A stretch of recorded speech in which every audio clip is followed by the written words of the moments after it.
La seduta è aperta e invito il senatore Segretario a dare lettura del processo verbale della seduta precedente. Verbale della seduta del 13 maggio 2025, numero 302. Presidenza della Vicepresidente Rossomando. Aperta la seduta alle ore 16:36, si legge e si approva il processo verbale della seduta dell'8 maggio 2025. Il Presidente, date le comunicazioni specificate in allegato al resoconto, comunica che in data 8 maggio 2025 è stato trasmesso dalla Camera dei Deputati il disegno di legge numero 1482 di conversione in legge con modificazioni del decreto-legge 31 marzo 2025 numero 39 e che in data 12 maggio 2025 è stato presentato dal Governo il disegno di legge numero 1485 di conversione in legge del decreto-legge 12 maggio 2025 numero 68.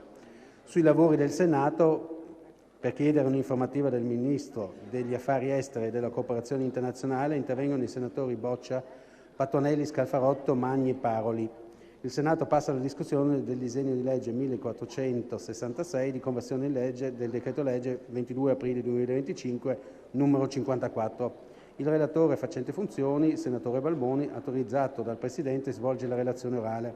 In sede di discussione generale interviene la senatrice Menunni. Non essendo stati presentati emendamenti né ordini del giorno, per dichiarazione di voto finale prendo la parola ai senatori Sbollini, Guidi, Magni, Occhiuto, Gaudiano, Stefani, Giorgis e De Priamo. Con votazione nominale elettronica è approvato l'articolo unico del disegno di legge.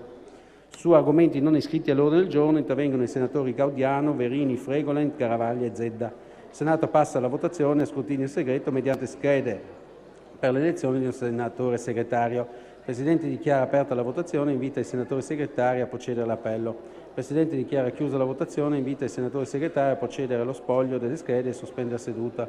La seduta sospesa alle ore 18:39 e ripresa alle ore 18:57. Il Presidente comunica il risultato della votazione a scrutinio segreto per l'elezione di un senatore segretario e proclama eletto il senatore Matera, cui rivolge un augurio di buon lavoro. Avverte che il Senato tornerà a riunirsi in seduta pubblica mercoledì 14 maggio 2025 alle ore 10 con l'ordine del giorno di cui dà lettura. La seduta è tolta alle ore 18:58. Mi pare che non vi siano osservazioni, quindi il processo verbale si intende approvato, così come è noto che l'elenco dei senatori in congedo o assenti per incarico ricevuto dal Senato, nonché le ulteriori comunicazioni all'Assemblea saranno pubblicate nell'allegato B al resoconto della seduta odierna. Vi informo che all'inizio della seduta il Presidente del Gruppo del Movimento 5 Stelle ha fatto pervenire, ai sensi dell'articolo 113, comma 2 del Regolamento, la richiesta di votazione di un procedimento elettronico per tutte le votazioni da effettuare nel corso della seduta. Gli può dire che siamo il Presidente? Informativa del Ministro delle Imprese è quello che l'ordine del giorno ci riserva adesso e difatti testualmente l'ordine del giorno reca informativa del Ministro delle Imprese e del Made in Italy in merito alle conseguenze sul sistema produttivo italiano derivanti dall'introduzione dei dazi. Ha la parola il Ministro Adolfo Urso. Grazie senatore, prego. Grazie. Sono lieto di essere qui oggi avendo accolto con favore la calendarizzazione di questa informativa da parte dei capigruppo. Conosco bene, anche per aver svolto un impegno in quest'Aula quale senatore della Repubblica, conosco bene l'impegno e il ruolo del Parlamento e nello spirito di piena e leale collaborazione tra gli organi dello Stato, come prescrive la Costituzione, ho sempre puntualmente risposto ad ogni sollecitazione di presenza in Aula e in Commissione, come anche in questo caso. Ovviamente è compito della Conferenza dei Capigruppo, i colleghi ben lo sanno, acquisita come sempre tempestivamente la mia disponibilità a fissare la data della informativa. Non è compito mio. Le polemiche dei giorni scorsi su presunte inadempienze nel rispondere, espresse più volte in copia e incolla, mi sembrano francamente pretestuose, senza alcun fondamento. Non tocca a me decidere quando riferire, ma a voi attraverso la conferenza dei capigruppo, e ci troverete come sempre pronti e disponibili. Questa informativa peraltro ci consente non solo di informare il Parlamento come doveroso, ma attraverso di esso anche le nostre imprese, lavoratori e cittadini, su tematiche che li riguardano direttamente e sulle quali l'impegno del Governo è stato tempestivo ed efficace, indirizzando Commissione europea e amministrazione americana sulla giusta strada del negoziato, che a nostro avviso deve essere svolto con consapevolezza e responsabilità sino in fondo, con l'obiettivo di unire e non certo dividere l'Occidente, le due metà d'Europa, quella cresciuta nel nostro continente e quella cresciuta nella nuova terra, nelle Americhe. Unire e non dividere l'Atlantico è questa la nostra bussola, sempre e comunque. Abbiamo sostenuto sin dall'inizio anche in quest'Aula che era necessario agire e non reagire. Abbiamo sostenuto la necessità di evitare reazioni di pancia, peggio se animate da pregiudizi storici o ideologici, mentre qualcuno persino sollecitava il boicottaggio dei prodotti americani o addirittura di cogliere l'occasione per rompere con gli Stati Uniti, per saldare un'alleanza con la Cina. Un grave, irrimediabile errore per la nostra Europa. Abbiamo con coerenza e pervicacia affermato in quest'Aula, nelle sedi europee, in tutte le sedi e nelle relazioni bilaterali, che occorreva evitare di innescare una spirale di ritorsioni daziarie che avrebbero alimentato una guerra commerciale dannosa per tutti e forse irreversibile. Peraltro le nostre valutazioni hanno poi trovato conferma nelle analisi previsionali della Banca Centrale Europea, secondo cui le misure daziarie americane, così come inizialmente annunciate, avrebbero avuto, ove si fossero realizzate, un impatto negativo dello 0,3 sulla crescita europea. Ma, ha aggiunto la Banca Centrale Europea, le eventuali contromisure già annunciate dalla Commissione avrebbero aggravato l'impatto negativo sul continente europeo e sulla sua crescita ad almeno lo 0,5%.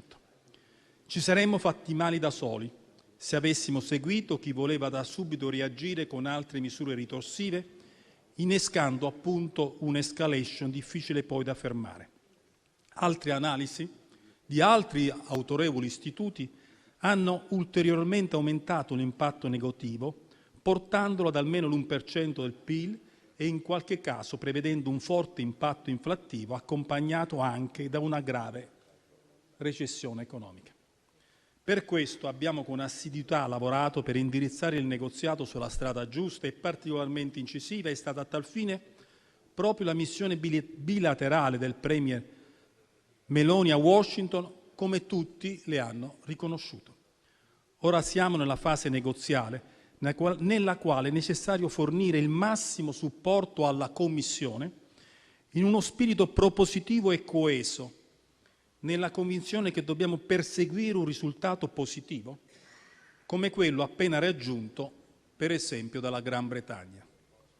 Ribadiamo ancora oggi che non servono fughe in avanti né sfoggiare esibizioni muscolari. Serve cautela, responsabilità, coesione e unità di intenti. Dimostrare anche e soprattutto in questa vicenda che l'Europa c'è. Abbiamo inoltre da subito istituito una cabina di regia a Palazzo Chigi per aggiornare le valutazioni e predisporre eventuali contromisure fossero necessarie. In questo contesto abbiamo incontrato, sempre a Palazzo Chigi, tutti i ministri competenti, le associazioni di imprese, per concordare con loro la posizione del nostro Paese e possibili iniziative a supporto del sistema produttivo. Posizioni da loro pienamente e pubblicamente condivise. In questo contesto ancora in movimento, con decisioni e dichiarazioni che cambiano ogni giorno la prospettiva, come anche quella appena fatta dal presidente Trump poche ore fa, dobbiamo prendere atto che l'annuncio dei dazi al momento non ha avuto effetti negativi sull'export italiano negli Stati Uniti, che anzi è significativamente aumentato nei primi 3 mesi dell'anno. Nel primo trimestre 2025, infatti, le nostre esportazioni hanno segnato più 11,8%, dati Istat, rispetto a un anno prima. Non è altrettanto avvenuto per altri paesi europei. Questo è probabilmente dovuto sia al fenomeno naturale di accumulo di scorte che aziende e consumatori americani hanno fatto nel timore appunto dei dazi, ma anche, verosimilmente, alla forza intrinseca specifica in alcuni settori davvero unica del Made in Italy, a cui i cittadini americani non vogliono rinunciare. Peraltro, in alcuni casi i nostri prodotti sono ormai parte integrante di uno stile di vita acquisito in ampie aree degli Stati e in ampie fasce della popolazione, per le quali in alcuni settori come quelli dell'alimentazione e della moda, e tanto più del lusso e dell'alta gamma, il differenziale di prezzo, ove ci fosse, non sarebbe così determinante a scoraggiarne l'acquisto. In ogni caso, per meglio capire le prospettive, allo stato i nuovi dazi che si sommano e non si sostituiscono alle precedenti misure sono variegati. Il 5 aprile è stato introdotto un dazio aggiuntivo del 10% su tutte le importazioni da qualsiasi paese verso gli Stati Uniti. Contestualmente è stato introdotto un dazio maggiorato fino al 50% per una lista di paesi non allineati alle posizioni degli Stati Uniti. Per l'Unione Europea è stato introdotto un dazio ulteriore del 20% su tutte le merci. Questa misura è sospesa,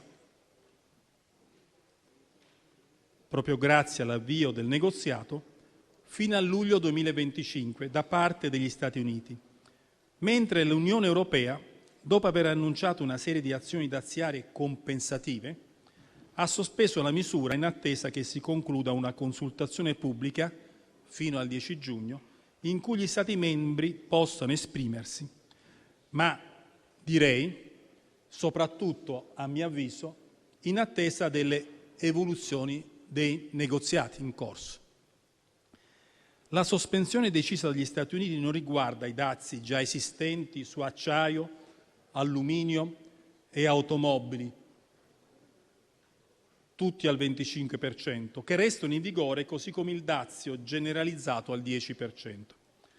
Per quanto riguarda l'acciaio e l'alluminio, come abbiamo già riferito in quest'Aula, le nostre esportazioni sono negli anni significativamente diminuite nei confronti degli Stati Uniti, che rappresentano un paese piuttosto marginale per le nostre esportazioni nel settore. E in ogni caso i prodotti da noi esportati negli Stati Uniti sono acciai speciali che risentono meno della dinamica dei prezzi.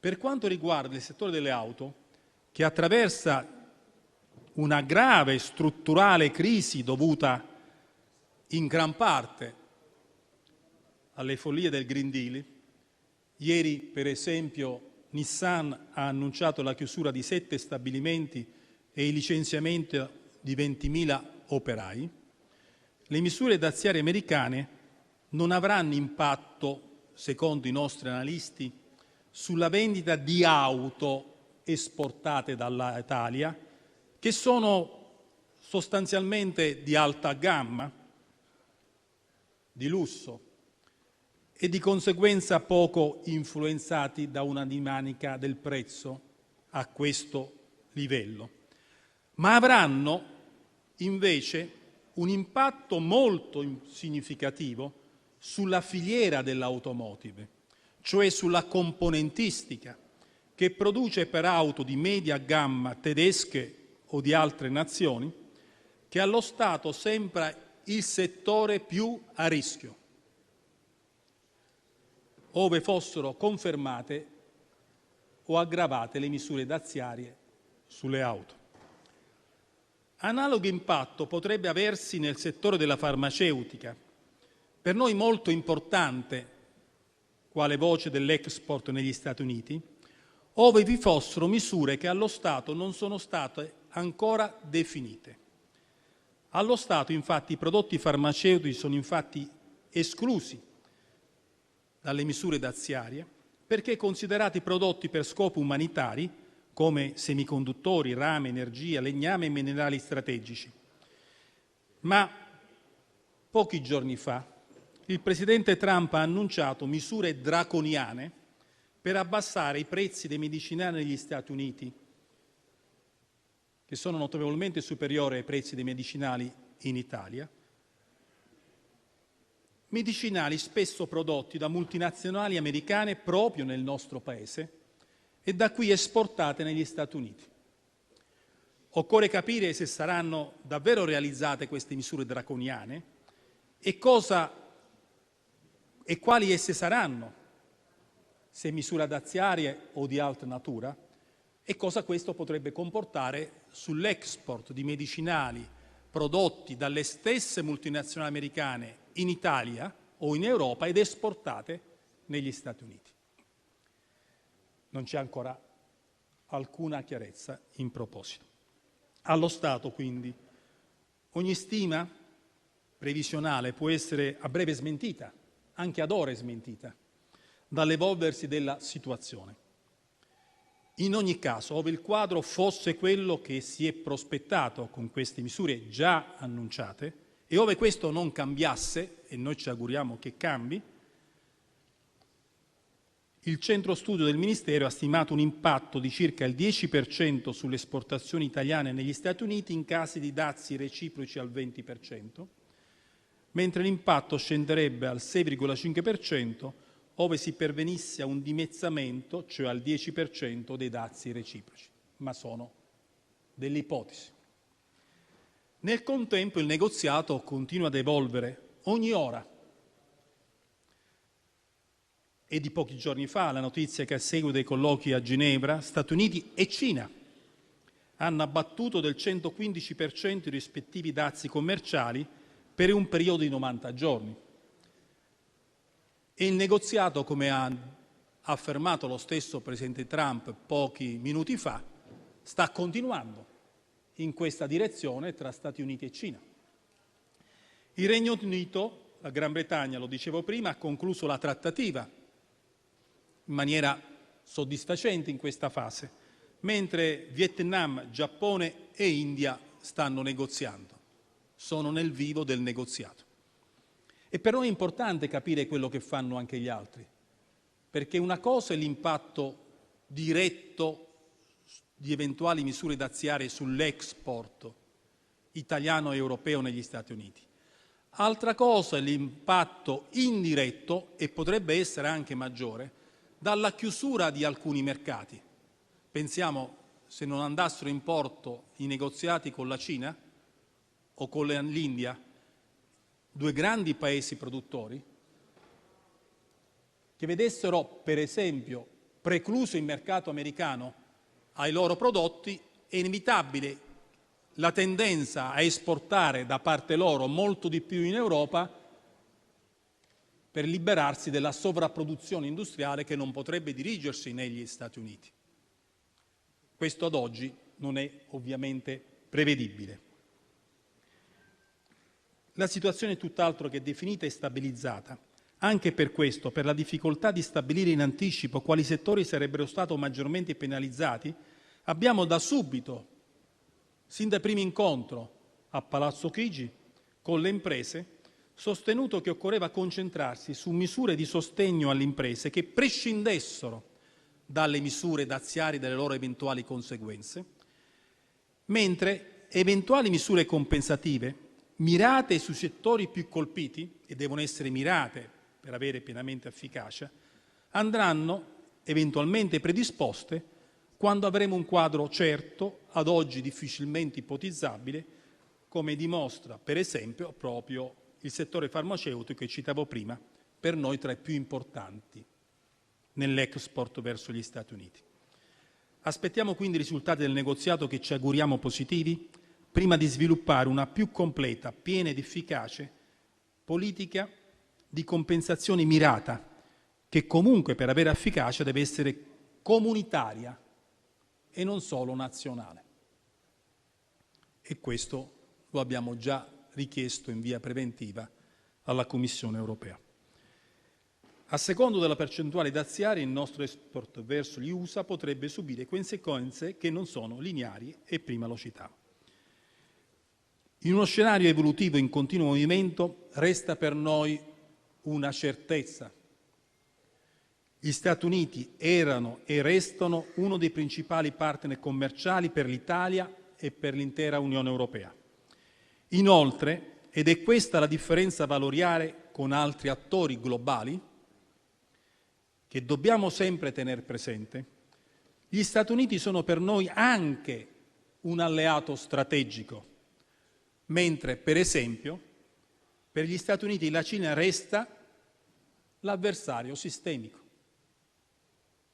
Quando si fa una politica economica produttiva e in questa natura certamente commerciale, bisogna capire anche le dinamiche più vaste e avere una visione strategica. Per questo la nostra bussola deve restare quella dell'area di libero scambio tra le due sponde dell'Atlantico, con l'obiettivo di creare, quando ci saranno le condizioni, la più grande area commerciale, produttiva, tecnologica del pianeta, così da innescare davvero una crescita globale sostenibile nel lungo tempo. Insomma, l'obiettivo deve comunque restare, anche se oggi può apparire difficile, zero dazi zero tra Europa e America. Nel contempo dobbiamo accelerare, questo lo sappiamo, lo deve sapere anche l'Europa, sulla strada delle riforme europee, che purtroppo non appare né chiara né definita e sulla quale riscontriamo ritardi non più giustificabili anche alla luce del report di Mario Draghi, sino a questo momento inapplicato. E questo a prescindere di come si concluderanno i negoziati tra Unione Europea e Stati Uniti e i negoziati globali. Per questo serve cancellare quei dazi interni autoimposti che derivano dagli eccessi di regola con uno shock di semplificazione e sburocratizzazione per le imprese e con una moratoria regolatoria in Europa. Rivedere le politiche settoriali che sono rivelate fallimentari, per le quali abbiamo presentato in Unione Europea alcuni significativi documenti di indirizzo strategico per la revisione del CBAM e la semplificazione burocratica e alcuni non-paper settoriali come quelli su siderurgia, chimica, microelettronica e spazio. L'Italia è protagonista e all'avanguardia in Europa nel processo di riforme del nostro continente. Occorre avviare in via esplorativa negoziati per nuovi accordi di libero scambio con Messico, Consiglio di cooperazione del Golfo, India, Indonesia, Malesia, Filippine e Australia, oltre al Mercosur che richiede un'accurata valutazione costi-benefici avuto riguardo alle eccellenze italiane della filiera agroalimentare. Occorre prevedere una clausola di salvaguardia, ovviamente europea, ove la Cina subisse dazi molto elevati, affinché si possa arginare un possibile riversamento massiccio di merci cinesi nel mercato libero dell'Unione Europea. Cioè per evitare che la sovrapproduzione asiatica, ove avesse precluso il mercato americano, ci auguriamo che così non sia, fosse indirizzata sul mercato europeo spazzando via i produttori locali. Misure di salvaguardia previste secondo le norme del WTO.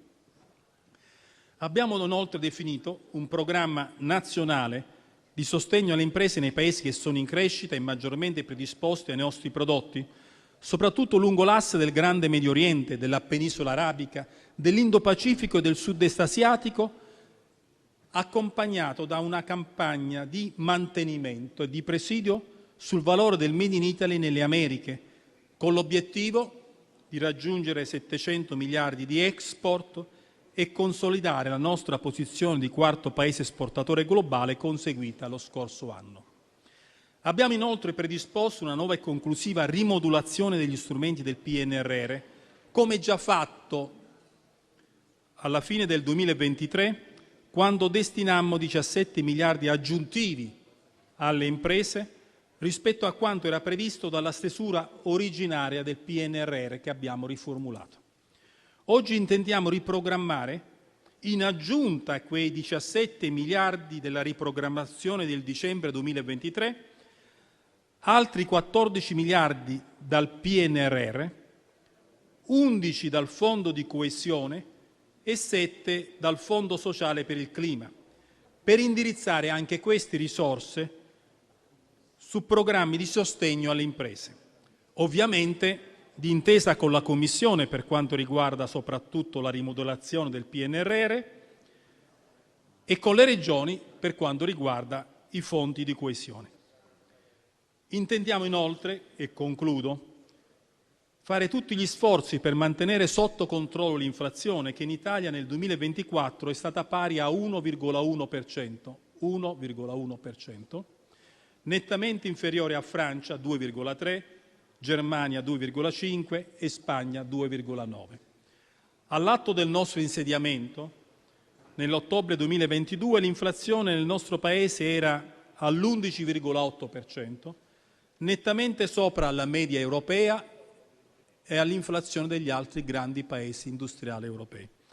Ora, anche in questi primi mesi del 2025, a fronte di una tendenza generale al rialzo, è sempre strutturalmente sotto la media europea, cosa più unica che rara nella storia del nostro Paese. Una delle conseguenze della chiusura dei mercati, ove si verificassero, e di massive misure daziarie sarebbe ovviamente inevitabilmente l'aumento dell'inflazione per i cittadini europei, così come per quelli americani, che a sua volta avrebbe un impatto negativo sui consumi e quindi sulla produzione. Per questo, su questo fronte, quello inflattivo, occorre mantenere alta la guardia e continuare ad agire come stiamo facendo nel rispetto delle competenze europee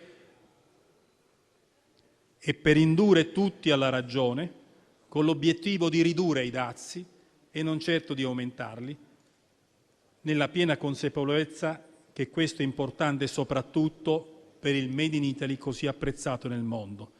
È decisivo per stimolare la crescita interna, tutelare la produzione, i lavoratori e i cittadini italiani.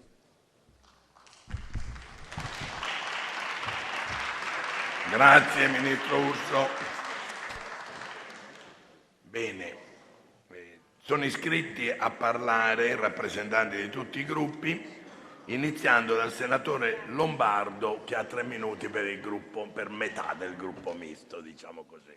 Grazie Presidente, onorevoli colleghi del Senato, consentitemi di dare un messaggio di bentornato al Ministro Urso. Bentornato Ministro! È da oltre un mese che questa Aula del Parlamento l'aspettava con trepidante attesa. Siamo al 14 maggio. Il giorno in cui il presidente americano Donald J. Trump ha imposto i dazi a tutto il mondo era il 2 aprile. Sono passati 45 giorni. Ministro, lei non può venire qui dicendo che è la responsabilità della capogruppo se lei viene oggi. Punto numero 1, perché la nostra prerogativa di esercizio della funzione di indirizzo e controllo. E lei è stato senatore, lo sa bene. Punto numero 2, perché se lei avesse voluto avere il coraggio non avrebbe dovuto neanche aspettare una richiesta, sarebbe venuto in aula per dare una risposta non solo a noi, ma al Paese, alle imprese e ai cittadini. Signor Ministro, con il dovuto rispetto per la sua persona e per la sua funzione, venire in aula oggi, dopo che il 12 maggio la Cina e gli Stati Uniti hanno raggiunto un accordo per sospendere reciprocamente i dazi per 90 giorni, è come l'invitato degli sposi che si presenta in chiesa il giorno dopo il matrimonio. È come se il Ministro della Salute scomparisse durante una pandemia e si presentasse il giorno dopo che sono stati trovati i vaccini. Ma del resto, signor Ministro, tutto questo è coerente con quello che lei è venuto a dire in quest'Aula, ovvero che le imprese devono agire sul mercato indipendentemente dall'intervento pubblico. Ma vede, signor Ministro, questa sua frase è espressione di una confusione valoriale, perché lei confonde il tema degli aiuti di Stato, che non sono legali se non a determinate condizioni perché sono contrari con la concorrenza europea, con l'intervento pubblico in economia, che non solo è legittimo, ma è doveroso laddove ci sono dei casi di concorrenza sleale. Signor Ministro, quello che noi le chiediamo, sa come si chiama? Si chiama politica industriale, quello che manca in questo Paese. Si chiama politica energetica, in cui le imprese italiane pagano uno spread energetico molto più alto. Io mi sarei aspettato che lei in questi 45 giorni intervenisse dicendo a quella parte della maggioranza che ha detto che i dazi sono una straordinaria opportunità per le nostre imprese, che non è così. Mi sarei aspettato che lei dicesse che non è competenza dello Stato, ma è competenza dell'Unione Europea quello di trovare una sospensione con i dazi. Mi sarei aspettato che lei dicesse che quello che stiamo vivendo, e concludo Presidente, è già successo nel 2018, ovvero che il tema dei dazi non è un tema di una guerra commerciale, ma è un uso geopolitico per ricostruire le relazioni diplomatiche. E allora, per essere coerente con quello che lei ha affermato, signor Ministro, forse ha ragione. È inutile che ci aspettiamo che le imprese aspettino una risposta dal governo, ma allora forse è utile che si aspettino le sue dimissioni. Bene, abbiamo ascoltato il senatore Lombardo, la parola va al senatore Patton. Grazie Presidente, colleghe e colleghi, Ministro. Che Trump sia imprevedibile ne abbiamo avuto nuova conferma in questi giorni, non solo con la Cina, ma anche con il suo diverso approccio all'Ucraina, per non parlare del Medio Oriente. Ma proprio perché è imprevedibile non possiamo limitarci a sperare che adesso tutto giri per il meglio anche con noi, anche con l'Europa. Il tema allora è come mettere al riparo le imprese italiane accompagnando e consolidando la loro capacità di resilienza. La produzione industriale è in calo da 26 mesi. Nel primo trimestre il 58% delle imprese ha bloccato gli investimenti, sono calate anche le fusioni e le acquisizioni. Il tessuto produttivo è entrato in una dinamica protettiva di autotutela, che va bene nel breve termine, ma che diventa pericolosa in una prospettiva di lungo periodo. La prima questione, Presidente, è il costo dell'energia. Il primo dazio per le imprese italiane è in quel 23% in più che pagano per l'energia rispetto alla media europea. Il governo ha fatto un provvedimento contro il caro bollette che il giornale di Confindustria ha definito una pazzia. Non un solo euro alle imprese, non una risposta ai problemi strutturali alla base del caro energia. E ancora, Presidente, l'intelligenza artificiale. In Germania il 20% delle imprese ha già integrato l'intelligenza artificiale nei propri processi produttivi. Noi siamo fanalino di coda, con solo l'8% delle imprese italiane che usa già l'intelligenza artificiale. Il 40% delle aziende ha dichiarato di aver bloccato gli investimenti previsti per il primo trimestre. E lo fanno perché attorno a loro non avvertono un sistema, un paese che ne sta facendo un elemento strategico. La Francia ha annunciato un grande piano da 109 miliardi per assumere il ruolo di leader in Europa nello sviluppo dell'intelligenza artificiale. Noi approviamo un provvedimento che è poco più di un elenco di buone intenzioni. Poi ci sono quei problemi che ci trasciniamo da tempo immemore, la lentezza della macchina giudiziaria e l'eccessiva burocrazia. Un'azienda di medie dimensioni deve dedicare 2000 ore, quasi 250 giornate lavorative all'anno, alla gestione burocratica. In conclusione, la vera sfida non è solo quella di negoziare sui dazi, ma di rendere le nostre imprese più resilienti, in grado cioè di diversificare su nuovi mercati, restando sempre competitive e al passo con l'innovazione. Serve un ecosistema che spinge davvero per la competitività e l'innovazione, che abbatte le barriere burocratiche e anche quelle per l'accesso al credito, come chiedono da tempo le organizzazioni datoriali. Perché, dazi o non dazi, siamo dentro una riscrittura complessiva delle regole commerciali, dei modelli produttivi. Senza una visione strategica degna di questo nome, l'economia italiana resterà particolarmente esposta ai venti delle tensioni internazionali. Non basterà allora dire quanto sono bravi gli imprenditori italiani, decantare la loro capacità, se poi queste non vengono accompagnate e sostenute come meritano. Grazie.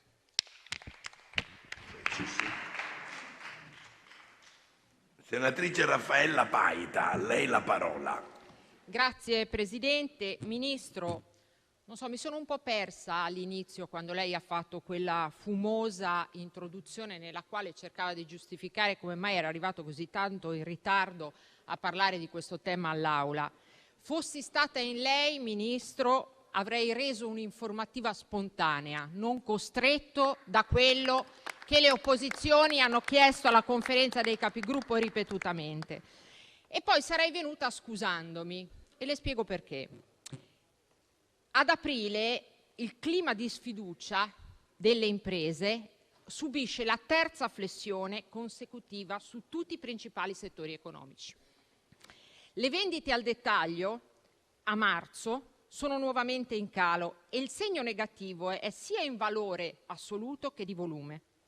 La produzione italiana ha avuto sempre a marzo un timido più 0,1, che però è stato travolto dal fatto che marzo 2025 è il 26esimo mese consecutivo del calo della produzione del nostro Paese in tutti i settori e in particolare nei trasporti e nella moda.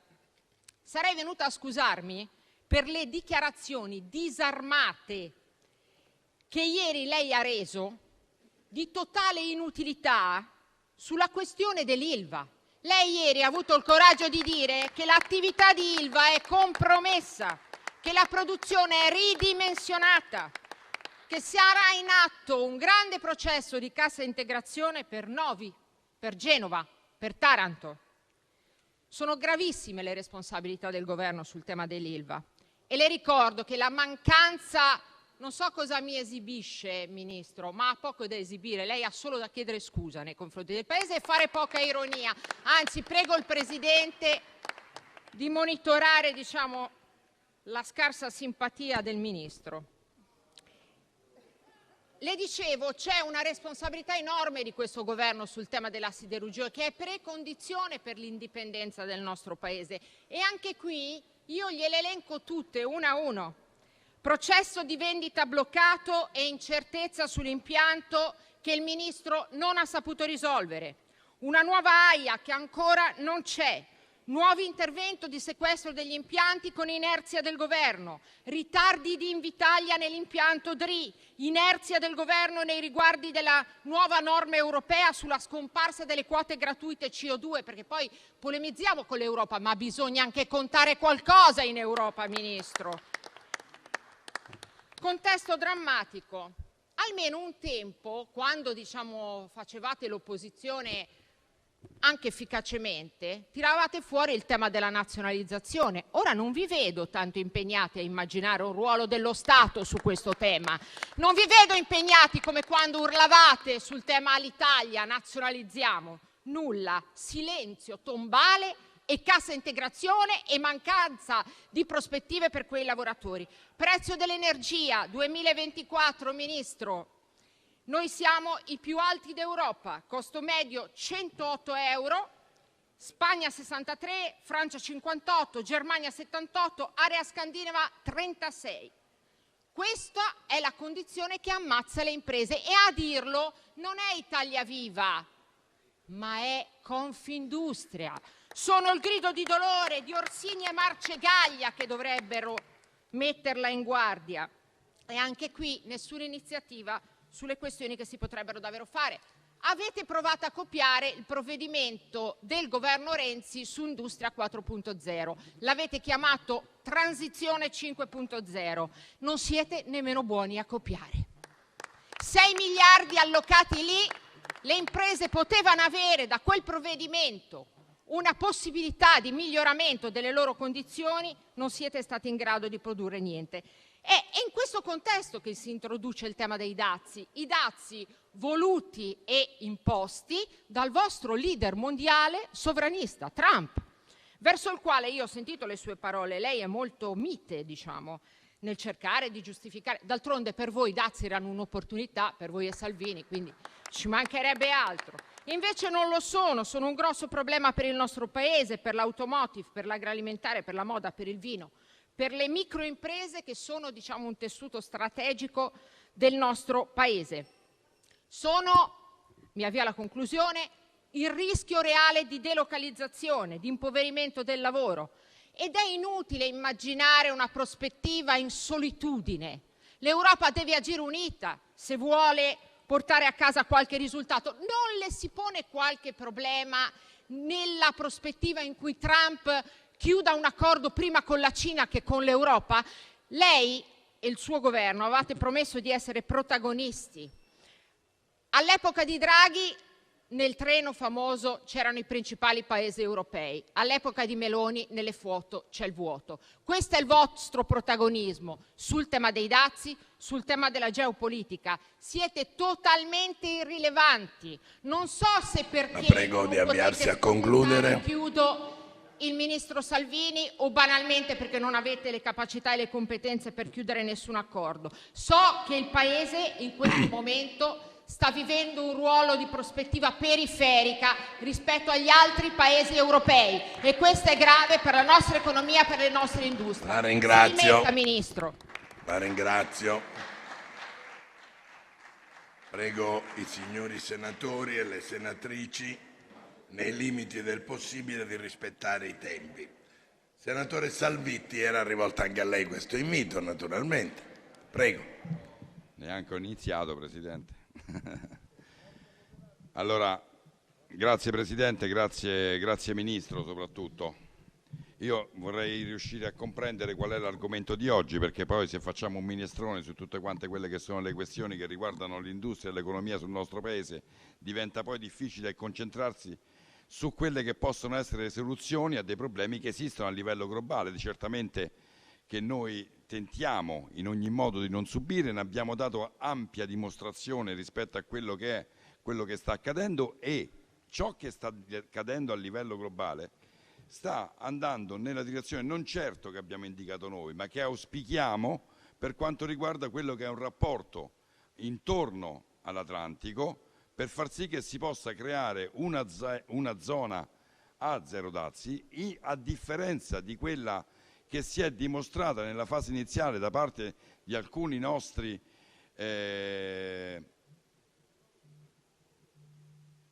di altri stati europei che hanno iniziato nella fase iniziale provato a mostrare i muscoli rispetto a quello che era gli intenti dei dazi sul territorio a livello globale. È un atteggiamento che noi abbiamo fin da subito tentato di evitare, anzi abbiamo fatto in modo tale che potesse evitarsi nel nostro rapporto con l'Europa, in Europa da protagonisti, per far sì che si potesse evitare questa escalation che avrebbe portato la certezza di risultati estremamente negativi. Io vedo in maniera diversa il fatto che ci possa essere un accordo tra Stati Uniti e Cina in una fase di questo genere, perché questo sta a significare che si sta iniziando a ragionare in maniera completamente diversa da quella che è una postura che è stata data dagli Stati Uniti in un complesso di quello che è l'atteggiamento a livello globale, di una ridistribuzione di quelle che sono la forza economica a livello globale. Il fatto di essere adesso in una trattativa e che ha sospeso del 115% quelli che sono i dazi tra queste due potenze a livello mondiale, penso che sia un segnale favorevole. Adesso fare previsioni da questo punto di vista sarebbe ingenuo da parte di chiunque, sarebbe assolutamente non consentito a nessuno fare quelle che sono previsioni su quello che accadrà, perché sono delle trattative che coinvolgono altre parti del mondo e che potranno avere delle ricadute, come diceva giustamente prima il Ministro, su quella che è la nostra economia. Noi secondo me dobbiamo partire da un obiettivo che è chiaro e che io ho avuto la fortuna di ascoltare da parte del Ministro Urso in un intervento che fece a Verona più di un mese fa. Quindi è una linea che noi abbiamo intrapreso da diverso tempo da questo punto di vista. La dimostrazione è stata data antecedentemente rispetto all'incontro avuto a Washington dal Presidente del Consiglio e anche successivamente rispetto a quello. Quindi sta a significare che quello è un nostro obiettivo, quello di creare una zona atlantica senza dazi. Non è detto che ci si riesca, ma deve essere quello l'obiettivo primario. Il fatto che siano riusciti a raggiungere Gran Bretagna e Stati Uniti un accordo favorevole per entrambi, e quindi a bassi dazi, è un segnale assolutamente positivo.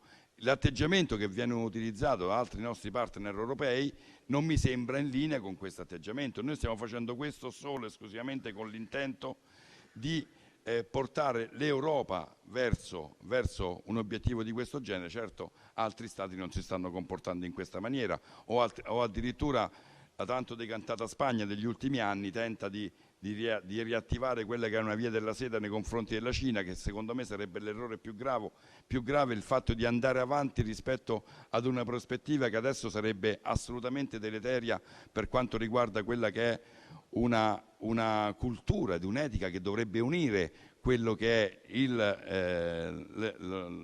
gli Stati Uniti d'America e l'Europa, perché abbiamo dei riferimenti comuni, abbiamo un'ottica dello sviluppo globale assolutamente diversa rispetto a quello che è un atteggiamento da parte di alcune parti dell'Oriente, che è un atteggiamento completamente diverso, un atteggiamento fagocitante rispetto a quelle che sono altre economie. È stato dimostrato nel corso degli anni, e quindi questo dovrebbe tenerci con molta attenzione rispetto a quello che è la strada che si sta percorrendo. Io penso che i risultati e i dati che abbiamo per quanto riguarda l'export italiano, che è uno dei grandi obiettivi dell'Italia per quanto riguarda la crescita del PIL e il mantenimento e il miglioramento di un'economia sul nostro territorio, ci sta dando dei risultati positivi, nonostante la tempesta nella quale si trova l'economia mondiale in questo periodo. Abbiamo dei risultati in positivo del 3,1% per quanto riguarda le esportazioni.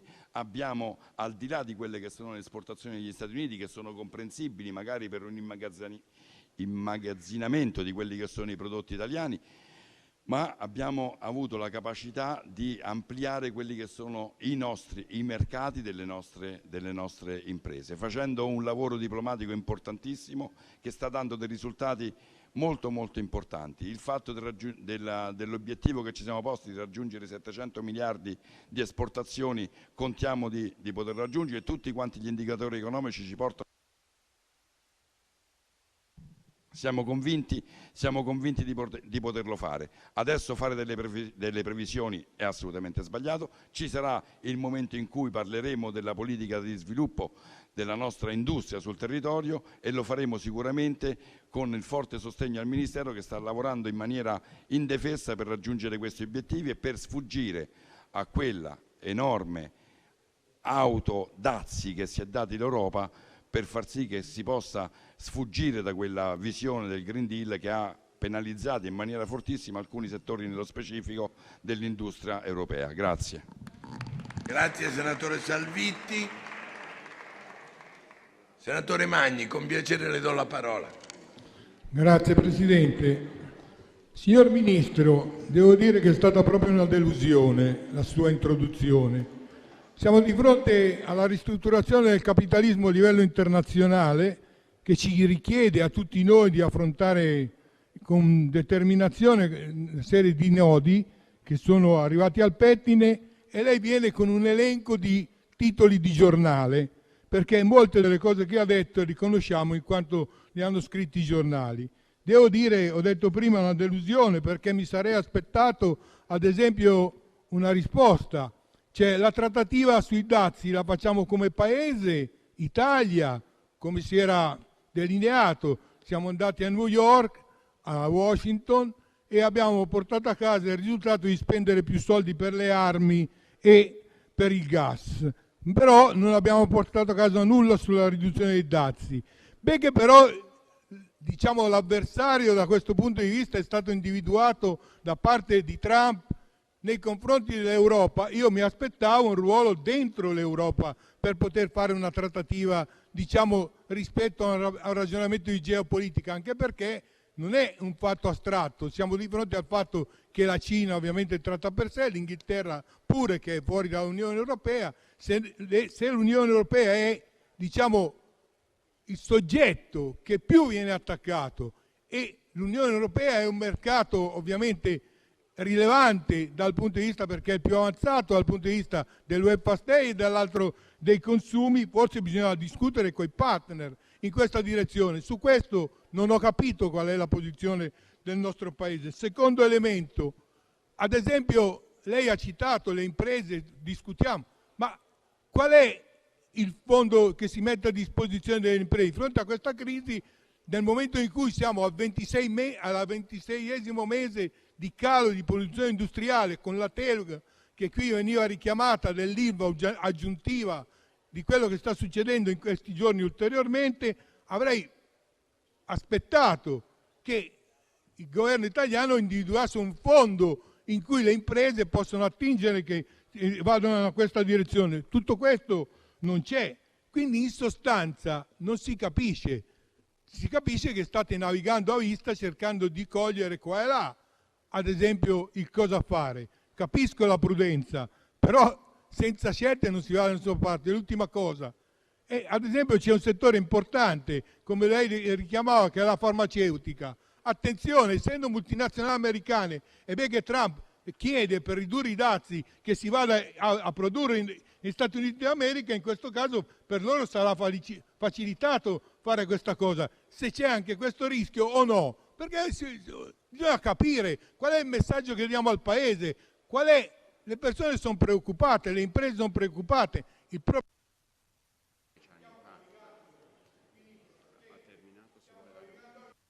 E questo è molto preoccupante per il ruolo del nostro Paese, per un grande Paese come il nostro, dentro l'economia mondiale. Grazie. Grazie senatore Magni. Senatore Damiani.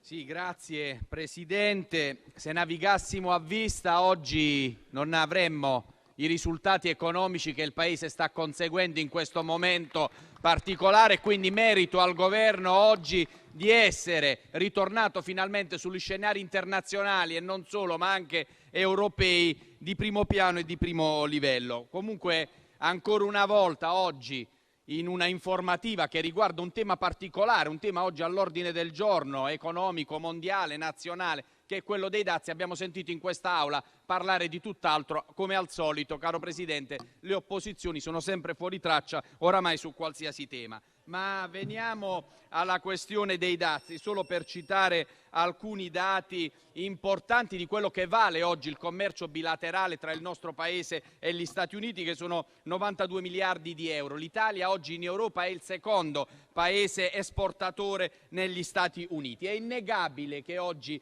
questa situazione che riguarda i dazi crea sicuramente dei problemi, non soltanto al nostro Paese, ma anche a tutta l'Europa. Voglio ricordare quali sono le principali esportazioni che noi abbiamo nei confronti degli Stati Uniti e che facciamo, che è quella per quanto riguarda i macchinari, i prodotti chimici e i derivati, i manufatti finiti, i semilavorati, moda, abbigliamento e agroalimentare, prodotti DOP, IGP, sono tutte produzioni importanti, delle peculiarità oggi del nostro Paese. Si dice che anche, il Ministro lo ha ribadito, come oggi la fortuna della nostra manifattura e anche dei nostri prodotti, quindi il cosiddetto nostro Made in Italy, invece il Made in Italy sia un vantaggio oggi competitivo nei confronti anche degli Stati Uniti, ma anche degli altri paesi. E quindi siamo certi che oggi questi prodotti italiani, che sono insostituibili al mondo, non avranno forse conseguenze relativamente al problema dei dazi. Però, come dicevo, da un punto di vista economico rischiamo sicuramente una stagnazione e quindi bisogna individuare delle situazioni oggi, delle contromisure, che non sono sicuramente venire in quest'Aula e parlarci oggi di ILVA, parlare oggi di massimi sistemi economici, parlare di fondi, ma serve oggi trovare delle soluzioni e tra queste il Governo è al lavoro in maniera collegiale. Ma ringrazio in quest'Aula il Ministro Urso, che è venuto oggi a parlarci appunto qui dei dazi e che ci ha detto appunto che al momento non ci sono alcune conseguenze, anzi abbiamo oggi nel primo trimestre un maggiore flusso di export che forse è dovuto a un effetto scorta. Però c'è anche un altro piano messo in campo dal Vice Premier Antonio Tajani, che è quello della ricerca di nuovi sbocchi appunto verso nuovi mercati, quei mercati che sono ad alto potenziale, e quindi il Ministero degli Affari Esteri, con tutte le agenzie pubbliche di sostegno all'export che sono l'ICE, Simest, SACE, CDP, oggi sta lavorando a una diplomazia della crescita, perché è quello che oggi ci vuole in questo momento. Diceva il ministro Urso, non bisogna agire con la pancia, ma agire in questo momento con la testa. Il governo lo sta facendo e quindi sono circa 700 miliardi di euro di export che noi vogliamo portare nel nostro paese. Come dicevamo,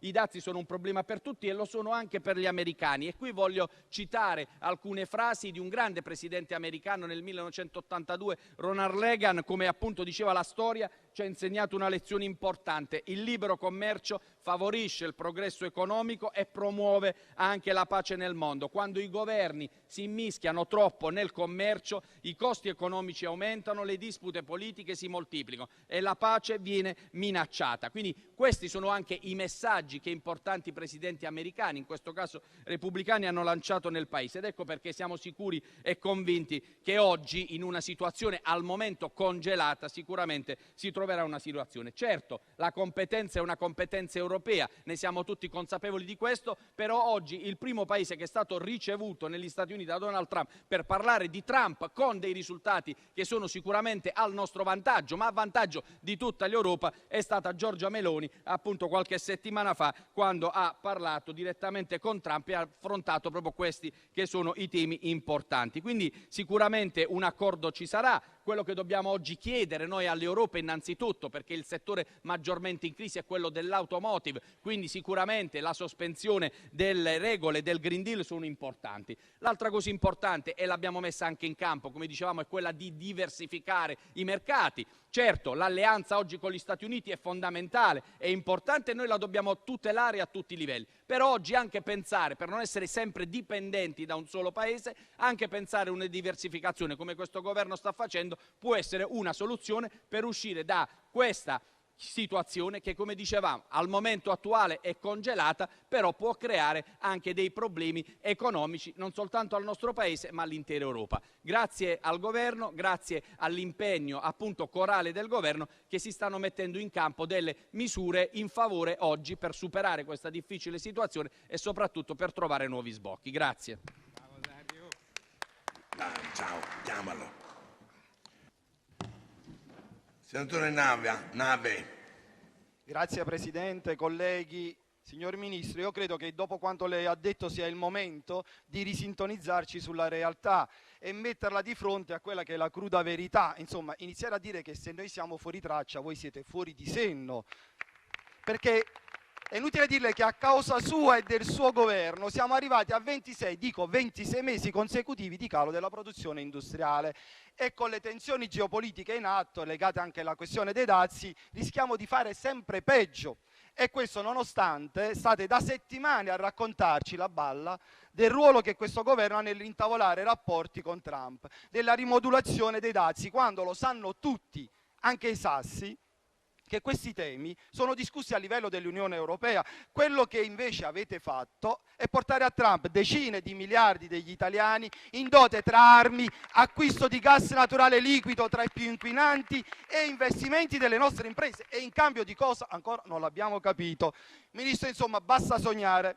Siete impegnati a buttare soldi sulle armi, mentre l'economia italiana vi crolla intorno. Vi battete ed ottenete lo scorporo delle spese militari dal patto di stabilità, facendo un regalo in mano alla Germania. Votate a favore del Rearm EU, che per l'Italia significherà decine di miliardi di nuovo debito per armi. Attenzione Ministro, non per sanità, non per lo sviluppo industriale, non per la scuola, non per l'innovazione, ma per le armi. Ripeto, non per l'assunzione di nuovi infermieri, non per gli stipendi degli italiani ormai allo stremo, non per quei 6 milioni che vi abbiamo chiesto per la prevenzione del tumore al seno.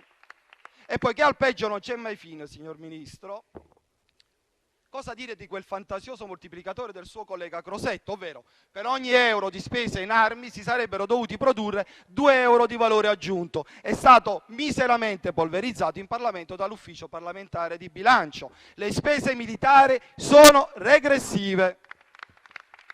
Ed è falso, signor Ministro, che i 26 mesi consecutivi di calo della produzione industriale in Italia rappresentino un male che riguardi in egual misura altri paesi europei. Ministro, nessuno, neanche la Germania in recessione, ha inanellato una striscia così catastroficamente negativa. Basta leggersi i dati per dimostrare che quanto detto da Meloni la settimana scorsa è una balla colossale. Ministro, ritengo che perfino lei può fare una media mensile del calo della produzione industriale da quando vi siete insediati ad oggi. E sa cosa ne esce?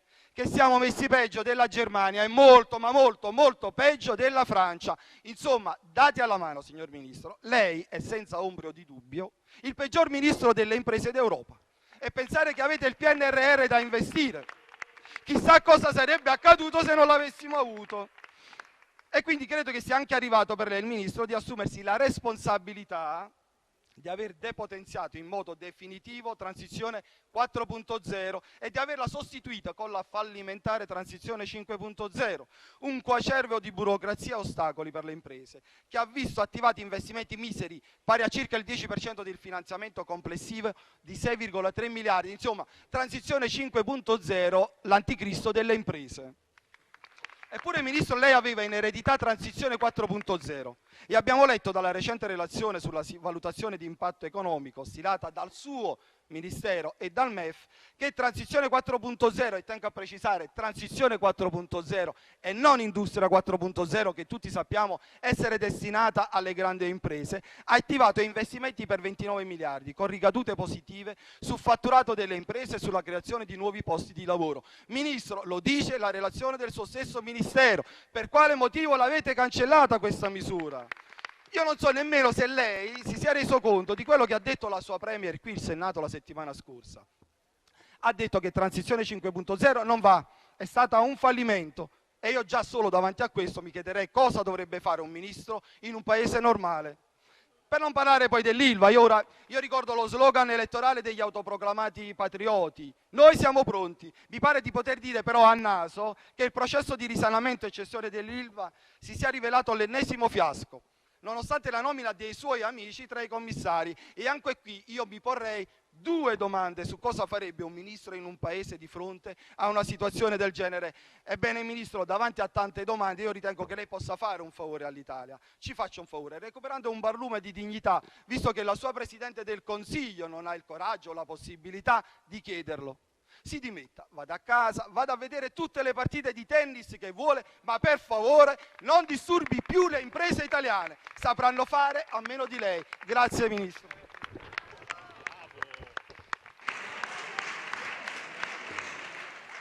Bene, senatore Nava. Senatore Cantalamessa. Grazie Presidente. Signor Ministro, signori colleghi, allora due piccole dati, perché ho sentito tante parole dall'opposizione. Standard & Poor's ha promosso l'Italia da BBB a BBB+.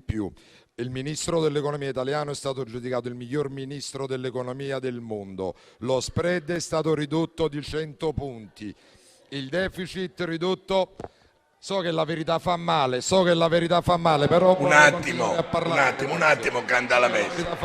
Vi prego di lasciare intervenire. Voi forse vi distraete. Quando l'opposizione parla del governo, usa legittimamente anche gli argomenti aggressivi, chiamiamoli così nei limiti della dialettica, senza essere disturbata. Credo che lo stesso possa avvenire quando si esprime un esponente della maggioranza. Grazie Presidente. Prego, senatore, lei d'altronde non se ne ha male, perché lei è figlio d'arte, quindi lei sa che io conoscevo il suo padre. Continuavo. Grazie ancora Presidente, anche per la citazione di mio padre. Dicevo, io elencavo dei punti. Lo spread è stato ridotto di 100 punti, il deficit ridotto di 79 miliardi, la disoccupazione al 6,2, più di 24 milioni di occupati, il livello mai raggiunto nel nostro paese, 850 milioni nuovi posti di lavoro, la percentuale più alta di occupati a tempo indeterminato, l'86%, la crescita del PIL più alto in percentuale d'Europa con l'inflazione più bassa e l'indice della borsa che ha sfondato i 34.000 punti. Il resto sono chiacchiere. Venendo al tema del giorno, mi limito a un'analisi delle bilance commerciali tra gli Stati Uniti, l'Europa e la Cina. L'Europa ha un deficit commerciale nei confronti della Cina di 300 miliardi di dollari e un surplus commerciale nei confronti degli Stati Uniti di 200 miliardi di dollari. Gli Stati Uniti hanno un deficit commerciale nei confronti della Cina di 360 miliardi di dollari e di 200 miliardi di dollari nei confronti dell'Europa. In questo gioco a livello mondiale c'è solo uno Stato che ha un surplus commerciale da paura, sia nei confronti degli Stati Uniti che dell'Europa, ed è la Cina, che ha 300 miliardi di surplus nei confronti dell'Europa e 360 miliardi nei confronti degli Stati Uniti. Questo perché? Perché in Cina sono più bravi? No, perché in Cina non vengono garantiti tutti i diritti ai lavoratori e mi fa ridere l'idea che si vogliono mettere dei controdazi nei confronti degli Stati Uniti e non nei confronti di altri paesi che non tutelano il lavoro e non tutelano l'ambiente. Il presidente Trump aveva due possibilità: o svalutava il dollaro, vista la sua bilancia commerciale, e avrebbe impattato molto peggio, diciamo, sui dati dell'economia in Europa, o parlava di dazi che sono sempre esistiti e continuano ad esistere. Ricordo che le aziende italiane che producono vino, se oggi esportano del vino in Brasile, pagano il 25% di dazi. Il 2 aprile il presidente Trump ha annunciato dazi nei confronti di 19 paesi. Come ricordava giustamente il ministro, c'è stata una moratoria di 90 giorni e abbiamo visto ieri proprio a Ginevra Xi Jinping sta iniziando una trattativa. Gli altri stati con i quali stanno per partire i dazi sono Canada e Messico, ma per combattere, e diceva bene prima il collega di Azione, per combattere un aspetto geopolitico che in quello specifico caso riguarda la guerra al fentanyl e all'immigrazione.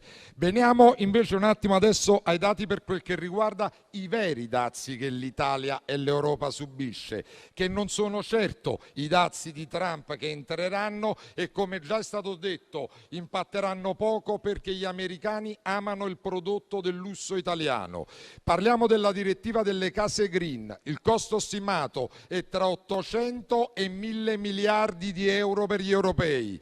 La transizione auto elettrica al 2035 costerà al popolo europeo 3.500 miliardi di euro, 270.000 posti di lavoro in meno, 70.000 posti di lavoro in meno in Italia. Il taglio delle emissioni CO2 del 90% entro il 2040 costerà alle imprese italiane 1.100 miliardi di euro. E potrei continuare con il Nutri-Score, la direttiva degli imballaggi, la plastic tax, lo sugar tax. È sacrosanto che un paese, un presidente provi a difendere il proprio paese. È gravissimo quando l'Unione Europea sancisce la morte delle imprese europee per delle politiche folli, green, delle quali si deve assumere le responsabilità. Grazie. Grazie, Cantalamessa. Senatore Misiani. Grazie Presidente. Noi chiedevamo la presenza del Ministro da più di un mese. Il Ministro Urso è riuscito ad arrivare in ritardo e soprattutto non ha detto nulla di significativo. Proveremo a dire noi qualcosa su un tema così importante. La prima: i primi 100 giorni dell'amministrazione Trump sono stati un disastro epocale.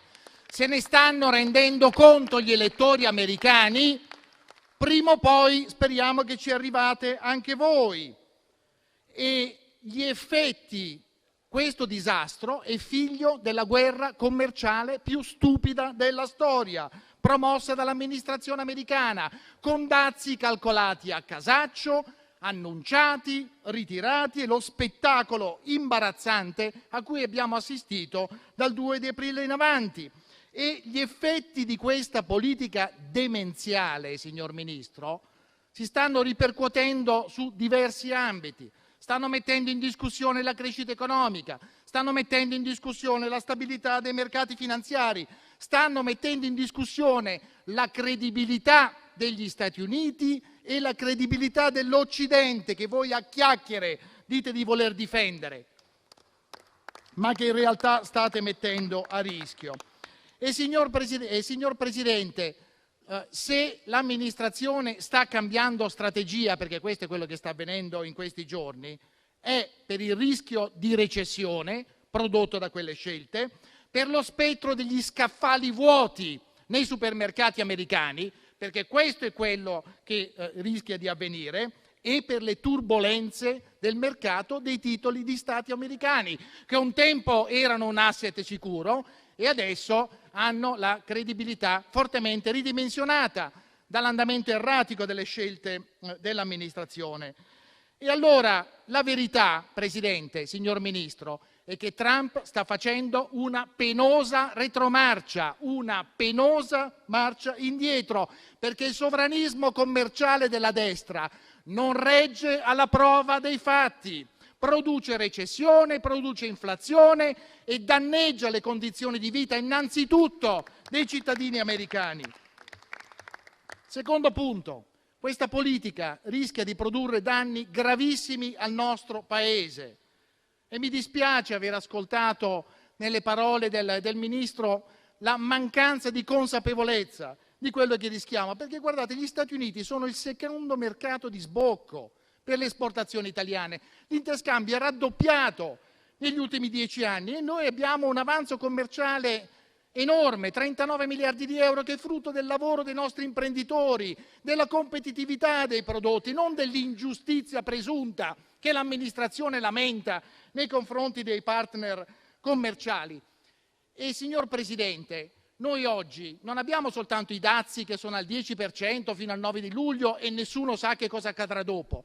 Nel frattempo il dollaro si è svalutato del 10% da gennaio.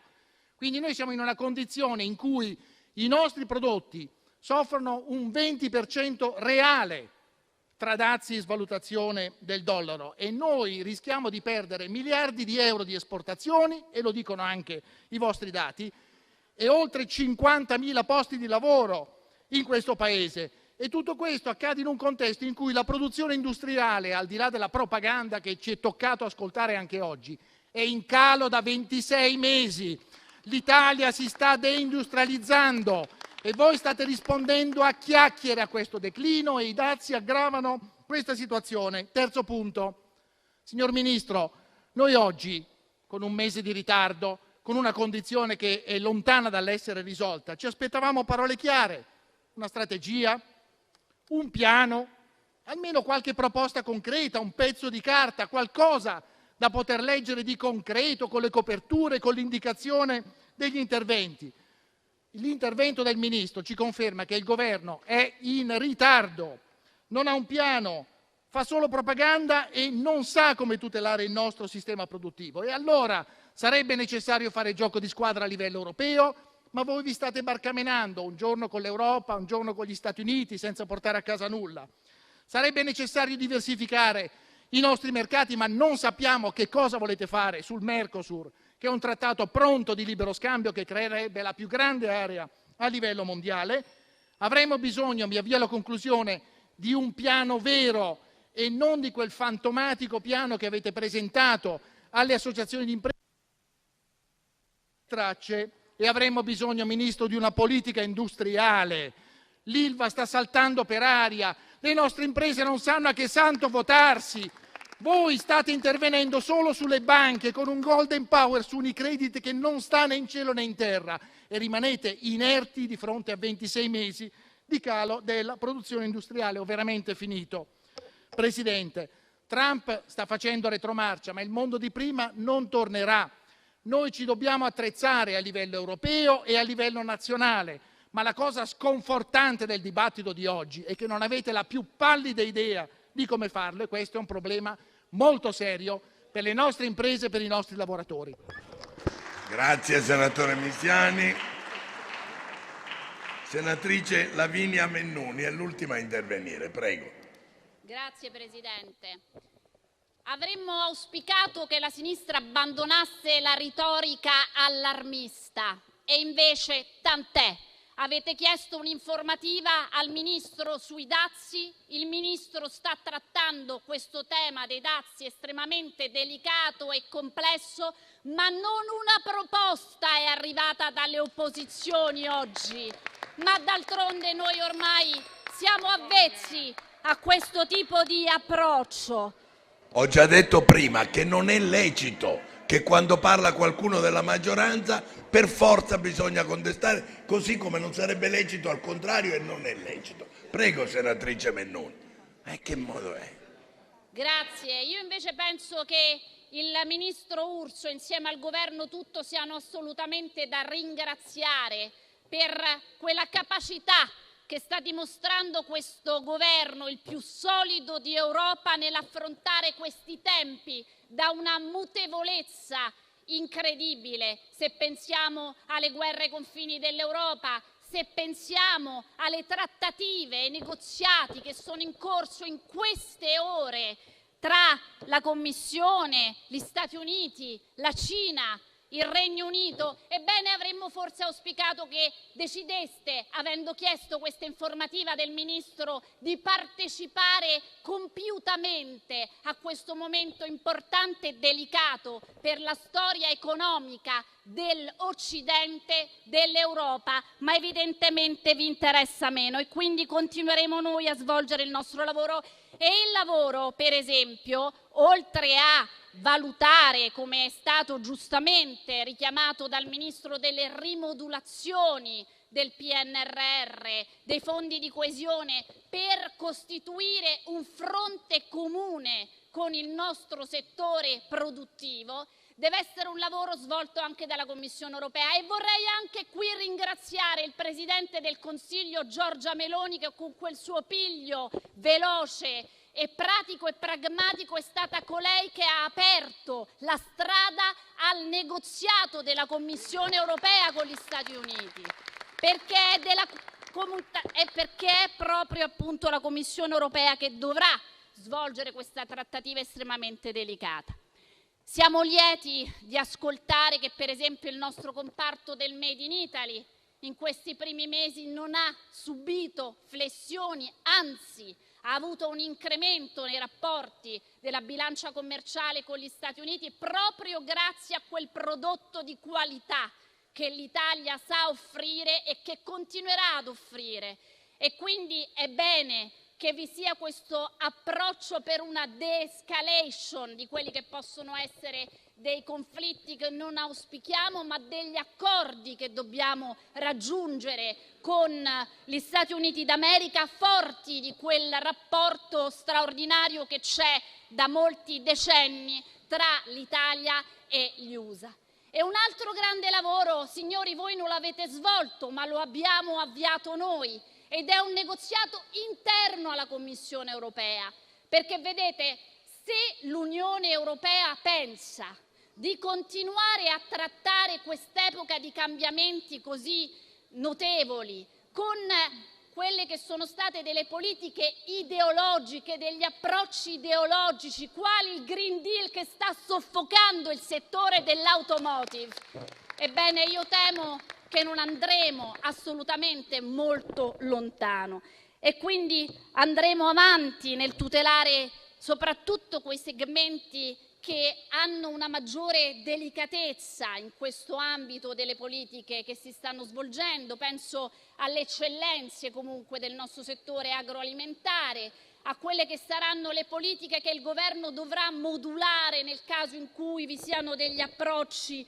su quello che è il settore farmaceutico, e ben venga comunque la volontà di cercare di tenere salda quello che è il nostro rapporto economico, culturale, di politiche commerciali con l'Occidente, che è la cifra del nostro lavoro, perché piaccia o non piaccia vi è un asse che ha il suo cuore pulsante, che parte da Roma, dalla sua cultura, dalla tutela della persona, che dovrebbe essere l'approccio di studio e di analisi di quello che è il modo di affrontare la globalizzazione, perché è un fatto che si debba passare da un mero free trade ad un fair trade, quindi ad un rapporto equo nella distribuzione di quelli che sono i commerci, come dicevo, mantenendo quell'asse che parte da Roma, attraversa Parigi, Londra e scavalca gli oceani e arriva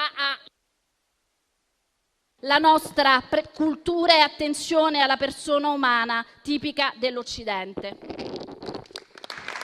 Grazie senatrice Mennuni. Quindi mi pare che abbiamo esaurito, assolutamente sì. Ringraziamo il Ministro per la sua cortese presenza in Senato.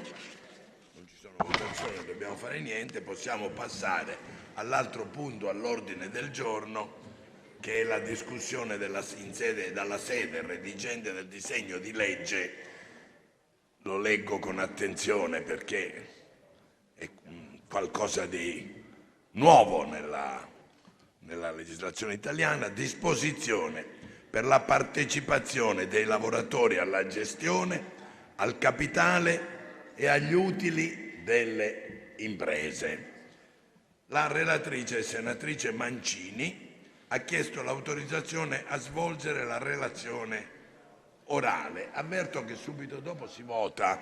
Finita la relazione già si vota, e do la parola alla senatrice Mancini con un po' di emozione, perché su questo tema, tanti anni di militanza politica, c'è stato un grande dibattito e un grande impegno anche personale.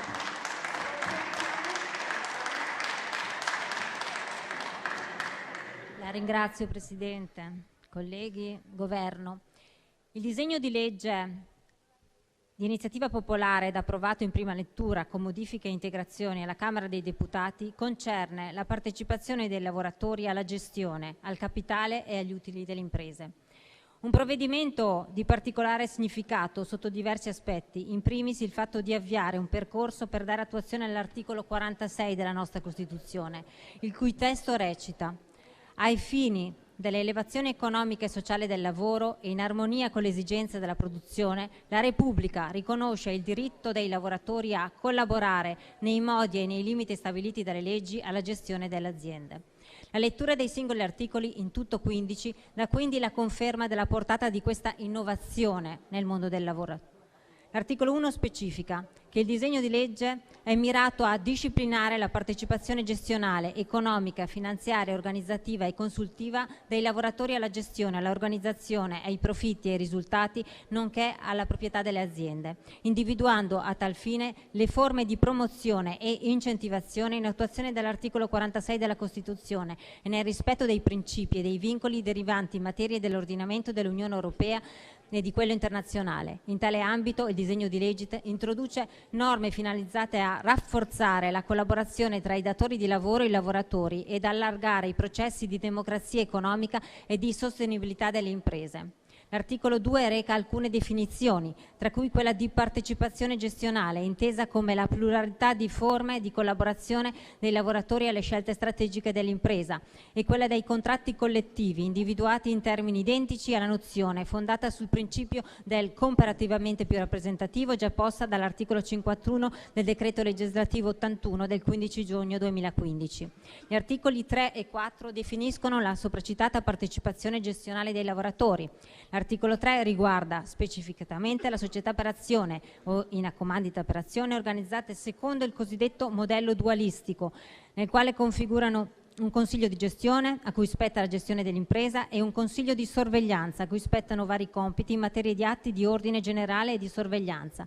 In base all'articolo 3 in esame, gli statuti societari possono prevedere, qualora la fattispecie sia disciplinata dai contratti collettivi, la partecipazione nel consiglio di sorveglianza di uno o più rappresentanti dei lavoratori dipendenti, individuati sulla base delle procedure definite dai medesimi contratti, nel rispetto sia dei requisiti sia di professionalità e onorabilità onorabilità richiesti per i componenti del suddetto Consiglio, sia delle disposizioni delle cause soggettive di esclusione della relativa nomina. Nell'ambito delle ipotesi in oggetto può essere prevista anche specificamente la presenza di almeno un rappresentante di lavoratori aderenti ai piani di partecipazione finanziaria di cui al successivo articolo 6. L'articolo 4 concerne la partecipazione gestionale dei lavoratori nelle società non organizzate secondo il modello dualistico.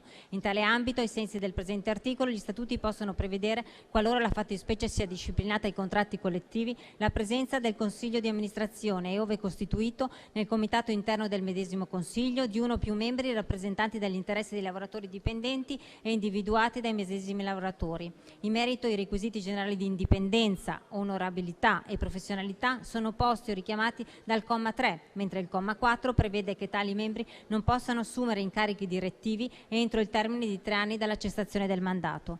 L'articolo 5 reca una modifica transitoria della disciplina sull'imposta sostitutiva dell'IRPEF e delle relative addizionali regionali e comunali, imposta concernente alcuni emolumenti retributivi costituiti da premi di risultato e da forme di partecipazione agli utili d'impresa. Si prevede una fattispecie di elevamento per l'anno 2025 da 3.000 a 5.000 euro lordi del limite di importo complessivo rientrante nell'imposta sostitutiva.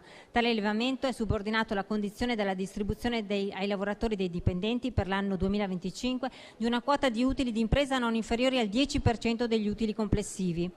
Si ricorda che l'applicazione del regime fiscale sostituito subordinato alle condizioni che il reddito di lavoro dipendente non sia stato superiore nell'anno precedente a quello di percezione degli emolumenti in oggetto, ovvero 80.000 euro, e che l'aliquota d'imposta sostitutiva è pari fino all'anno 27 a 5 punti percentuali e a regime a 10 punti percentuali. L'articolo 6 definisce la possibilità che nelle aziende siano previsti piani di partecipazione finanziaria dei lavoratori dipendenti. Tali piani possono individuare gli strumenti di partecipazione dei lavoratori al capitale delle società. L'articolo 6 prevede che per l'anno 2025 i dividendi corrisposti ai lavoratori e derivanti dalle azioni attribuite in sostituzione di premi di risultati siano computati nella base imponibile delle imposte sui redditi nella misura pari al 50%, ad esclusione della quota di tali dividendi eccedente nel limite di 1.500 euro, per quale resta ferma l'inclusione integrale dell'imponibile.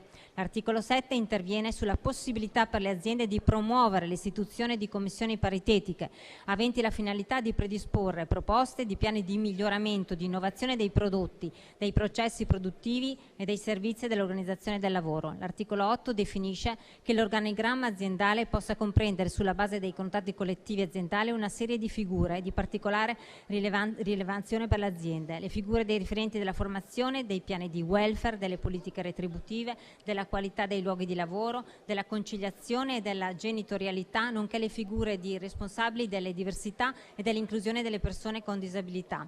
Si prevede altresì che le imprese che occupino meno di 35 lavoratori possano favorire, anche attraverso gli enti bilaterali, forme di partecipazione dei lavoratori all'organizzazione dell'impresa. L'articolo 9 prevede che, nell'ambito di commissioni paritetiche disciplinate dai contratti collettivi, le rappresentanti sindacali unitarie o le rappresentanze sindacali aziendali, o in mancanza i rappresentanti dei lavoratori e le strutture territoriali degli enti elettorali di settore, siano previamente consultati in merito alle scelte aziendali. L'articolo 10 definisce la procedura della consultazione in oggetto, che deve svolgersi secondo determinate modalità ed entro specifici termini. L'articolo prevede altresì, entro 3 giorni dalla chiusura della procedura, il datore di lavoro convochi la commissione paritetica al fine di illustrare il risultato delle consultazioni.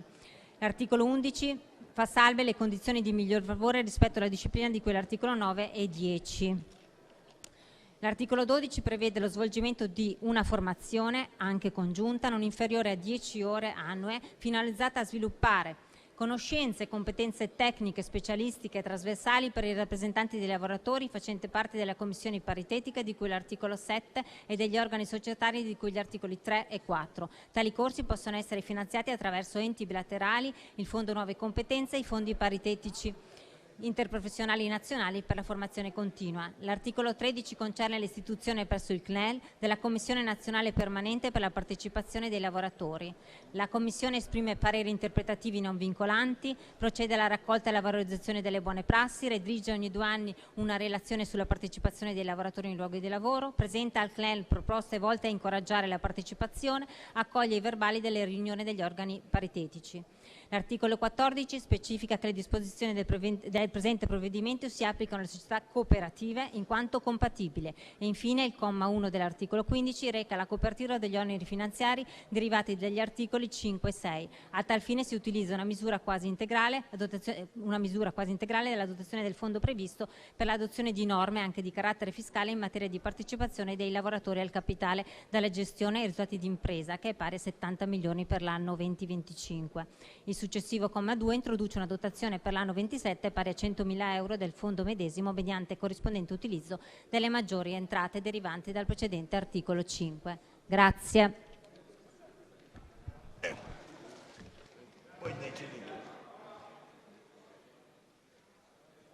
Il rappresentante del governo intende intervenire? Non intende intervenire. È in distribuzione il parere della 5ª Commissione permanente che ci è regolarmente pervenuto.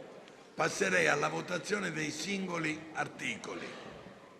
Pongo in votazione, vi prego di prestare attenzione. Senatrice Mennuni, la ringrazio. Pongo in votazione l'articolo 1. Dichiaro aperta la votazione.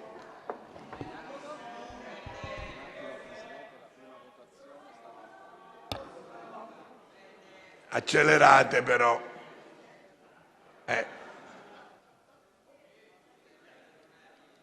Una vicepresidente per ultima, non sia mai detto. Dichiaro chiusa la votazione. Il Senato approva con 114 voti favorevoli e 18 contrari. Pongo in votazione l'articolo 2. Dichiaro aperta la votazione.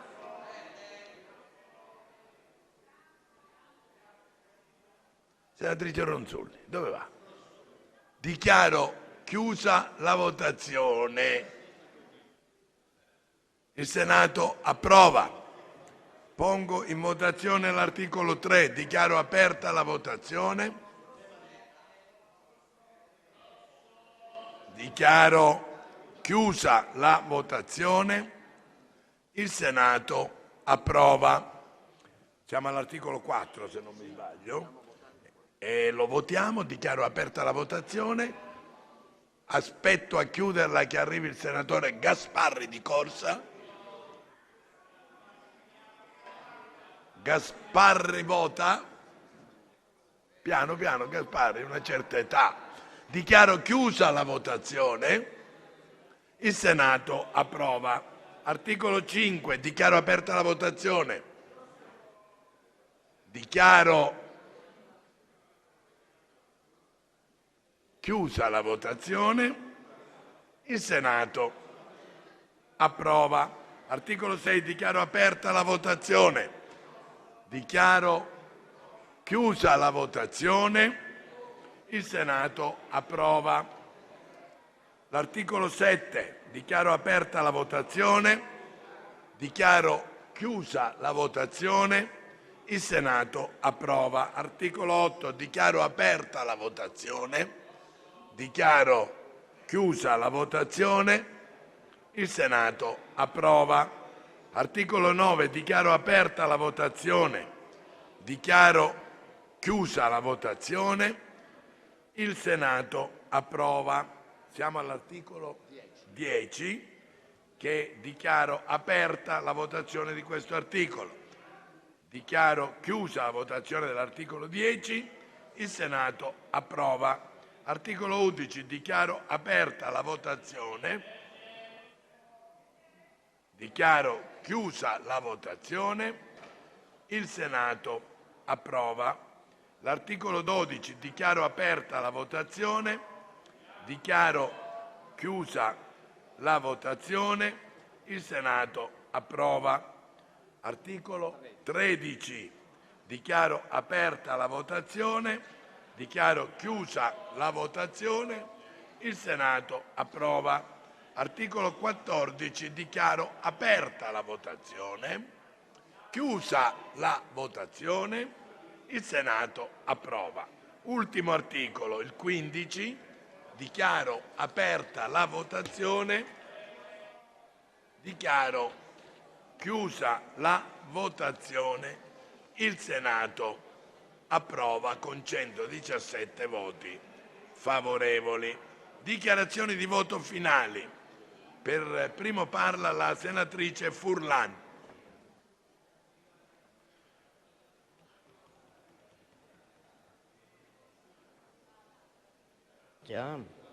Dov'è? Bene, grazie Presidente. Oggi è un giorno molto importante per il mondo del lavoro e lo è in modo particolare per le lavoratrici e i lavoratori italiani, ma lo è anche per tutti noi, per il Paese.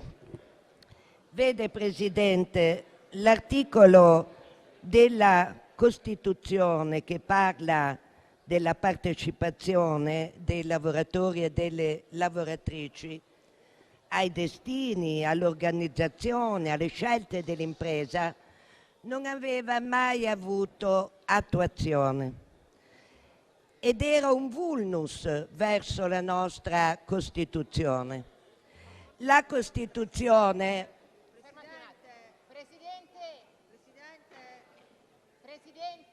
Ma c'è qualcuno che presiede? Bene. Grazie per invitare l'Aula a un po' di silenzio. Il rispetto si esercita ed è esattamente il rispetto verso la nostra Carta istituzionale. La Costituzione va difesa, va praticata, va realizzata. Non ritengo che ci siano articoli di serie A e di serie B, ma nella nostra storia repubblicana la partecipazione dei lavoratori e delle lavoratrici non era mai stata applicata per tanti motivi. Perché troppo spesso quando si parla di lavoro non si tiene conto di quell'articolo che dice che è fondata sul lavoro. E il protagonismo dei lavoratori e delle lavoratrici, come l'abbiamo avuto nelle fabbriche durante la Resistenza, va anche riconosciuto nel loro protagonismo nelle aziende e nel futuro economico. Certo, per troppo tempo, quando si cercava di parlare di partecipazione dei lavoratori, iniziavano i muri, quelli invalicabili, quelli che non vanno mai giù. Il muro prodotto da tante imprese e da tanti liberisti nella nostra economia, che non hanno mai voluto riconoscere l'importanza del ruolo dei lavoratori, ma anche di contrario massimalismo, per cui la partecipazione può rompere schemi consolidati. Ecco, noi oggi finalmente, attraverso l'approvazione di questa legge, rispettiamo la nostra Costituzione, la facciamo vivere perché la pratichiamo e riconosciamo quell'intelligenza collettiva importante dei lavoratori e delle lavoratrici che può essere un contributo strategico nel nostro Paese. Vede, Presidente, in altri Paesi la partecipazione dei lavoratori e delle lavoratrici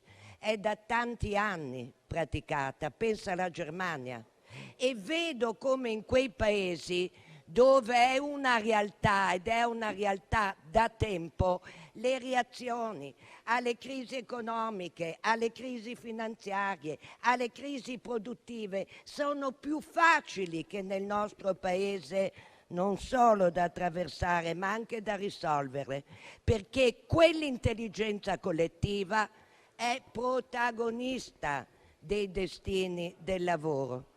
Certo, Presidente, questa è una legge di iniziativa popolare, promossa da una grande organizzazione con oltre 4 milioni di iscritti e ha saputo coinvolgere tanti cittadini, tante cittadine nel dire cambiamo il nostro sistema, innoviamolo, rendiamolo moderno, diamo protagonismo ai lavoratori e alle lavoratrici. Nella Camera purtroppo, in tutto l'iter che ha partorito alla fine questo nuovo testo, tanti tagli si sono fatti, troppi tagli ad articoli particolari, importanti, del tutto anche incomprensibili. Perché sminuire il valore della contrattazione, dei contratti nazionali, scegliendo invece gli statuti aziendali? Era molto meglio rafforzare e riconoscere quel ruolo di contrattazione dove le parti sociali si confrontano e sanno trovare una sintesi. Perché togliere il rafforzativo di obbligatorietà nella partecipazione nelle aziende pubbliche partecipate, se non è lo Stato che dimostra di scegliere questa strada? E certo, sarà un po' più in salita con i privati. Perché non volere la partecipazione nel sistema bancario e nel credito, se c'è un luogo che raccoglie i risparmi degli italiani e delle italiane, dove lo spirito partecipativo era necessario, è proprio quello. Chiediamoci perché avete tolto quell'articolo, l'avete soppresso, l'avete voluto cancellare. Noi pensiamo invece che una partecipazione in quel settore dei lavoratori e delle lavoratrici poteva creare una svolta di politica economica a favore delle stesse imprese, del lavoro e delle famiglie italiane. Ma nonostante questo, Presidente, finalmente un passo avanti si è fatto e molto della legge, quella per cui sono state raccolte le firme da tanti cittadini e delle tante cittadine, è rimasto. Sarà nostro compito, Presidente, quando ne avremo le condizioni, di migliorarla e riportarla nella sua interezza, per come era stata scritta e voluta.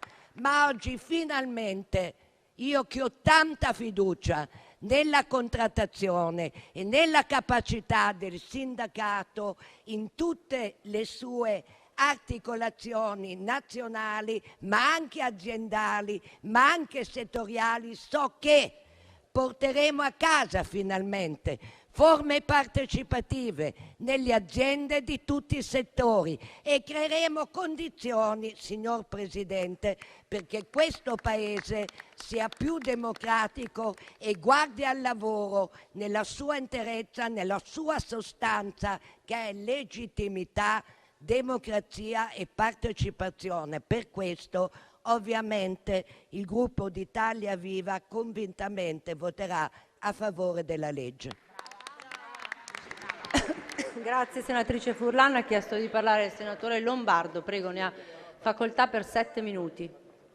Grazie Presidente, ma ne utilizzerò di meno dei 7 minuti che mi sono concessi, ma solo per dire che mentre questa mattina sono intervenuto in maniera molto dura rispetto alle dichiarazioni del Ministro Urso e rispetto alla lesione delle prerogative del Parlamento che è stata fatta nel suo intervento, in questo caso l'essere opposizione non mi è da ostacolo invece a sostenere l'argomento di cui parliamo oggi. Perché? Perché oggi esaminiamo una proposta di legge che nasce dal basso, nasce, come era stato ricordato, da un'iniziativa popolare con oltre 400.000 sostenitori promossa dalla CISL, ma soprattutto oggi ci impegniamo a dare attuazione all'articolo 46 della Costituzione. E perché io ritengo che sia importante adottare una legge attuativa della Costituzione? Noi molto spesso, troppo spesso, parliamo di riforma della Costituzione, non parliamo di attuazione della Costituzione, perché quell'articolo ci ricorda almeno due cose importanti.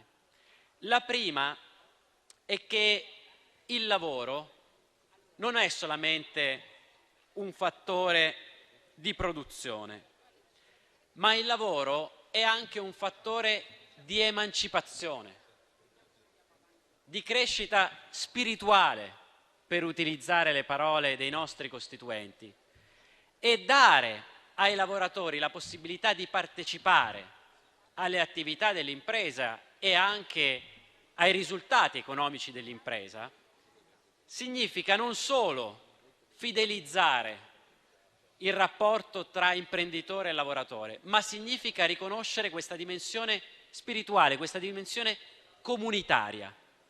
Noi dobbiamo impegnarci, pur riconoscendo i ruoli diversi che l'imprenditore ha rispetto al lavoratore, ad abbattere a volte il muro che separa chi ha la responsabilità di un'impresa da chi ci lavora.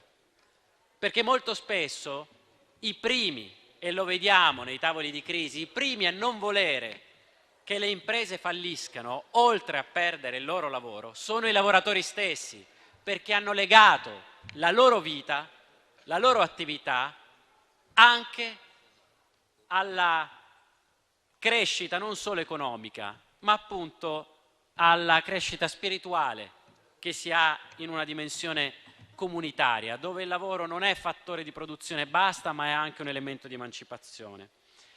E poi c'è un tema, noi abbiamo un tema di bassa crescita nel nostro Paese. Ecco, se vogliamo affrontare questo, che è il vero nodo, diciamo, della mancanza di crescita in Italia, io penso che dobbiamo coinvolgere di più i lavoratori nella gestione e nell'organizzazione delle attività di imprese, legando anche il loro riconoscimento economico agli utili che vengono prodotti. Perché? Perché questo serve non solo a responsabilizzare i lavoratori rispetto al buon andamento dell'azienda, ma ci ricorda che c'è una dimensione economica in cui il portatore di risorse finanziarie non può prevaricare l'interesse della persona o della società o dell'impresa. Ecco, Azione voterà a favore di questo provvedimento perché noi riteniamo che un'economia più democratica possa aiutare a far crescere la democrazia nel nostro Paese.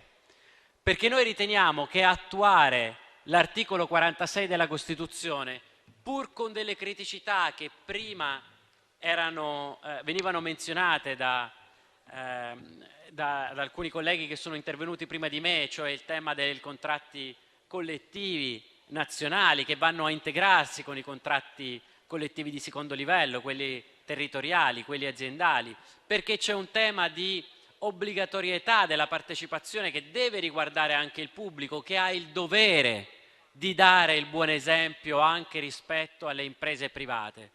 È una legge che può e deve essere migliorata dal Parlamento, però per una volta, Presidente, noi riconosciamo che viene dato seguito a un'iniziativa che parte dal basso, che ha coinvolto i lavori in Commissione, che coinvolge i lavori delle aule e che, anche se non perfetta, è sicuramente perfettibile, ma va nella direzione dell'attuazione del riformismo presente nell'articolo 46 della Costituzione, una norma che era già stata prevista in tanti altri paesi europei, penso alla Germania, all'Olanda, alla Francia, alla Svezia e alla Danimarca, una norma che oggi rende il nostro Paese un po' più moderno, la nostra economia un po' più democratica e forse ci può aiutare anche a rafforzare la democrazia nel nostro Paese. Grazie. Grazie senatore Lombardo. Ha chiesto di parlare il senatore Spagnolli. Grazie Presidente. Mi ricollego nel mio intervento a chi mi ha preceduto, la senatrice Furlan e il senatore Lombardo, perché condivido molto di quello che loro hanno detto. Questa legge nasce da un percorso nobile, un'iniziativa di legge popolare sostenuta da 400.000 cittadini per un obiettivo importante: dare attuazione all'articolo 46 della Costituzione, questione rimasta inevasa troppo tempo. E tuttavia, nel leggere il testo che stiamo per votare, la sensazione è che a fronte di qualche luce ci siano elementi che non convincono, e purtroppo non pochi. Di positivo c'è sicuramente il fatto che la legge stabilisce per la prima volta un quadro normativo per superare la rigida demarcazione tra datore di lavoro e lavoratore, con il datore di lavoro che cede un pezzo di potere decisionale per guadagnarci in termini di senso di appartenenza e di impegno condiviso. Non possiamo dimenticare che viviamo un'epoca caratterizzata da una mobilità all'interno del mercato del lavoro molto più accentuata che in passato. Oggi un giovane che inizia a lavorare dà per scontato che cambierà più volte datore di lavoro, cosa che non era ai tempi miei 40 anni fa. Ciò significa che spesso le imprese non fanno in tempo a insegnare il mestiere ai neoassunti, che questi cambiano e vanno altrove, con le conseguenti inefficienze strutturali diffuse. A ciò si aggiunge il fatto che, a fronte dei dati aggregati degli occupati italiani, che parrebbero confortanti, 24 milioni oggi, siamo molto indietro purtroppo rispetto all'Europa nella percentuale di occupati nella fascia d'età 15-64 anni. Siamo al 62% contro una media europea del 70%, la Germania tocca il 77%. E l'occupazione giovanile tra i 15 e i 24 anni è sotto il 20% in Italia, mentre appunto in Germania è sopra il 50%. Per non parlare del mismatch, ovvero del mancato incontro tra offerta e domanda di lavoro. In Italia sono infatti vacanti 400.000 posti di lavoro. Il provvedimento in esame dovrebbe andare nella direzione di affrontare anche queste criticità. E invece, nella partecipazione prevista da questa legge, fortemente rimaneggiata nei contenuti rispetto alla proposta iniziale, si limita ad essere una facoltà delle imprese, affidata di fatto alla buona volontà dei singoli imprenditori. La legge non garantisce quindi che la partecipazione diventi una prassi diffusa, e lascia molto spazio alla discrezionalità aziendale, soprattutto nelle piccole e medie imprese, dove questi meccanismi potrebbero fare davvero la differenza. Lo spazio d'elezione per fissare i principi di partecipazione avrebbe dovuto essere quello della contrattazione collettiva, ma in questo testo viene addirittura circoscritta, limitata, con elementi di arretramento per mettere tutto in mano agli statuti aziendali e quindi alle decisioni e alle facoltà delle proprietà. In particolare si sarebbe dovuto stabilire chiaramente che la distribuzione degli utili aziendali ai lavoratori, essendo una tantum perché dipendenti dal bilancio dell'azienda, non incidono sulle aliquote fiscali, perché altrimenti risultano svantaggiose per chi ne fruisce. Pensiamo all'ISEE e a tutte le altre misure di valutazione dei redditi per ottenere i pubblici servizi. Questi punti critici. Ci sono poi dei limiti. Uno, che la legge non affronta adeguatamente la necessità della formazione dei lavoratori, fondamentale per far maturare quelle competenze utili affinché i lavoratori abbiano un ruolo attivo e non soltanto simbolico o di facciata nella gestione dell'impresa.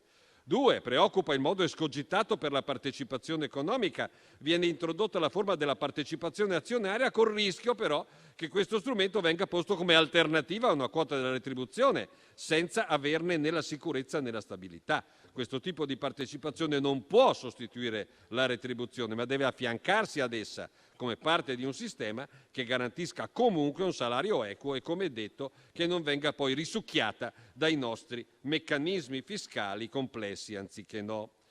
3, rispetto al testo iniziale c'è stata la cancellazione della quota minima di lavoratori nei consigli di sorveglianza delle imprese. Nella proposta di base corrispondeva a un quinto dei dipendenti, mentre alla Camera si è detto che si parla solo di uno o più rappresentanti dei lavoratori. E infine ai dipendenti è stata negata la possibilità di influire sulle politiche gestionali degli istituti bancari ed è stata soppressa la figura del garante della sostenibilità sociale delle imprese, che era un altro punto a nostro avviso strategico, sempre nell'ottica di una responsabilità condivisa tra proprietà e lavoratori. Per concludere, Presidente, colleghi, si tratta sì di un primo passo nella giusta direzione, ma è molto vago e facoltativo nelle disposizioni concrete. La partecipazione non può essere un'idea astratta, ma è un principio chiave ad alta valenza strategica nella gestione dei processi complessi, come complesso è fare impresa in questa fase storica di grandi cambiamenti sul piano tecnologico e delle regole. Per tutte queste ragioni, Presidente, il Gruppo delle Autonomie voterà sì a favore, ma con la convinzione e l'attesa che presto questo testo dovrà essere ulteriormente e profondamente evoluto per andare davvero incontro agli obiettivi che si pone. Grazie. Grazie senatore Spagnolli. Ha chiesto di parlare la senatrice Gelmini. Prego, ne ha facoltà. Grazie Presidente. Come è stato sottolineato, questo disegno di legge ha una grande rilevanza, riveste un'importanza forte per diverse ragioni. Innanzitutto perché si tratta di una proposta di legge di iniziativa popolare e sono 400.000 i lavoratori che hanno sottoscritto questa proposta. È un'iniziativa che proviene da un sindacato autenticamente riformista come la CISL, ma soprattutto rappresenta finalmente un cambio di paradigma nelle relazioni tra i lavoratori e i datori di lavoro, perché noi veniamo da una impostazione ideologica novecentesca che ha voluto sistematicamente registrare una contrapposizione, una conflittualità, una distanza fra le ragioni della produzione da un lato e la condizione di lavoratore dipendente dall'altro. Ci voleva un sindacato coraggioso come la CISL per far fare a questo Paese un passo avanti e ci voleva anche una maggioranza consapevole del cambiamento dei tempi. Non solo, abbiamo tardato nella attuazione dell'articolo 46 della Costituzione, che è uno dei più illuminati e voluti dai padri costituenti, che prova appunto a rendere sinergiche da un lato le aspettative dei lavoratori di essere compartecipi e protagonisti nelle strategie aziendali da un lato, con le ragioni della produttività dall'altro. Questo articolo 46 nell'arco delle diverse legislature si è provato ad attuarlo, ma non ci si è mai riusciti. Il fatto che oggi noi registriamo da un lato una spaccatura dell'opposizione di fronte a questo disegno di legge e dall'altro il coraggio della maggioranza nel votare a favore di questo provvedimento la dice lunga sul tasso di riformismo di questo Paese, perché non solo il provvedimento introduce, accanto alla contrattazione collettiva, che non viene meno, che non viene indebolita, però la responsabilità delle parti nel trovare sinergie per fare che cosa? Per aumentare la produttività, per aumentare la competitività. E all'interno di questo disegno di legge ci sono diverse forme di collaborazione, quelle gestionali, quelle organizzative, quelle consultive, quelle finanziarie. Sono diverse le modalità con cui, attraverso anche percorsi di formazione, si prova a trovare delle sinergie per ottenere un risultato, che è quello di migliorare la qualità dei lavoratori, la qualità della vita dei lavoratori da un lato, ma dall'altro la grande necessità di questo Paese di tornare a crescere, ad essere competitivo, a puntare sulla produttività.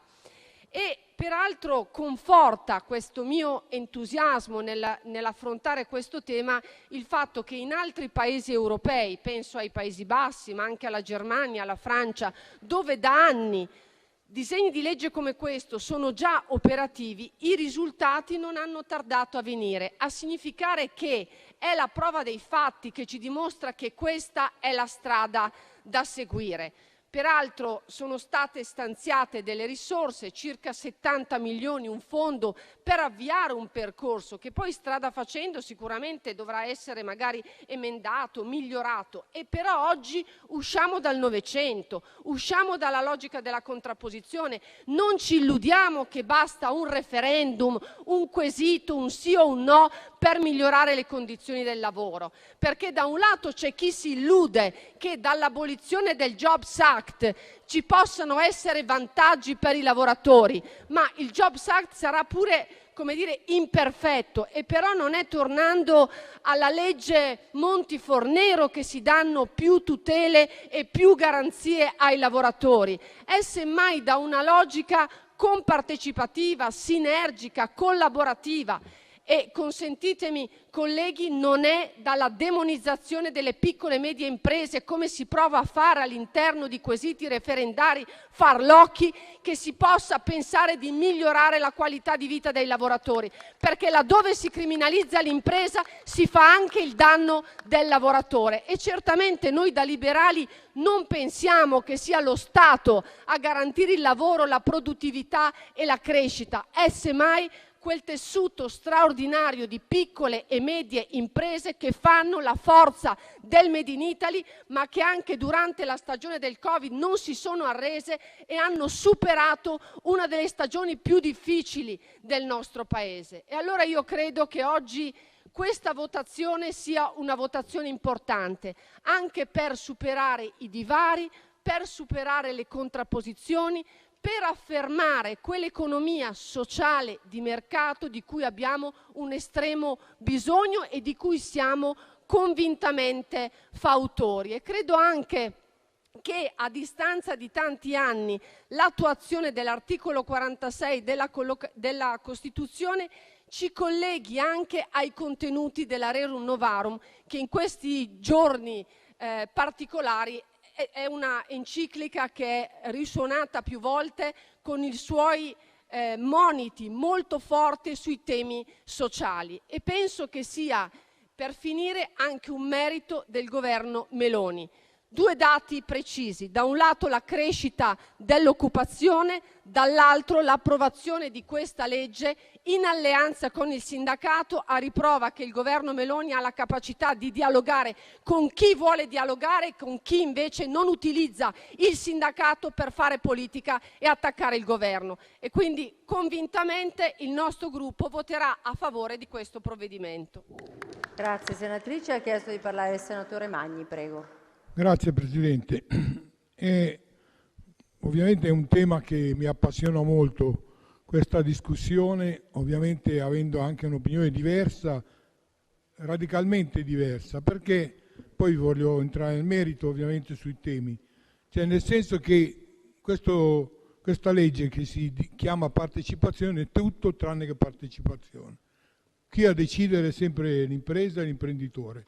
Il lavoratore e i propri rappresentanti non toccano palla da questo disegno di legge così come è uscito, così come è presentato, perché se poi si discute in termini astratti è un'altra cosa. Ora, il livello di partecipazione, anche qui sento delle cose, forse sono presuntuoso, ma che io ho fatto prima l'operaio e poi il sindacalista, posso spiegarvi che il problema della partecipazione è un problema che il movimento sindacale nel suo insieme ha sempre avuto a che vedere e che si è posto a partire dagli anni 70.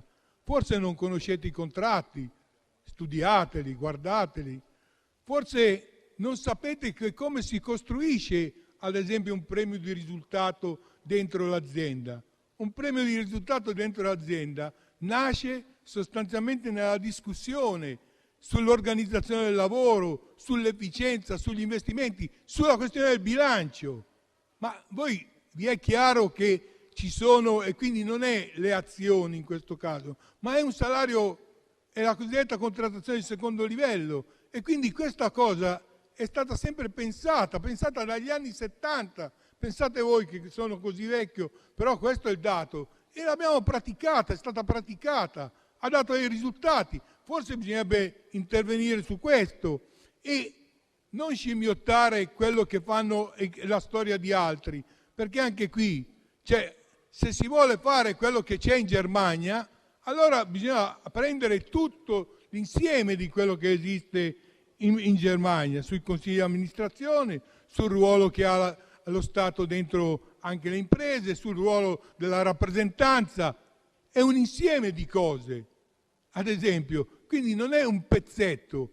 In Italia, ripeto, molto spesso, se voi andate in una serie non solo di grandi aziende, anche di piccole e medie imprese, Io ho lavorato per 15 anni in un'azienda che è arrivata al massimo a 30 dipendenti, quindi so che cos'è la piccola e media impresa. Vivo in un territorio che vive sulla piccola e media impresa, eppure è un territorio che ha avuto una contrattazione diffusa tra le parti sociali da sempre, ancora oggi è in grado di fare questa cosa. Quindi forse bisognerebbe ideologicamente da parte vostra ragionare più su quello che succede realmente che quello che vogliamo disegnare. E qui non c'è nessuno che si sottrae a questa discussione.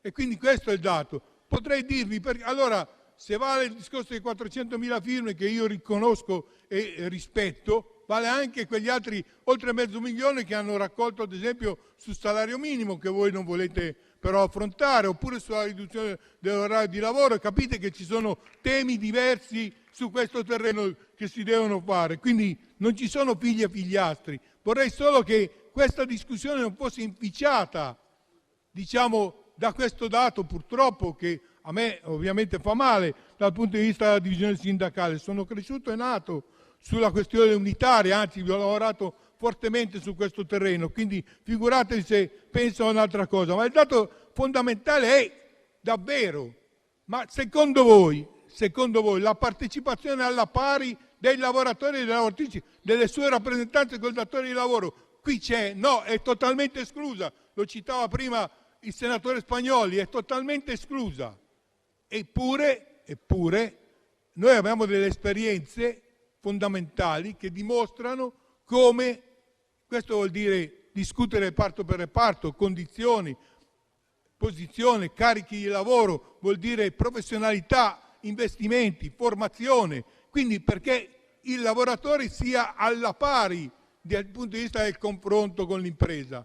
Non devo chiedere il permesso della discrezionalità dell'impresa, ovviamente distinguendo tra chi dirige, chi è proprietario e il soggetto e il lavoratore e le lavoratrici. Ma ripeto, molti accordi sono fatti su chi ha queste capacità e quindi questa disponibilità. E allora bisogna intervenire e dare un senso di cogenza anche dal punto di vista della legge. Io sono d'accordo, però vale, ripeto, per tutto. Non si può dire che non bisogna intervenire in modo legislativo perché, ad esempio, sul salario minimo si interviene sulla contrattazione, la libera contrattazione delle parti, e poi invece si fa un'altra cosa in cui si interviene sulla contrattazione e si limita addirittura il ruolo delle parti, perché questo è quello che avviene. Allora, delle due l'una, bisogna decidere. Ripeto, perché ci sono proposte che dicono espressamente che non ledono nessun limite, non pongono nessun limite alla contrattazione, ma fissano una soglia in questa direzione. E guardate, anche qui vogliamo parlare del diritto del lavoratore. Beh, sul Jobs Act io ho lavorato per 10 anni, perché ho iniziato nel 61, allora si poteva licenziare ad nutum. Sapete che cosa vuol dire? Con un cenno uno poteva essere licenziato. Poi nel 1970 lo Statuto del lavoratore mi ha dato un diritto di essere una persona, di riconoscere il fatto che la Costituzione rappresentava anche me dentro la fabbrica, ed era il datore di lavoro che doveva giustificare non la riduzione di personale qualora c'è una crisi aziendale, ma sul giustificato motivo. L'onere della prova aspettava il datore di lavoro e io avevo il diritto non di essere licenziato. E Giossatti invece ha monetizzato, l'ha fatto diventare una merce la mia posizione. Questo ha fissato un tetto, che io possa essere licenziato fissando un tetto economico. Questo è il dato fondamentale. Questo è rispetto alla Costituzione? No, questo è il dato e non è un feticcio. Il lavoratore o la lavoratrice o ha un diritto o non ce l'ha. Questo è il punto. E quindi queste sono le cose fondamentali. E in questi anni purtroppo i lavoratori e le lavoratrici hanno perso rapporti unitari, difficoltà di mobilitazione, di contrattazione. Perché? Perché la precarizzazione del lavoro, in cui si pensava che la competitività nel paese si faceva attraverso la precarizzazione, invece la competitività la si fa attraverso l'innovazione, la partecipazione, l'intervento sulle condizioni di lavoro, la formazione. Queste sono le cose per fare la competitività dell'impresa, non sui costi e sulle spalle dei lavoratori e delle lavoratrici. Questo è quello che è avvenuto e questo è quello che oggi paghiamo dal punto di vista, diciamo, complessivo come paese. Io vorrei una volta tanto fare una discussione vera su queste cose, senza questioni ideologiche, ma discutiamo. Qual è il dato fondamentale? Perché quando un lavoratore precario ha paura di fare un'azione anche individuale, perché c'è il salario povero? Perché in molte realtà, esiste la precarietà, i lavoratori non si sentono liberi di esprimere, di iscriversi al sindacato, di fare lo sciopero, di fare queste cose. Non si sentono il diritto perché sono esposti. Vogliamo discutere di queste robe qua? Le vogliamo proprio discutere? Discutiamone. Io non sono ideologicamente contro niente, il problema è di merito. Sul merito non concordo, per questa ragione Alleanza di Sinistra voterà contro. Grazie senatore Magni. Ha chiesto di parlare il senatore Silvestro. Prego, ne ha facoltà. Grazie Presidente, colleghi. Dopo tanti decreti legge e diversi disegni di legge di iniziativa parlamentare, oggi esaminiamo un testo di legge che è partito dall'iniziativa popolare, con il pieno sostegno del sindacato, la CISL in particolare, che ha contribuito a scriverlo. Ci arriva dopo un lungo esame della Camera, che lo ha ampiamente integrato e modificato, tenendo conto del fatto che al testo iniziale sono stati affiancati altri 5 proposte di legge di iniziativa dei deputati. La ratio della proposta, che dopo l'approvazione senza modifiche del Senato diventerà legge, è quella di agevolare la partecipazione dei lavoratori alla gestione, al capitale e agli utili delle imprese. Cioè ci saranno regole ulteriori per consentire la partecipazione dei lavoratori, che già oggi è una realtà in molte aziende, anche importanti del nostro Paese.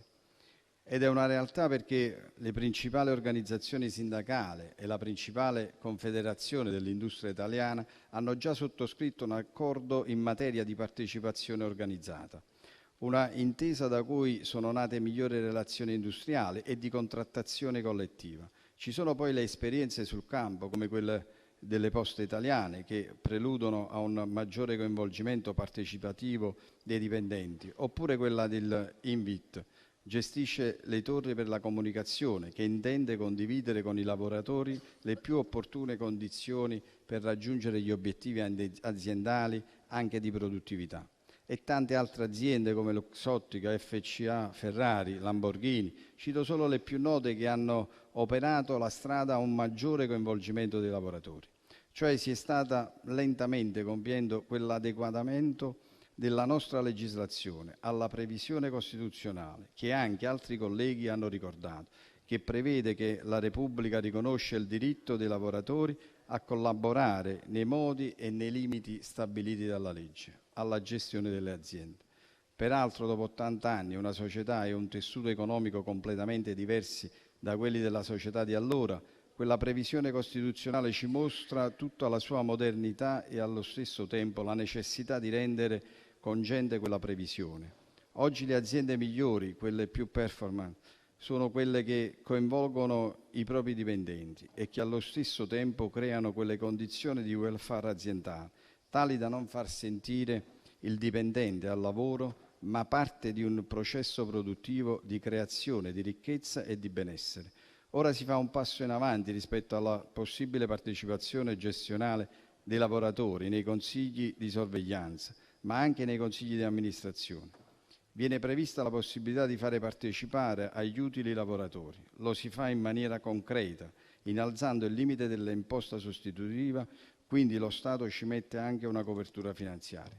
Così come è prevista la partecipazione dell'organizzazione del lavoro e dell'innovazione aziendale. Anche queste previsioni prevedono incentivi per le imprese che li adottano. Viene inoltre ritagliato il ruolo consultivo ai dipendenti sulle scelte aziendali che riguardano tutti i lavoratori.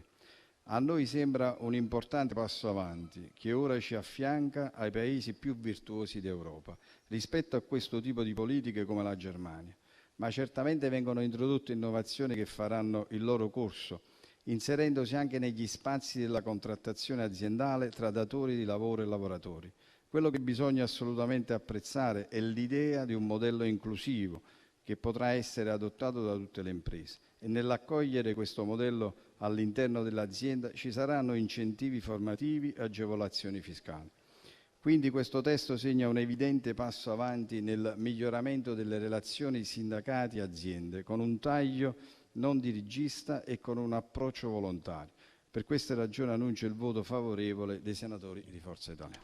Grazie, senatore Silvestro. Ha chiesto di parlare il senatore Mazzella. Prego, ne ha facoltà. Grazie Presidente, onorevoli colleghi, Sottosegretario Castiello. Oggi ci troviamo di fronte a un'occasione storica purtroppo colpevolmente sprecata. Un'opportunità che avrebbe potuto rappresentare un vero e proprio passo avanti nel rafforzare i diritti dei lavoratori e nel promuovere una partecipazione più significativa e concreta. Questa occasione però si è dissolta in un'operazione di maquillage normativo, fatta di titoli altisonanti e di dichiarazioni di intenti e di contenuti inconsistenti e insufficienti. Questa è una realtà che non possiamo ignorare, è un fallimento ed è un'occasione perduta che avrebbe potuto cambiare radicalmente il volto della partecipazione dei lavoratori nel nostro Paese e che invece si riduce a una mera apparenza, un'illusione di progresso. Il disegno di legge 1407, nato da una proposta di iniziativa popolare sostenuta da oltre 400.000 cittadini e cittadine, un dato che a mio avviso non dovrebbe essere sottovalutato, è stato profondamente snaturato nel suo impianto, nella sua visione originaria. È stato svuotato del suo significato politico, sociale e costituzionale. Si richiama l'articolo 46 della nostra Costituzione che recita: la Repubblica riconosce il diritto dei lavoratori a collaborare nei modi e nei limiti stabiliti dalla legge alla gestione delle aziende.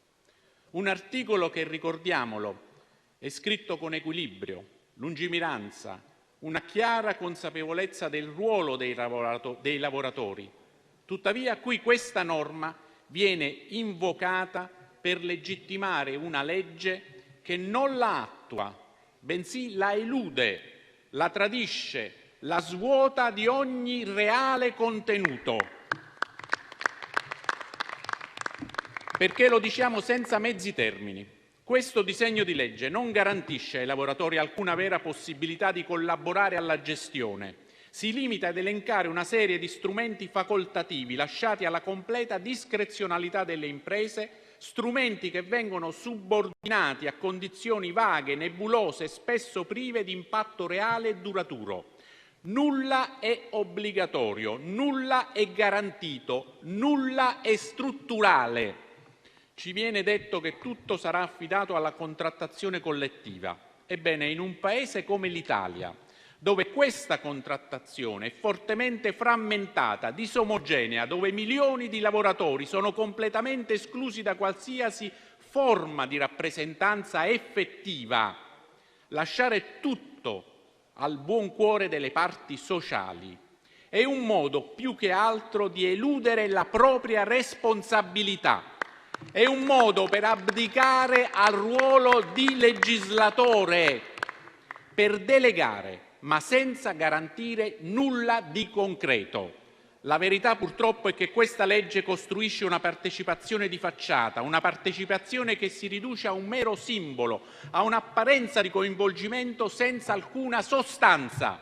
Ciò che si manifesta chiaramente quando si introduce un quadro di incentivi fiscali così limitati come 1.500 euro di esenzione o la quota ridotta di dividendi, che di fatto non costituiscono mai uno strumento di reale redistribuzione della ricchezza. Lo stesso vale per i piani di partecipazione finanziaria. Si parla di coinvolgimento, ma senza affrontare il nodo cruciale del diritto del lavoratore di scegliere se aderire o meno. Si propone una partecipazione che nella sostanza rischia di essere un mero atto di fiducia, senza garanzie di stabilità reale, senza un valore effettivo delle azioni assegnate e senza una prospettiva di un coinvolgimento duraturo e non subordinato alle oscillazioni di mercato o alle congiunture economiche.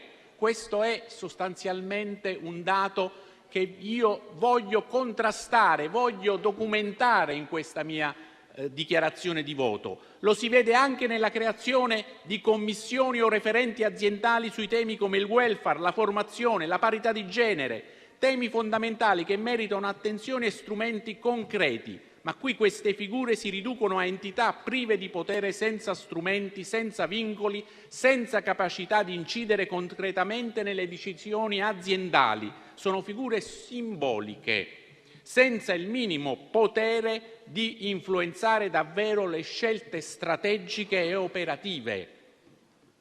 La Commissione nazionale per la partecipazione presso il CNEL, invece di essere uno strumento di impulso e di monitoraggio attivo, si configura come un osservatorio passivo, privo di autonomia, senza compiti di controllo o di intervento reale. Anche qui si preferisce il simbolo all'azione, il talk all'azione concreta. E ciò che più ci colpisce alla fine è l'assenza di una visione strategica a lungo termine. In un momento storico in cui il mondo del lavoro sta attraversando trasformazioni profonde, dall'automazione alle nuove forme di impiego, dall'instabilità salariale alla povertà lavorativa, all'intelligenza artificiale, la partecipazione dei lavoratori poteva essere il pilastro di una società più equa, di una coesione sociale più forte, di una giustizia più reale.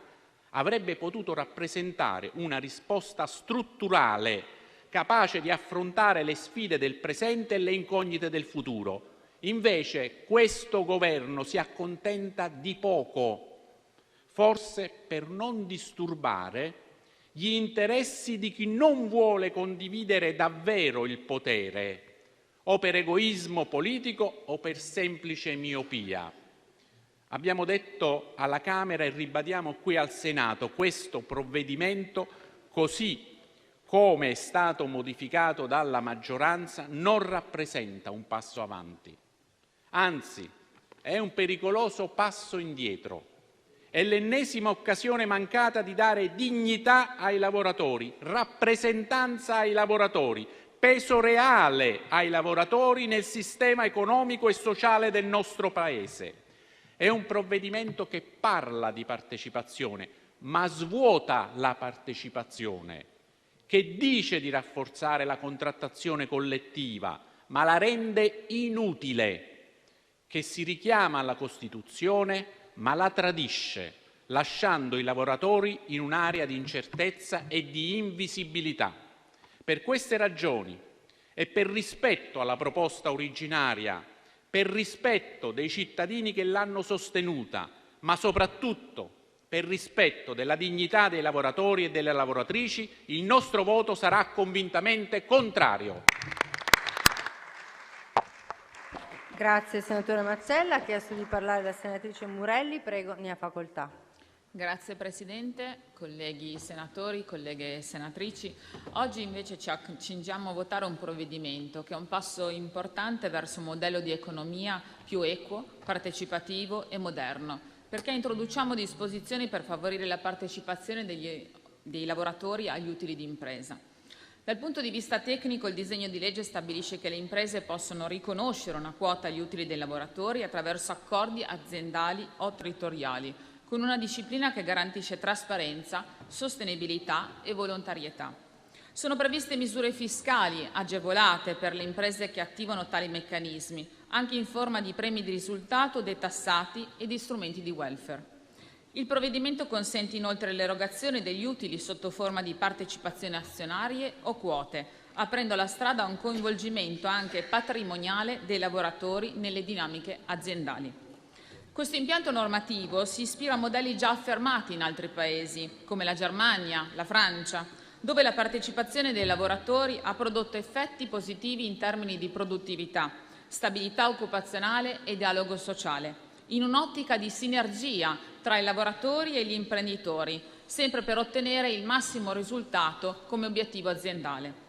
Non si tratta di un obbligo, ma di un'opportunità per le imprese di fidelizzare e motivare sempre di più i lavoratori, di essere riconosciuti anche non solo come costo, ma come un fattore strategico di crescita. Dal punto di vista politico noi sosteniamo convintamente questo provvedimento, anche perché ha assorbito un disegno di legge della Lega a prima firma del capogruppo alla Camera Molinari con il contributo di Luigi Sbarra. E crediamo che in un'economia sociale di mercato che metta al centro la persona, il lavoro e la responsabilità condivisa. Dare ai lavoratori la possibilità di partecipare agli utili non significa solo riconoscere il merito, ma rafforzare il patto tra capitale e lavoro, su cui si fonda il tessuto produttivo del nostro Paese. C'è un articolo della Costituzione, l'articolo 46, che molto spesso viene dimenticato, che dice: ai fini della elevazione economica e sociale del lavoro, la Repubblica riconosce il diritto dei lavoratori a collaborare nei modi e nei limiti stabiliti dalla legge alla gestione delle aziende. Questo disegno di legge va esattamente in quella direzione, rendendo concreta una visione costituzionale finora rimasta inattuata. È una norma che non ha carattere ideologico, ma profondamente riformista.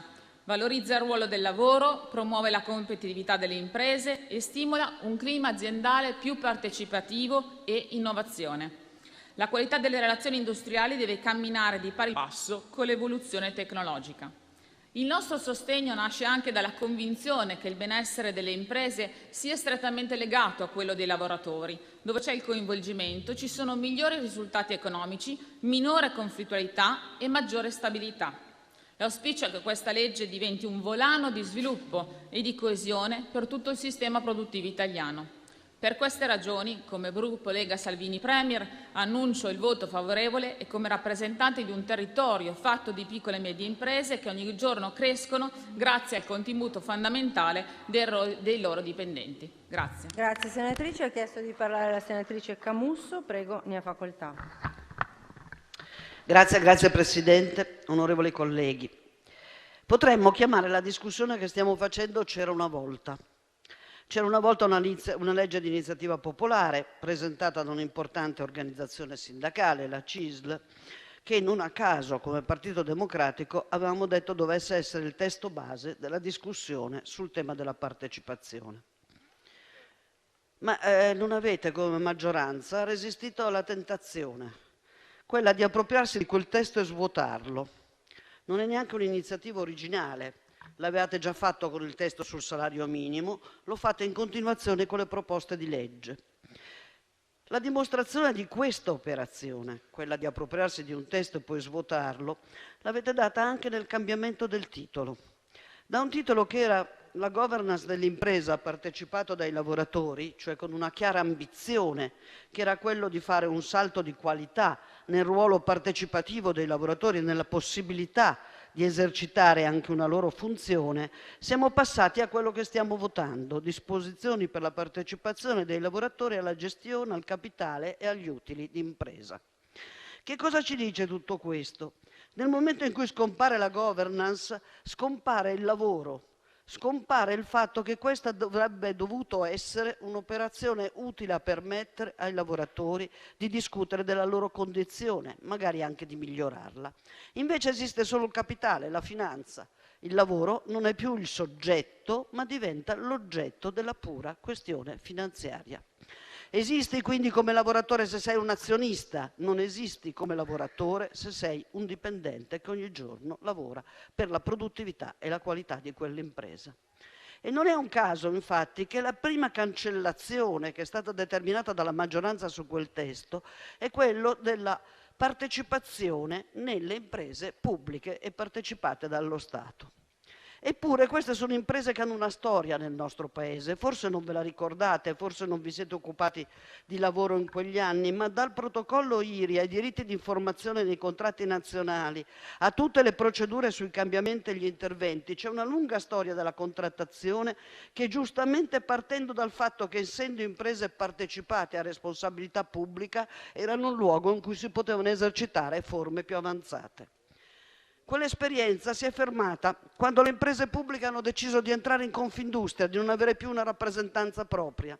E da questo punto di vista non mi stupisce quella cancellazione dell'intervento sulle imprese partecipate e l'allinearsi a un veto che in questo Paese è sempre stato esercitato da Confindustria rispetto a tutte le forme di partecipazione dei lavoratori.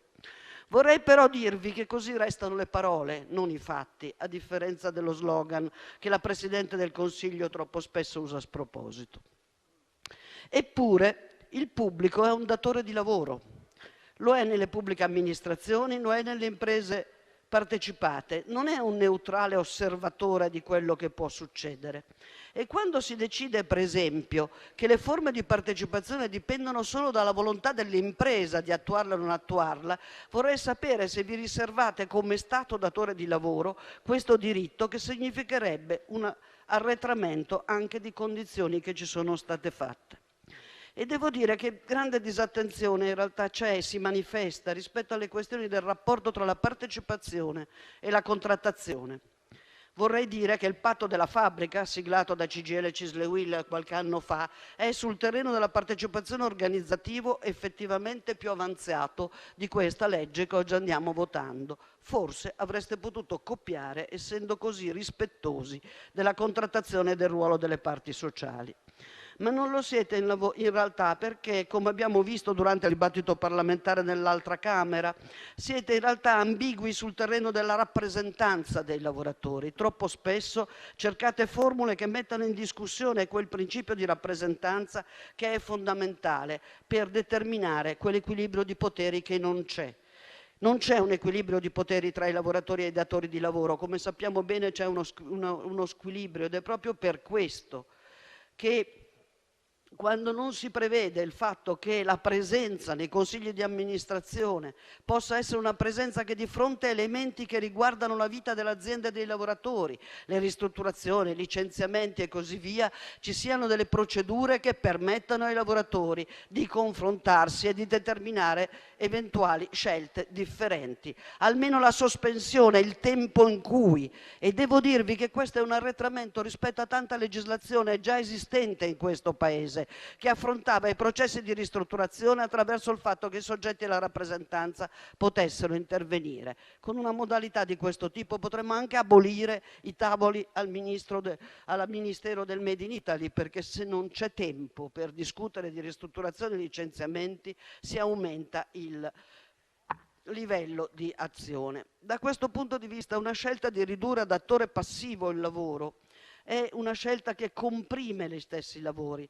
Spesso riferite il fatto che sia necessario, l'abbiamo sentito anche nella relazione, evitare il conflitto. Io vorrei ricordarvi che nella storia dei diritti dei lavoratori del nostro Paese il conflitto è stato una parte essenziale. Senza quello non avremmo diritti universali del lavoro. E certo il conflitto deve essere democratico, deve essere rappresentanza, perché bisogna riconoscere il lavoro, l'importanza dell'organizzazione del lavoro, dell'autonomia e della libertà sul lavoro. Ed è per questo che anche le ambiguità che ci sono sul riconoscimento dei contratti nazionali come soggetto sono in qualche modo preoccupanti. Ma noi volevamo lavorare a un testo invece sulla partecipazione che rappresentasse un passo in avanti delle cose che già la contrattazione aveva conquistato. In questo senso andavano tutti gli emendamenti che abbiamo presentato sia alla Camera che in Senato per ottenere dei risultati collettivi e soprattutto per il lavoro. Ma come sempre è valso il pregiudizio, quello che caratterizza questa maggioranza che di fronte agli emendamenti delle opposizioni dice no e continua a dire no. E alla fine cosa ci troviamo? Che da un testo molto interessante, importante, forte delle firme che sono state raccolte, che come Partito Democratico abbiamo appunto proposto di integrare e rafforzare, ci siamo visti un testo sostanzialmente svuotato, e svuotato soprattutto in quelle parti che erano di responsabilità pubblica e avremmo potuto determinare. Ci troviamo di fronte quindi a una conclusione che definire imbarazzante è abbastanza un eufemismo. Era questa la ragione per cui il gruppo del Partito Democratico si asterrà. Si asterrà per il rispetto dell'origine tradita di questa legge di cui oggi discutiamo. Una ragione che era invece una possibilità di avanzamento, ma soprattutto ci asteniamo per dire quanto avete svilito una proposta che era invece importante per il lavoro e il nostro Paese. Grazie senatrice Camusso. Ultimo intervento in dichiarazione di voto per il senatore Berrino. Prego, ne ha facoltà. Grazie Presidente, Governo, colleghi. Oggi è una giornata molto importante per il Parlamento. Se pensiamo che nelle ultime 7 legislature solo 5 leggi di iniziativa popolare sono state approvate dal Parlamento, quindi noi oggi stiamo vivendo un giorno importante su un tema fondamentale, forse la legge di iniziativa popolare più importante nella vita del nostro Parlamento. E oggi noi contribuiamo a approvarla, a far sì che 400.000 firme, un sindacato importante come la CISL, trovi la sua proposta divenuta legge, e lo sarà tra pochi minuti. Quando i costituenti inserirono l'articolo 46 nella nostra Costituzione, forse non si immaginavano o non si sarebbero mai immaginati che ci sarebbero voluti decenni fino al 2025 per arrivare a una legge che attuasse un articolo così importante, un articolo che fu inserito come speranza nella nostra Costituzione, speranza che si trovasse un modello di sviluppo differente a quello che era stato conosciuto fino al 47 e che possa dettare le regole e la tutela delle parti, tra virgolette, in causa, e quindi tra il datore di lavoro, le società, come veniva chiamato una volta il padrone, e i lavoratori, come venivano chiamati una volta la classe operaia.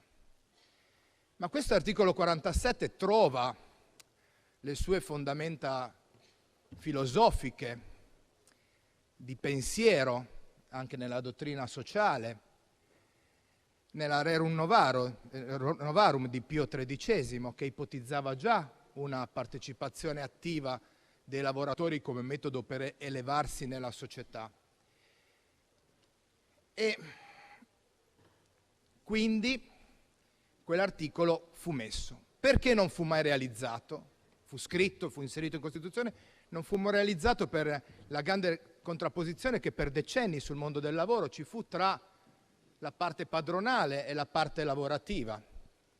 Contrapposizione che ha impedito fino al 2025 che ci fosse una qualsiasi proposta di legge che arrivasse a compimento, per interessi, per colpe forse di tutte e due le parti, che fecero pressione sulla politica affinché non si smarcasse da, come è stato detto, da un conflitto forte che negli anni 60, 70 e anche in parte degli 80 ha fatto vivere due parti dell'Italia in contrapposizione. E devo dire che la volontà, la forza delle 400.000 persone sulla proposta della CISL di firmare e portare all'attenzione della politica questa proposta è stata di una novità devastante. Potremmo dire che si dà un colpo di grazia alla lotta di classe grazie a questa legge. Si sminano molti conflitti che finora ci sono stati e nessuno ha voluto risolvere. Forse per questo che ci sono parti che ancora adesso si oppongono a questa legge? Abbiamo sentito no al Job Act, ma no a questa legge. Abbiamo sentito, come dire, echi degli anni 60 e degli anni 70, quasi che il conflitto fosse una cosa romantica a cui tendere anche nei prossimi anni. Penso che invece la politica abbia il dovere di sminare il conflitto, abbia il dovere di far sì che i lavoratori e le aziende, non mi piace più parlare di padrone e classe operaia, si scontrino invece di incontrarsi. Penso che oggi noi stiamo facendo un buon lavoro e dovremmo anche interrogarci del perché lo facciamo su un'iniziativa popolare e non su un'iniziativa della politica. Però devo dire anche che in mezzo a alcune critiche tecniche che ho sentito, che abbiamo sentito, alcune critiche invece forti su cosa oggi andremo a votare, proprio perché la legge di iniziativa popolare, non possiamo non portare qui le parole di chi quella legge l'ha proposta e il commento che è stato fatto dopo le trasformazioni, anche forti, che sono state fatte alla Camera. E così mi ricordo, ci ricordiamo tutti cosa disse proprio il giorno stesso dell'approvazione della Camera del testo che oggi poi noi andremo a approvare, di Daniela Fumarola, che è la segretaria generale della CISL, che disse che l'approvazione alla Camera rappresenta un passo fondamentale verso un traguardo storico per il mondo del lavoro e per l'intero Paese. Dopo 77 anni finalmente si avvicina all'approvazione dell'articolo 46 della Costituzione, che trova vita in questa legge. Il testo approvato, e su questo mi permetto di richiamare la vostra attenzione, secondo chi ne è stato promotore, mantiene intatti i principi cardine della proposta, che penso sia la cosa importante, per cui noi oggi orgogliosamente voteremo a favore di questa proposta. La valorizzazione della contrattazione collettiva come motore degli accordi partecipativi, e quindi non è vero che la contrattazione collettiva viene esclusa da questa legge, anzi trova fondamento forte in questa legge. Sostegno economico alla partecipazione attraverso incentivi concreti, i famosi 69 milioni di cui parlava la senatrice Gelmini. Il governo ha messo soldi per la realizzazione di questa legge affinché sia vera e affinché le imprese siano contente di far sì che i lavoratori entrino nella partecipazione dell'azienda. E la salvaguardia, il riconoscimento delle 4 forme di partecipazione, che sono quelle che sono a fondamento della legge stessa. E allora non trovo un motivo valido per approvare, seppur da qualche parte criticamente, la legge. E mi stupisco che oggi, a votazione avvenuta, su quel tabellone che sarà sopra le nostre teste, ci sarà la bandiera italiana con dei puntini rossi, con dei puntini bianchi, ma fortunatamente con tanti punti verdi che segnaleranno l'approvazione di questa importante legge, a cui il gruppo di Fratelli d'Italia dà il suo sostegno forte e il suo voto positivo. Grazie senatore Berrino. Quindi pongo in votazione il disegno di legge numero 1407.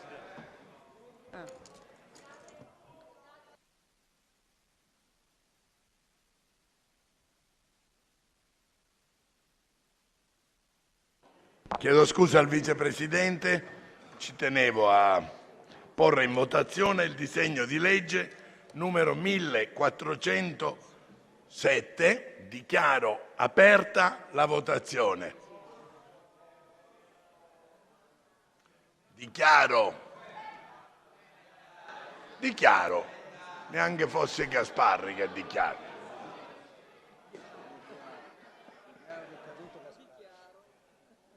Possiamo chiudere la votazione? Dichiaro chiusa la votazione. Il Senato approva con 85 voti favorevoli, 21 contrari, 28 astenuti. Bene. Sospendiamo la seduta fino alle ore 16. Alle 17:30 riunione dei presidenti di gruppo. Quindi dalle 16 alle 17:30 si lavora. È così. Grazie, buon appetito a chi decide di mangiare.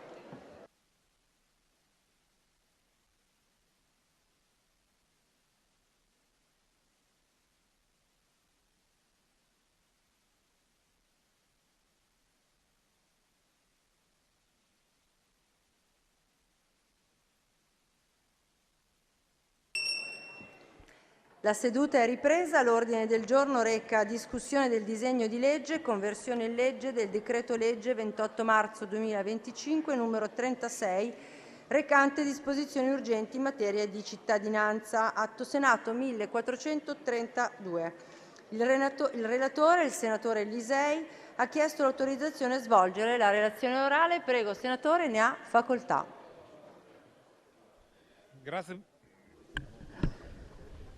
Grazie Presidente.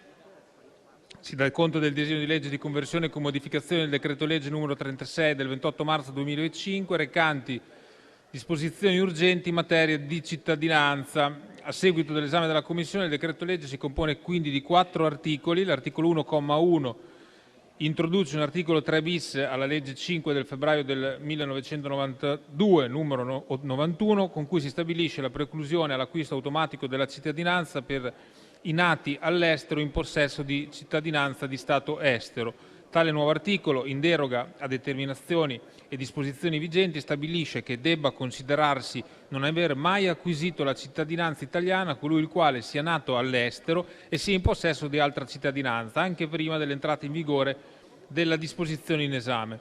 La norma individua poi alle lettere da A a D una serie di eccezioni a suddetta preclusione. La norma fa salvi anzitutto i casi in cui lo stato del cittadino sia riconosciuto o sia accertato giudizialmente in seguito, rispettivamente, a domanda o a domanda giudiziale presentata entro le 23:59 ora di Roma del 27 marzo 2025.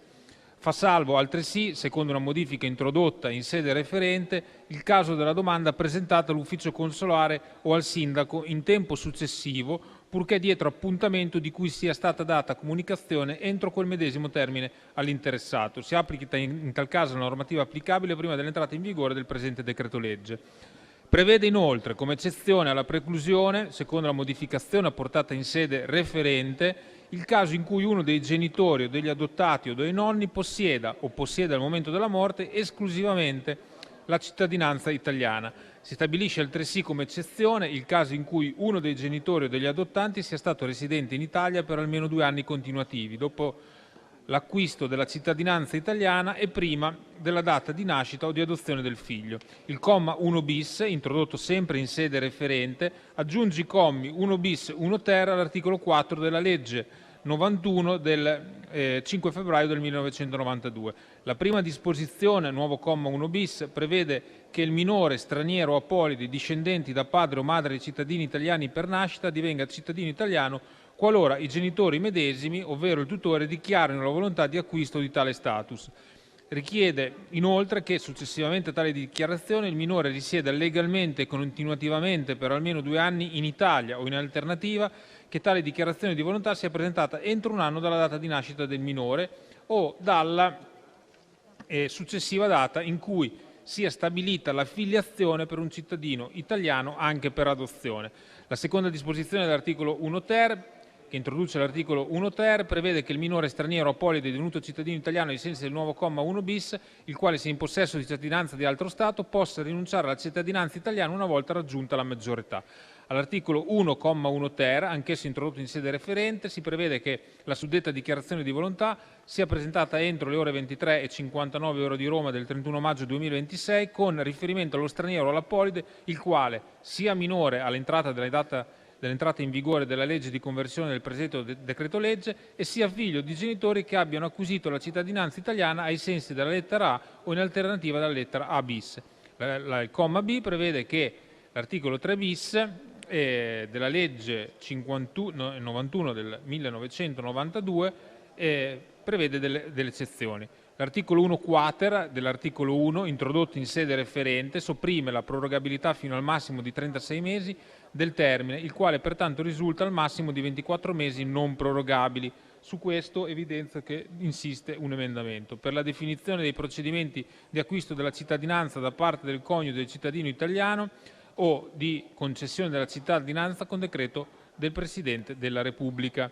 Il comma 1 quinques reca una disposizione transitoria per questi stessi procedimenti, ove presentati alla data di entrata in vigore delle nuove previsioni, disponendo l'applicazione della disciplina previgente. L'articolo 1 sexes, introdotto in sede referente, prescrive un requisito di residenza continuativa biennale in Italia per l'acquisto della cittadinanza da parte dei figli minori di genitori che acquisti o riacquisti la cittadinanza italiana se conviventi. L'articolo 1, comma 2, novellato dall'articolo 19 bis del decreto legislativo 1 settembre 2011 numero 150, intervenendo su alcuni profili della disciplina della prova relativa alle controversie in materia della cittadinanza italiana.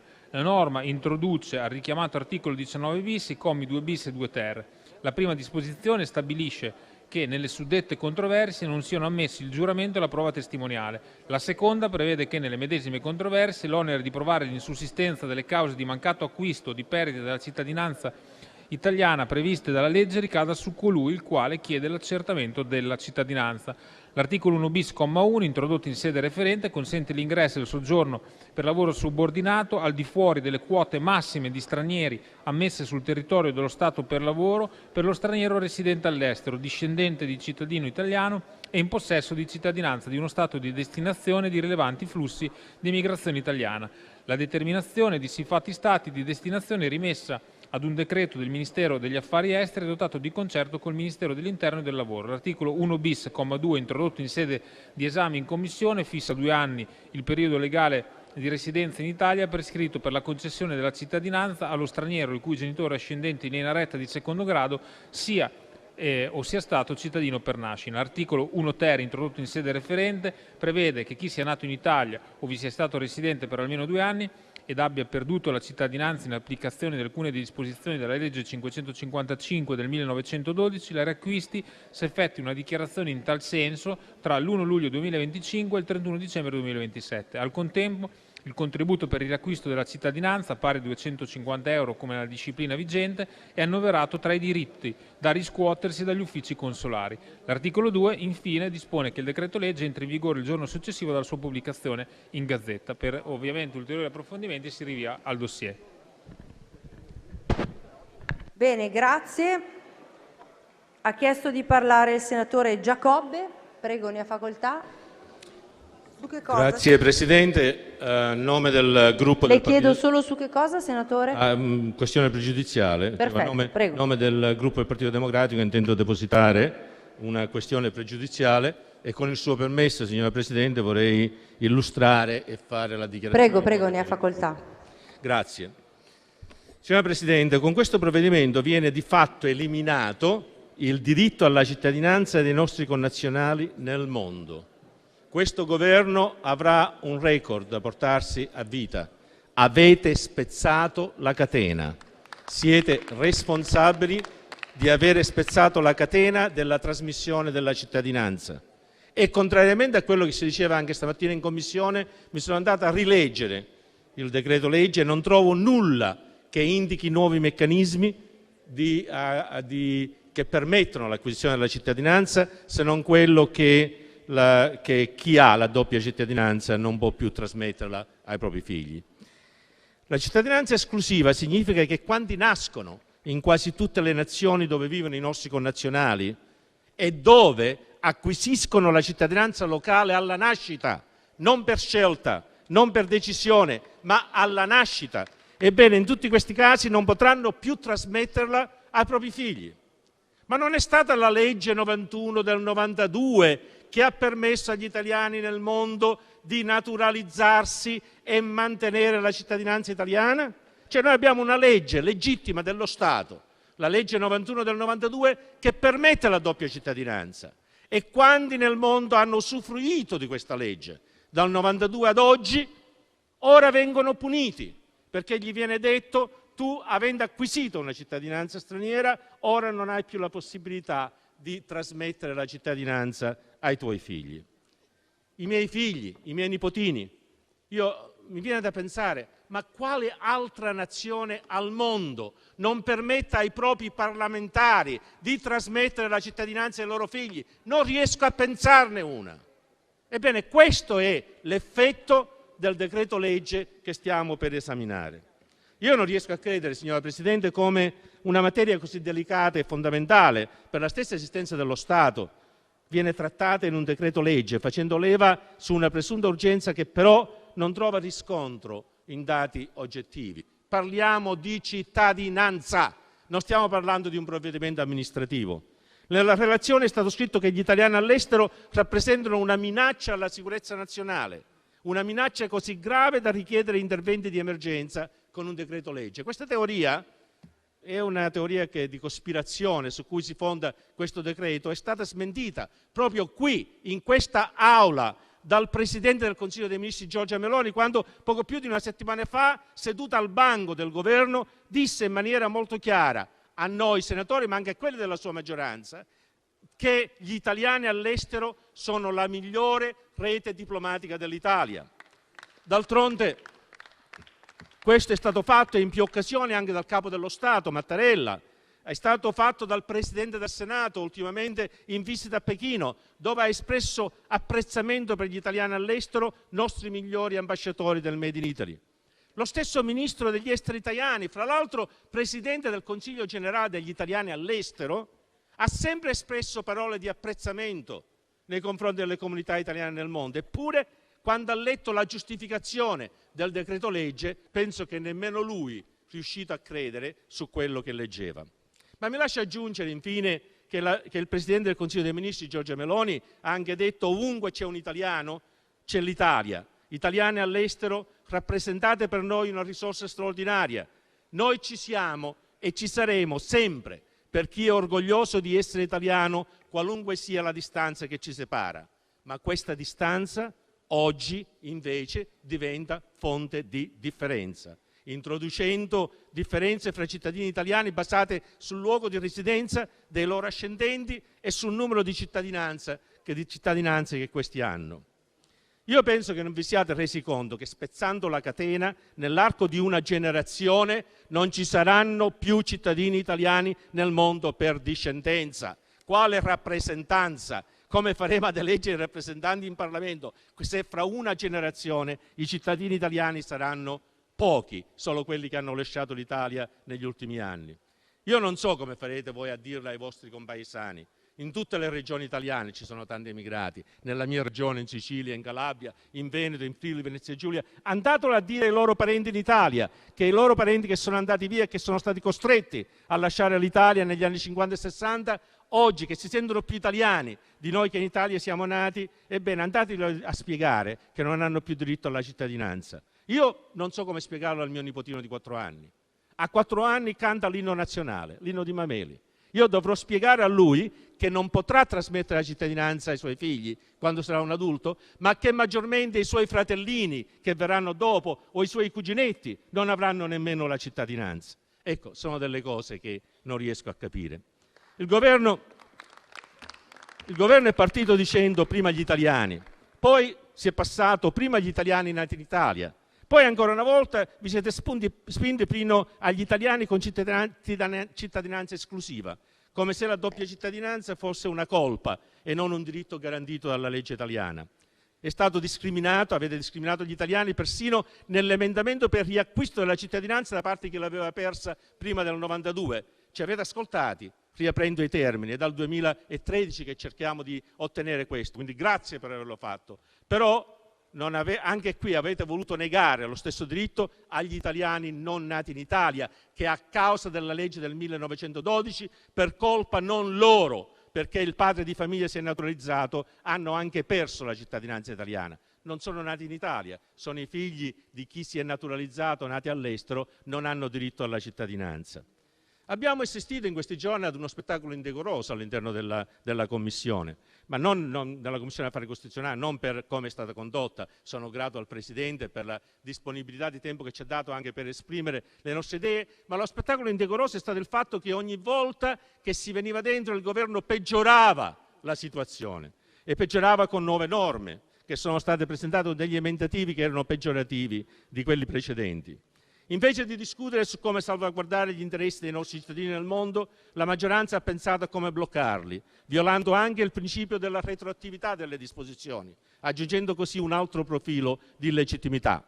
Il decreto, infatti, considera non avere mai acquisito la cittadinanza italiana coloro che nati all'estero non soddisfano i nuovi requisiti, anche se nati prima dell'entrata in vigore della norma. Una retroattività che incide su diritti già acquisiti o in via di riconoscimento, violando il principio di irretroattività delle leggi sfavorevoli e della certezza del diritto. Mi dica, signor Ministro, signor Sottosegretario, rappresentante del Governo, ma da quando varranno le nuove regole?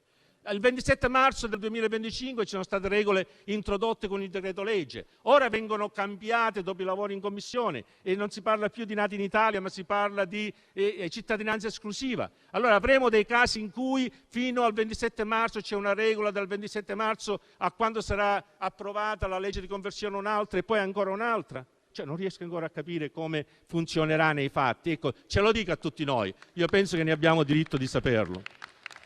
Ora, sebbene il decreto non revochi formalmente la cittadinanza, infatti la sua applicazione retroattiva riguarda la negazione di un diritto già acquisito, perché nel passato la cittadinanza veniva riconosciuta automaticamente, era un diritto. Sei nato da genitore italiano, sei cittadino italiano. Quindi ci sono centinaia di migliaia, milioni di persone che hanno acquisito quella cittadinanza grazie al fatto di essere nati da genitori italiani. Il 27 marzo di quest'anno, bacchetta magica, non è più così. La cittadinanza che era stata acquisita, ma per un atto amministrativo non registrato, ancora non riconosciuta con il passaporto, non c'è più. Da quel momento in poi non c'è più. E questa è una norma retroattiva che indubbiamente ha un vizio di legittimità, indubbiamente. La legge, la giurisprudenza indicano con chiarezza che la cittadinanza non è un favore concesso dallo Stato, ma uno status giuridico e che ha per molti aspetti anche automatico. La verità, Presidente, è che tutto ciò è successo in queste settimane sottendendo una verità neanche tanto sconosciuta. Questa maggioranza ha paura degli emigrati, sia di quelli che partono sia di quelli che arrivano. Ma ancor di più questa maggioranza ha paura della cittadinanza e di chi può ottenerla. Ha paura della società dei diritti, dell'inclusione, del rispetto, del pluralismo. Quello che i nostri emigrati da generazione hanno contribuito a diffondere in ogni angolo del mondo, costruendo di fatto quello che è oggi il Made in Italy. Ma di che cosa avete paura? Del fatto che i nostri figli sono più italiani di noi che in Italia siamo nati? Del fatto che il mio nipotino a 4 anni e mezzo va in una scuola e quando dipinge porta un grembiule con un prodotto italiano di cui fa pubblicità e che se noi dovessimo pagare quella pubblicità non so quanti soldi costerebbe. Questi sono gli italiani nel mondo, amano l'Italia e l'amano l'Italia forse molto di più di quando l'amano quando in Italia sono nati. Noi ora ci accingiamo a dire loro: non siete più benvenuti nella grande famiglia degli italiani. Signor Presidente, mi avvio a concludere. Siamo di fronte ad un decreto che mortifica le nostre comunità all'estero, mortifica quegli italiani che hanno dovuto lasciare il nostro Paese non per scelta ma perché lo Stato non era capace di garantire loro una vita dignitosa, mortifica i nostri figli, i nostri nipoti che crescono e vivono nell'italianità quotidiana e vogliono essere riconosciuti come italiani dallo Stato.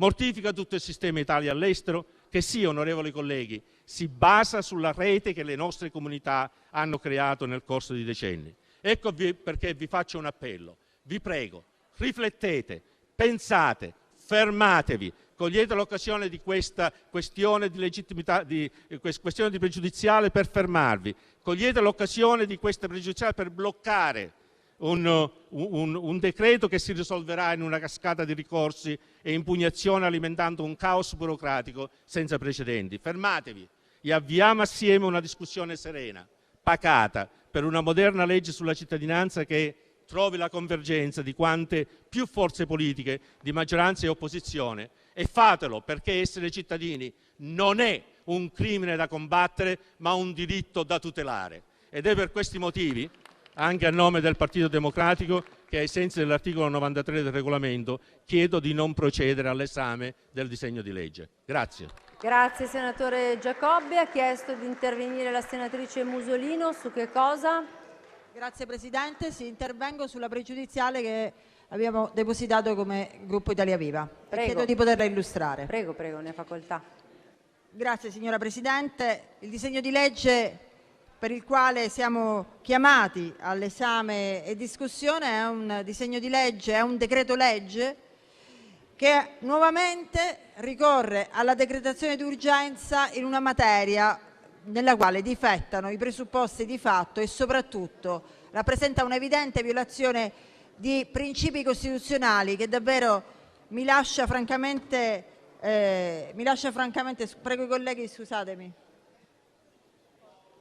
Parlano sempre. Prego, mi lascia davvero stupita. Sì, grazie Presidente. Innanzitutto ricorrere alla decretazione d'urgenza su una materia come quella della cittadinanza, con una disposizione come questa che sostanzialmente è una tagliola, perché sancisce una falcidia legale, e dice semplicemente che chi nasce da italiani e risiede all'estero, quindi da un italiano che risiede all'estero, chi nasce da italiani che risiedono all'estero, fino al 27 marzo del 2025 era cittadino italiano, dal 28 marzo del 2025 non lo è più, non avrà più diritto di ottenere non un provvedimento col quale si costituisce il suo diritto, ma un provvedimento che si limita a dichiarare l'esistenza di un diritto che esiste ed esiste per legge.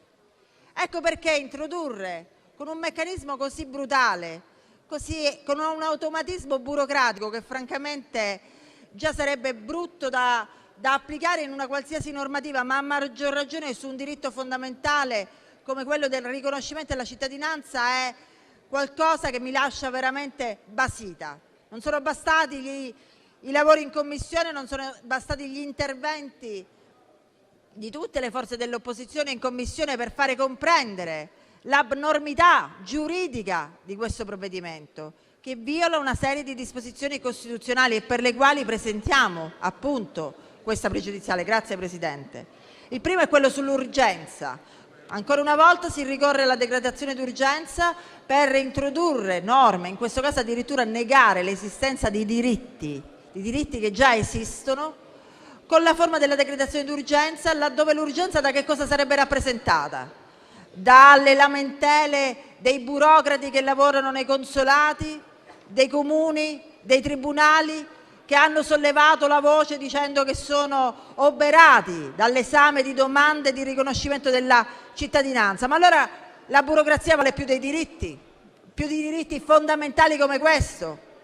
E di fronte a una domanda che dice che c'è un surplus di burocrazia non si risponde negando diritti, si risponde aumentando le risorse per l'esame delle domande, semplificando i procedimenti, non certo negando i diritti. E quindi questa decretazione d'urgenza qui non ricorre, signora Presidente, e non ricorre nella misura in cui lo ammette lo stesso Governo, che presentando la legge dice in attesa di una legge di riordino. E allora se hai intenzione di fare una legge di riordino, e su quella possiamo discutere, perché siamo consapevoli che c'è anche una deriva da questo punto di vista nel riconoscimento delle cittadinanze. Ci sono fenomeni di abusi, fenomeni che vanno sicuramente disciplinati meglio, ma se sei consapevole che c'è una deriva, se sei consapevole che è venuto il tempo immaturo anche per modificare le norme sul riconoscimento della cittadinanza e ad aprire anche la casistica del riconoscimento, non soltanto alla ius sanguinis, ma magari, chissà, che non sia possibile anche un'apertura verso lo ius scholae o lo ius soli, ma comunque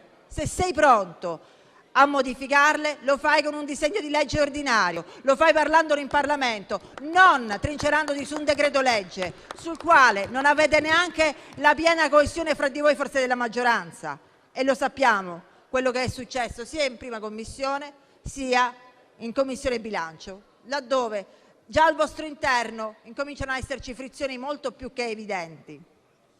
Ma sempre restando sul piano delle violazioni costituzionali, signora Presidente, si può mai con un decreto legge disporre la negazione dell'esistenza di un diritto che non soltanto si nega l'esistenza del diritto, ma addirittura con efficacia retroattiva, violando il principio generale per il quale la legge, io lo ricordo sempre a tutti, dispone sempre solo per l'avvenire. E per disporre in senso retroattivo, con efficacia retroattiva, ci devono essere motivi particolari, che non sono certamente quello di dire che gli uffici sono ingolfati e quindi chiudiamola qua, mettiamo una saracinesca.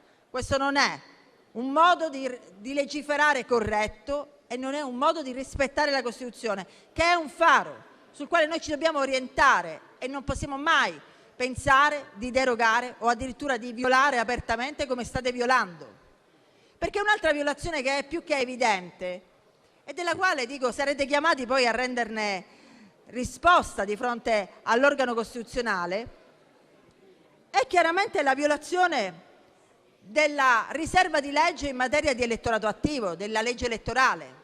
Perché non può sfuggire a nessuno in quest'Aula, ma a nessuno neanche, diciamo, in un dibattito esteso anche a tutte le piazze, a tutti i punti di confronto, non può sfuggire a nessuno il fatto che nel momento in cui con un decreto legge si decide di recidere questo legame e di dire che chi ha presentato la domanda entro il 27 marzo del 2025 viene riconosciuto cittadino italiano e chi, perché magari è nato dopo, perché magari non l'ha fatto in tempo, perché magari non lo sapeva, non è stato informato che c'era un decreto legge del genere, non l'ha fatto, non può più avere questo riconoscimento, è chiaro che si incide sull'elettorato attivo, perché si elimina a queste persone la possibilità di iscriversi all'AIRE e quindi di votare e di esercitare i suoi diritti di elettorato attivo. E mi ricordo, a me stessa lo ricordo, perché non so quanto valga poi ricordarlo qui alle forze della maggioranza che mi sembrano sempre ostinatamente sorde a tanti rilievi che mi sembrano non soltanto fondati, anche assolutamente ragionevoli, che sulla legge elettorale c'è una riserva, non si può decretare d'urgenza. Ci avete provato pure con la legge sui ballottaggi, volevate introdurli con un decreto legge e per fortuna che c'è sempre un filo che collega il Palazzo Chigi col Quirinale, che ricorda che ci sono delle norme che non si possono modificare, fra queste la riserva di legge ordinaria in materia elettorale, eppure voi lo state facendo. Poco importa che sia una violazione indiretta, poco importa che si capisca soltanto ragionandoci un attimo, perché l'efficacia è questa, gli effetti sono esattamente questi. E poi, signora Presidente, c'è anche una evidente sperequazione e quindi una violazione dell'articolo 3, che dovrebbe essere sempre il faro in tutta l'attività legislativa che noi portiamo avanti. Dire non fare mai un provvedimento che possa creare una discriminazione fra diritti che esistono. E questo è un diritto che esiste, perché il riconoscimento della cittadinanza, signora Presidente, avviene con un provvedimento che la Corte Costituzionale ha più volte ribadito avere efficacia dichiarativa. Non si costituisce il diritto di cittadinanza, si dichiara, perché già preesiste nella misura in cui si nasce da un cittadino italiano residente all'estero che abbia cittadinanza italiana. Questo è sufficiente. Il provvedimento amministrativo serve unicamente a sancirlo formalmente, ma il diritto esiste. E nel momento in cui si attua una disciplina come quella che volete portare avanti e sulla quale mi auguro che le parole di queste pregiudiziali vi facciano ragionare, chiaramente si crea una discriminazione, una sperequazione, una violazione evidente tra chi lo ha fatto e chi non lo ha fatto e non potrà più farlo, pur avendo le stesse medesime condizioni. Immaginatevi due fratelli, uno l'ha fatto e uno no, eppure uno sarà cittadino italiano e l'altro no. E quindi questo è palesemente una violazione dei nostri principi costituzionali. Signora Presidente, questo è il governo delle contraddizioni, è il governo che dice che gli italiani all'estero sono il suo vanto, il suo orgoglio, le comunità alle quali guardare sempre con ammirazione, eppure è il governo che le colpisce non soltanto in modo assolutamente duro, ma anche immotivato. Perché se qua il problema è la lungaggine burocratica, il numero delle istanze da esaminare, il sovraffollamento degli uffici, e allora si potenziano gli uffici, si mettono nuovi dipendenti, si semplificano le procedure. Avete fatto la settimana scorsa la legge delega per la semplificazione normativa, ma mai che in queste leggi deleghe per la semplificazione normativa si badi alla sostanza di quello che si deve fare per rendere la pubblica amministrazione più snella, per consentire ai cittadini di esercitare i propri diritti. Invece qua, paradossalmente, per effetto poi degli emendamenti che ha presentato il governo, non soltanto il testo era mal fatto all'inizio, si è pure peggiorato, perché poi, per esempio, e poi sarà espresso chiaramente successivamente nel dibattito, nel consentire ai soggetti che non avevano potuto ottenere il riconoscimento della cittadinanza per effetto dell'entrata in vigore della legge del 1992, nell'aprire una finestra temporale, cioè nel fare una moratoria per consentire a questi soggetti di poter riacquistare la cittadinanza italiana, invece che semplificare il provvedimento, invece che snellirlo, invece che comprendere che i cittadini devono esercitare i propri diritti e che esercitare i diritti non è una concessione, ci avete messo il balzello economico di 250 euro a domanda e con questi soldi non avete neanche pensato di utilizzarli per esaminare le domande. Almeno sarebbe stata, come posso dire, una cosiddetta tassa di scopo. No, lo Stato li incamera e poi dice: siccome gli uffici sono sovraffollati di domande, sai che c'è? Mettiamo un termine, chi c'è e chi non c'è non ci potrà essere più. E quindi, signora Presidente, le violazioni costituzionali in questo testo sono evidenti. Se oltre ad essere il governo delle contraddizioni volete avere anche il primato di essere il governo che riceverà più pronunce di incostituzionalità sui propri testi, come già vi è accaduto con l'autonomia differenziata, se volete evitare di raggiungere questo triste primato, io vi invito ai sensi dell'articolo 93 del regolamento a non procedere all'esame del testo di legge e a ragionare con il Parlamento nelle sedi opportune. Grazie. Grazie senatrice. Ha chiesto di parlare il senatore Magni su che cosa? In merito alla...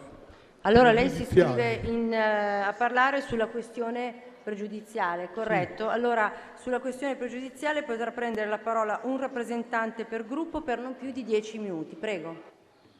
Grazie Presidente. Io ringrazio ovviamente il senatore Giacobbe di aver presentato, il Partito Democratico di aver presentato questa pregiudiziale, perché devo dire che il provvedimento che stiamo discutendo è sbagliato ovviamente nel merito, ma vorrei sottolineare in particolare nel metodo.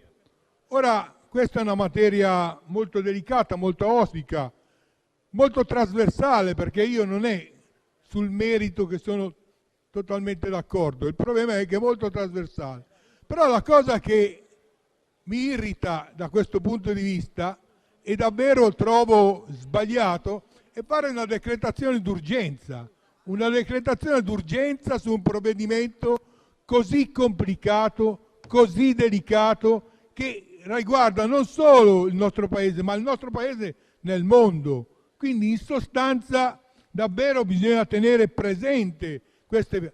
E ad esempio il fatto che non si sia avuto l'accortezza di sentire parlamentari eletti nelle circoscrizioni in giro per il mondo, di non aver fatto, diciamo, i passaggi con le comunità per arrivare a trovare il giusto equilibrio da questo punto di vista.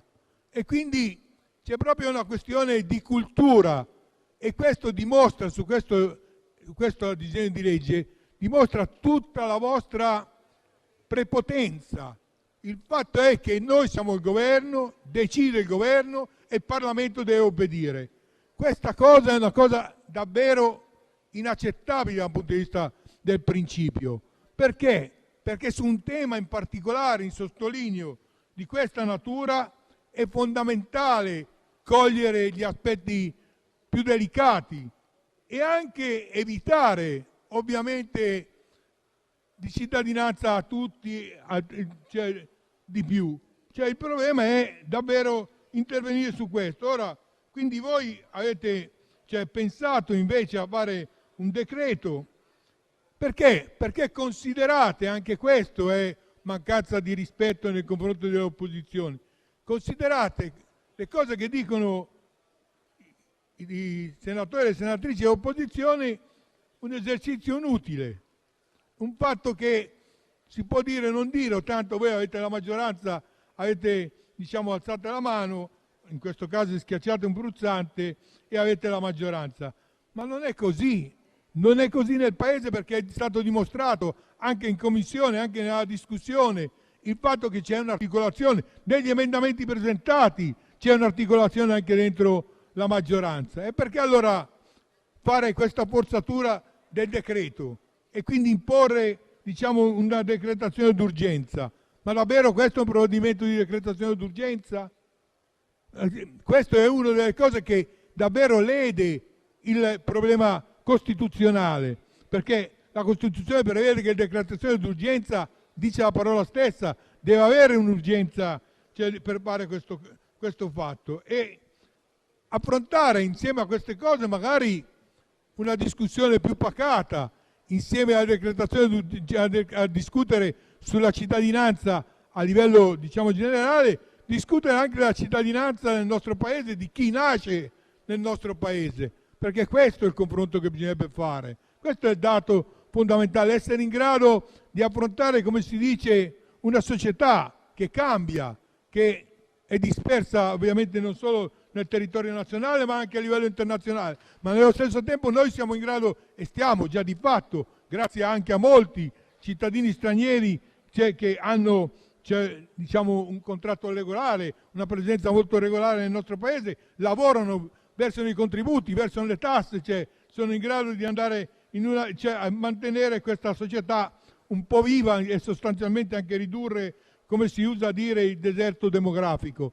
Quindi affrontare questi temi, che sono temi molto delicati, li ho detto all'inizio, è necessario ed è giusto che ognuno di noi ci si affronta, si discuta. Ovviamente io non penso che tutto bisogna liberalizzare tutto, non l'ho mai pensato, penso che ci siano delle regole che ognuno di noi deve accettare, deve affrontare.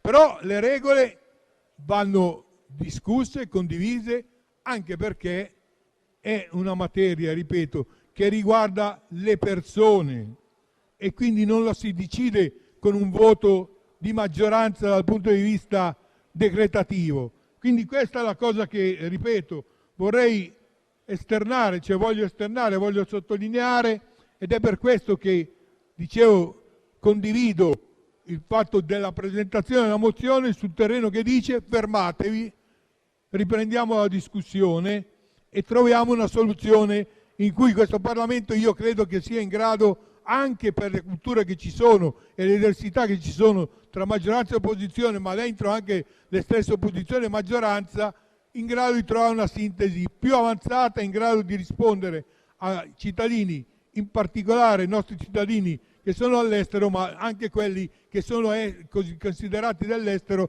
nel nostro paese, cioè in Italia. Grazie, ho finito. Grazie. Senatore Cataldi, prego. Grazie Presidente. Funziona. Grazie Presidente. Sulle due pregiudiziali il Movimento 5 Stelle voterà a favore, ma non possiamo non esprimere il nostro disappunto per il modo in cui avete affrontato questa tematica. State trattando gli italiani che vivono lontani dalla loro terra come se fossero delle pratiche da smaltire, ne state facendo soltanto una questione di numeri. E Presidente, noi stiamo parlando di 80 milioni di persone, tra le quali ci sono degli italiani che parlano la lingua italiana, che hanno diritto a essere italiani perché sono discendenti da italiani. I numeri non raccontano le storie di vita, non raccontano le difficoltà che le persone hanno avuto e che sono state costrette ad emigrare, non raccontano le storie di famiglie che si sono dovute separare per cercare di vivere una vita dignitosa. Vede Presidente, questo è un provvedimento affrontato con una, superficialità disarmante, senza tenere conto della realtà. Voi applicate un filtro così, uguale per tutti, non tenete conto di quello che ci hanno detto gli auditi, di quello che ci dicono le associazioni italiane all'estero. Ci hanno parlato di situazioni come quelle di comunità che vivono nel sud del Brasile. Sono comunità di italiani che parlano il dialetto veneto e vivono lì da 5 generazioni. Come fate a dire che non sono italiani? Sono italiani nel cognome, sono italiani nella lingua, nella cucina che fanno, nelle tradizioni che hanno tramandato da 5 generazioni. Sono talmente italiani che non vivono in città, che hanno i nomi delle città italiane. Presidente, gli italiani all'estero meritano molto di più. Avrebbero diritto, anzi meritano, uno Stato che sappia riconoscere se stesso anche al di fuori dei confini territoriali, che sappia riconoscere che ci sono italiani che parlano la stessa lingua, che sappia riconoscere fuori dai propri confini che ci sono generazioni di italiani che vivono in Brasile, che vivono in Australia, che vivono nel Venezuela, che vivono in Argentina e che hanno l'Italia nel loro cuore. Abbiamo cercato di presentare anche emendamenti per valorizzare il riconoscimento delle persone che sono italiane perché parlano la nostra lingua. Abbiamo fatto di tutto, vi abbiamo messo sul tavolo delle proposte ragionevoli. No, voi avete scelto la strada della burocrazia, la strada che cancella i numeri, che sfoltisce le pratiche e le butta dentro un cestino. Grazie.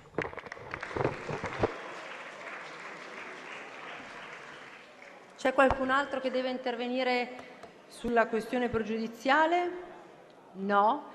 E allora, ai sensi dell'articolo 93, comma 5 del Regolamento, indico la votazione nominale con scrutinio elettronico sulla questione pregiudiziale. La votazione è aperta.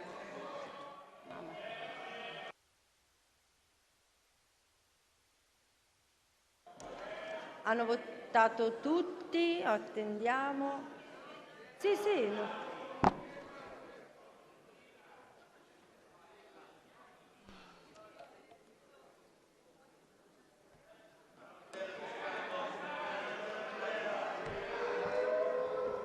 Che scatto. La votazione è chiusa. Il Senato non approva. Dichiaro aperta la discussione generale. È iscritto a parlare il senatore Crisanti. Ne ha facoltà. Acceso, sì. Presidente, grazie. Colleghe senatrici, colleghi senatori, Governo. Questo provvedimento modifica da una parte i criteri per il riconoscimento della cittadinanza agli italo-discendenti e dall'altra modifica le modalità di trasmissione della cittadinanza ai cittadini italiani residenti all'estero. Gli italo-discendenti perdono il diritto di acquisire la cittadinanza a meno che non possano dimostrare di aver passato 2 anni in Italia. Faccio fatica a capire come un argentino, un venezuelano soggetto ai flussi possa poi partecipare e passare 2 anni in Italia rispetto, per esempio, ai cittadini della Comunità Europea. I cittadini italiani, viceversa, soltanto quelli che hanno mantenuto esclusivamente la cittadinanza italiana potranno trasmettere la cittadinanza alla propria discendenza, altrimenti si ferma alla seconda generazione. Questo provvedimento esce dalla Commissione modificato, ma a nostro giudizio sicuramente non migliorato.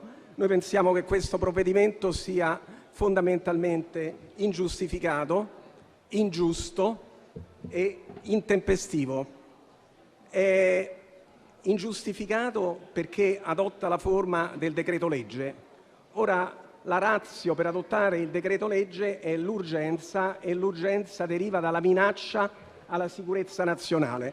Ora la sicurezza nazionale è una cosa seria e ci dovremmo tutti preoccupare di una minaccia alla sicurezza nazionale. Infatti anch'io mi sono preoccupato e ho cercato di capire da dove origina questa minaccia alla sicurezza nazionale. Partiamo dagli italo-discendenti. Presidente, scusi, ma questo brusio un po' mi dà fastidio. Partiamo dagli italo-discendenti. Dal 2006 al 2018 hanno utilizzato questo strumento di naturalizzazione soltanto 70.000 persone. Questo numero è aumentato negli anni successivi fino a raggiungere la cifra di circa 100.000 all'anno nel 2024. Ecco, con questi ritmi a 100.000 all'anno, prima che gli italo-discendenti raggiungano la paventata cifra di essere uguali ai cittadini italiani, ci vorranno 500 anni. Ecco, io a questo punto mi sono tranquillizzato, forse l'urgenza non ci sta. E torniamo adesso invece ai cittadini italiani iscritti all'AIRE. I cittadini italiani iscritti all'AIRE effettivamente sono aumentati negli ultimi 3 anni. Sono passati da circa 5 milioni a circa 7 milioni. Perché questo? Ma per 4 ragioni fondamentali. Primo, le nascite. I nostri cittadini all'estero fanno tanti figli e questo dovrebbe farci riflettere sul perché li fanno. Nuove iscrizioni all'AIRE, perché il numero dei cittadini italiani residenti all'estero era sottostimato. Le nuove misure, che prevedono anche delle salate multe a chi non si iscrive, hanno indotto a un grosso fenomeno di emersione. Dopodiché abbiamo l'emigrazione e qui non dobbiamo scordarci che ci sono decine e decine di migliaia di giovani che ogni anno lasciano l'Italia. E non scordiamoci questo. E dopodiché c'è il problema della naturalizzazione, che abbiamo visto comunque è un fenomeno esclusivamente marginale. Ora però Dove sta la minaccia? Sicuramente gli italiani all'estero, i cittadini italiani all'estero non rappresentano una minaccia per la sicurezza nazionale, ma rappresentano una minaccia per le ambizioni di questa maggioranza, perché sono lì sulla strada del premierato, perché la vera colpa dei cittadini italiani all'estero è che non votano i partiti della maggioranza. Alle ultime elezioni, nel 2022, nella mia circoscrizione, mettendo insieme il Partito Democratico, 5 Stelle, Italia Viva Azione, il 60%, e alle elezioni europee siamo arrivati al 70%. Ecco, quindi diciamo questa è la vera ragione per demonizzare prima e poi neutralizzare i nostri connazionali all'estero. Ecco, è un provvedimento ingiusto? È un convenimento ingiusto? Il nostro ministro Tajani ha descritto la comunità degli italo-discendenti come opportunisti, gli interessa solo il passaporto, vogliono andare in America, vogliono muovere liberamente. Approfittatori, vogliono utilizzare il nostro servizio sanitario nazionale, e qui obiettivamente ci vuole un po' di coraggio. E poi sono disonesti, perché chiaramente approfittano delle modalità del voto di posta per manipolare il risultato delle elezioni. Ecco, qui mi preme ricordare a questa Assemblea che gli unici 2 episodi che sono emersi, uno nelle elezioni del 22 e uno delle elezioni precedenti, sono state scoperte prima 7.000 schede e dopo 20.000 schede contraffatte che danneggiavano i partiti dell'opposizione e favorivano invece il gruppo Meije, che è notoriamente associato alla maggioranza. Quindi definire gli italo-discendenti come opportunisti, approfittatori, imbroglioni, disonesti è un falso, denigratorio, genera un nemico immaginario, suscita odio, ostilità e paura, e soprattutto è ingiusto. Disarmare le parole significa astenersi da fare queste affermazioni, specialmente per chi ha ruoli importanti e istituzionali. È ingiusto, Presidente, perché noi tutti quanti abbiamo un importante debito morale e materiale nei confronti degli italo-discendenti. Dal 1870 al 1970 sono emigrate 29 milioni di persone. Sono emigrate perché in Italia non solo non avevano nessuna opportunità di promozione sociale, ma perché vivevano in condizioni disperate. Condividevano le abitazioni con gli animali, non avevano scuole, non avevano educazione, non avevano sanità. In quest'Aula Giustino Fortunato all'inizio del secolo ha chiaramente evidenziato la situazione dei nostri connazionali. Basta leggere Carlo Levi per vedere che 30 anni dopo la situazione non era ancora cambiata. Questi sono andati all'estero, ma non è che hanno trovato situazioni migliori. Hanno trovato sicuramente l'opportunità di lavorare, ma a un prezzo durissimo. Mi sono rimaste molto impresse le parole che ho letto a Ellis Island, dove praticamente venivano sbarcati gli italiani prima di essere ammessi nel continente americano. Un biglietto stropicciato diceva: sono venuto qui pensando che le strade fossero lastricate d'oro. Ho imparato 3 cose: le strade non sono lastricate d'oro, non sono lastricate affatto e si aspettino che le faccia io.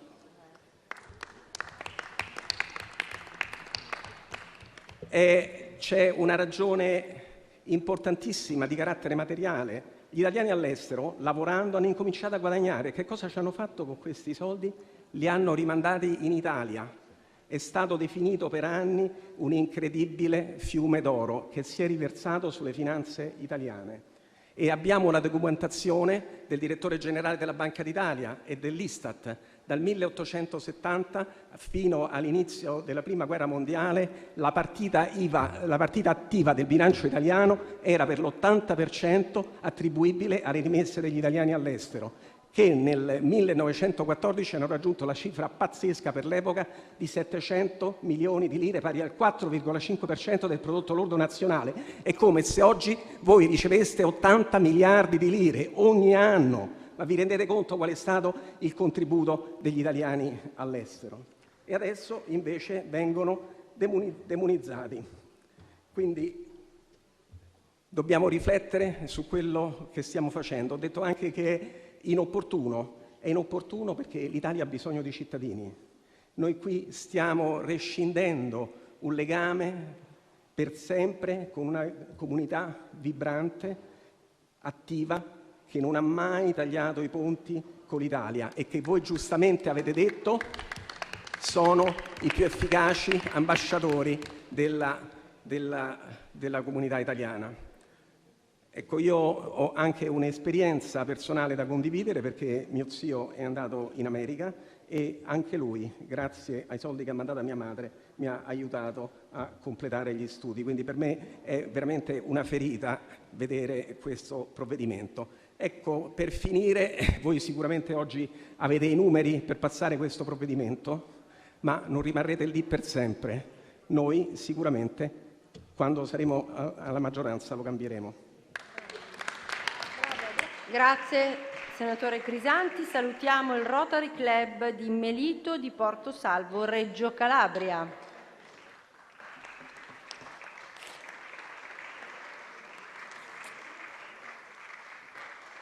Ha chiesto di parlare il senatore Scalfarotto. Prego, ne ha facoltà. Grazie mille Presidente.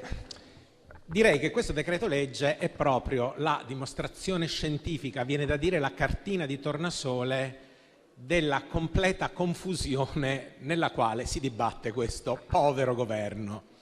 Perché, vedete, io condivido il fatto che la legge 91 del 92 non funzioni, e questo lo spiego anche perché ci sono delle ragioni evidenti. La legge 91 del 92 è una legge fatta per l'Italia, diciamo così, fino al 1950, 60, 70, cioè fino a quando l'Italia è stato un paese di emigranti, cioè di gente che lasciava il suo paese e andava all'estero, per cui qual era il bisogno che noi avevamo come paese? Quello di mantenere un vincolo, un legame lungo con chi lasciava la madrepatria e andava a cercare fortuna col piroscafo, poi magari con l'aereo più avanti, però insomma noi avevamo un'esigenza come paese di emigranti di stabilire un legame di sangue, e quindi l'Italia si dota del principio dello ius sanguinis. Ora, se andiamo a guardare invece un esempio di paese di immigranti, e l'esempio preclaro sono gli Stati Uniti d'America, che almeno fino alla presidenza Trump avevano la Statua della Libertà, sotto la quale c'era questa iscrizione meravigliosa che diceva: fate venire a me i diseredati, fate venire a me chi non ce la fa, fate venire a me chi cerca fortuna. E quindi gli Stati Uniti, paese che ha costruito la sua grandezza sulla immigrazione, ha ovviamente adottato lo ius soli, cioè chi nasce qui è uno dei nostri. Peccato che l'Italia negli ultimi 20 o forse 30 anni si sia molto trasformata, e quindi l'Italia non è più un paese super omogeneo che perdeva cittadini che andavano tenuti, diciamo così, con una sorta di filo che non rompesse la continuità del rapporto con la madrepatria. Noi siamo diventati un paese di immigrazione.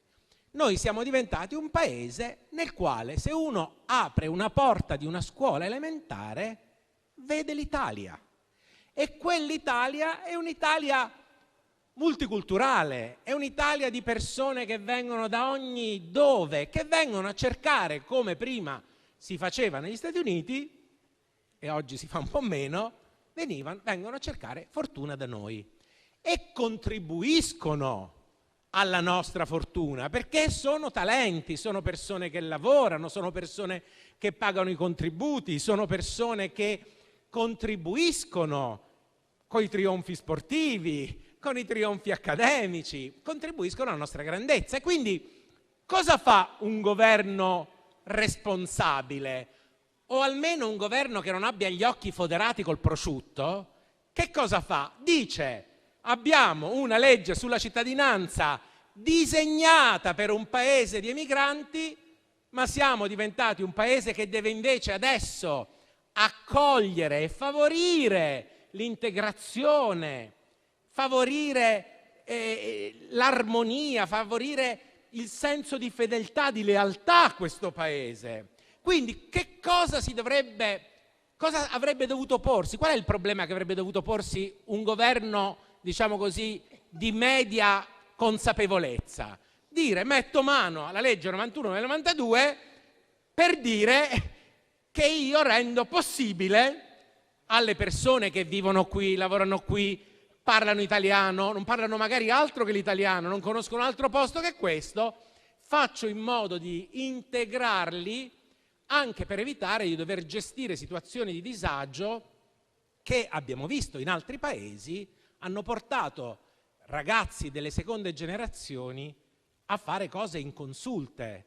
Al Bataclan non sono venuti dall'estero, non sono venuti dal Medio Oriente o dal Pakistan o dal Nord Africa, venivano da Molenbeek, da Bruxelles, venivano dalle periferie parigine, ed era per questo che noi dicevamo, no? 1 euro in cultura, 1 euro in sicurezza, perché bisognava stringere il legame culturale. E invece questo governo cosa fa? Ignora completamente la realtà, non si cura assolutamente del fatto che appunto le nostre scuole elementari, ma ormai non solo, sono piene di ragazzi che vengono da fuori, ai quali non date nessuna risposta. Ricordo che per fortuna abbiamo un referendum l'8 e il 9 di giugno che almeno ci consentirà di avere una legge meno cervellotica della 91 e del 92. E che cosa fa? Toglie la cittadinanza a quelli che già ce l'hanno. Cioè, invece di migliorare la situazione di chi la cittadinanza non ce l'ha, andiamo a toglierla a chi ce l'ha, mancando clamorosamente il bersaglio. Cioè, è una strategia da ubriachi. Io non so che cos'altro dire. E guardate, ve lo dico come uno che non è che ha sullo ius sanguinis un giudizio, diciamo così, completamente positivo, che ha un giudizio positivo di uno ius sanguinis che ti fa avere la cittadinanza dopo 150 anni che il tuo quadrisnonno se n'è andato dal paese in provincia di Treviso, perché capisco benissimo anch'io che si ha una sorta di progressione geometrica per cui il signore che è andato via da Treviso, da Torre Annunziata, dopo 130 anni avrà 250 o 300 discendenti, i quali magari non hanno nessun rapporto con l'Italia e anzi, aggiungo, anche i loro coniugi, perché come sapete la cittadinanza si acquista anche per matrimonio, quindi da un emigrante italiano vengono fuori migliaia di persone che magari non hanno nessun rapporto con l'Italia. Spesso sappiamo che esistono abusi, anche reati, e quindi io non è che mi stupisco del fatto che un governo metta mano a quella legge, però ho delle perplessità enormi, perché innanzitutto, diciamo così, capisco che l'unica causa per la quale si è messa mano a questa legge, posto che voi dovreste essere molto amici degli italiani all'estero, l'elettorato agli italiani all'estero è stato dato da Mirko Tremaglia, quindi che il partito di Mirko Tremaglia tolga la cittadinanza agli italiani, francamente è schizofrenico. Vabbè che avete cambiato idea su tutto, dalle accise ai trattati commerciali, quello che Giorgia Meloni diceva 10 anni fa non vale più. Gli italiani prima o poi se ne accorgeranno, spero che si sveglino, perché appunto aspettiamo ancora il blocco navale, campa cavallo che l'erba cresce. Ma è tutto questo causato da un mero problema organizzativo, caro vice ministro Cirielli, perché voi che cosa state facendo? Questo assurdo decreto legge così che viene fuori, come dicono gli inglesi, out of the blue, così improvviso, perché i consolati non ce la fanno. Ora, dato che io ho avuto l'onore di servire nel suo ministero, lo so benissimo che i consolati non ce la fanno. Ci sono consolati che non fanno nient'altro in Argentina. Però, caro ministro, mettete mano al portafogli, perché voi state umiliando la Farnesina. Il suo ministro ha detto che ora si può diventare diplomatici anche avendo la laurea in scienze motorie. Mai visto un ministro degli esteri che umilia i diplomatici in questo modo. E allora, se tenete al vostro ministero, finanziate, rafforzatelo, perché già non avete una politica estera, ormai non abbiamo manco più ministero degli esteri, quindi siamo messi così. E poi con che cosa lo fate? Con un decreto legge. Con un decreto legge voi andate a modificare lo status civitatis di milioni di persone. Un decreto legge, voi già fate le norme penali con decreto legge, che diciamo i penalisti e i costituzionalisti hanno tutti le mani nei capelli, anche perché questi decreti legge li fate male, vanno anche cambiati, per cui poi da quando li emanate entrano in vigore a quando vengono convertiti è tutta un'altra roba. Anche in questo caso sarà così. Ma con un decreto legge, dalla sera alla mattina, il 27 di marzo a mezzanotte, chi è dentro è dentro e chi è fuori è fuori. Ma stiamo scherzando? Ma siete proprio dei dilettanti allo sbaraglio, siete dei, non lo so, poverini in libera uscita, è una roba incredibile. Guardi, e dunque chiudo, perché la severa Presidente mi richiama giustamente all'ordine, dicendo che io, come ho detto, la finalità, il fatto che bisogna mettere mano a questo ius sanguinis così ampio, la capisco, ma le modalità con le quali avete messo mano a questa cosa, Vice Ministro, urlano veramente vendetta. Grazie. Ha chiesto di parlare la senatrice Felicia Gaudiano. Grazie Presidente. Onorevoli colleghe e colleghi, le disposizioni urgenti in materia di cittadinanza su cui oggi ci troviamo a discutere rappresentano l'ennesimo utilizzo inadeguato del metodo legislativo da parte di questa maggioranza. Il Governo ancora una volta ha deciso di aggirare il normale iter parlamentare per intervenire su un tema sensibile, un tema identitario come quello della cittadinanza, e lo fa attraverso lo strumento del decreto-legge. Così facendo ha deliberatamente limitato il confronto politico ed istituzionale, escludendo un dialogo necessario soprattutto con le comunità italiane all'estero, principali destinatarie di questo provvedimento. Il sovraccarico burocratico degli uffici dovuto all'elevato numero di domande e ricorsi per la cittadinanza non può in alcun modo essere considerato una condizione sufficiente per dichiarare uno stato di straordinaria necessità e urgenza. Le difficoltà amministrative, per quanto rilevanti, non giustificano un intervento normativo d'urgenza che indisce in modo profondo e potenzialmente irreversibile sui diritti fondamentali della persona. Quando in gioco c'è il diritto a vedersi riconosciuta la cittadinanza, che è a tutti gli effetti un diritto identitario costituzionalmente protetto, è inaccettabile che si intervenga con una logica emergenziale, pensata più per tutelare l'efficienza della macchina amministrativa che per garantire equità e giustizia ai cittadini e alle loro famiglie.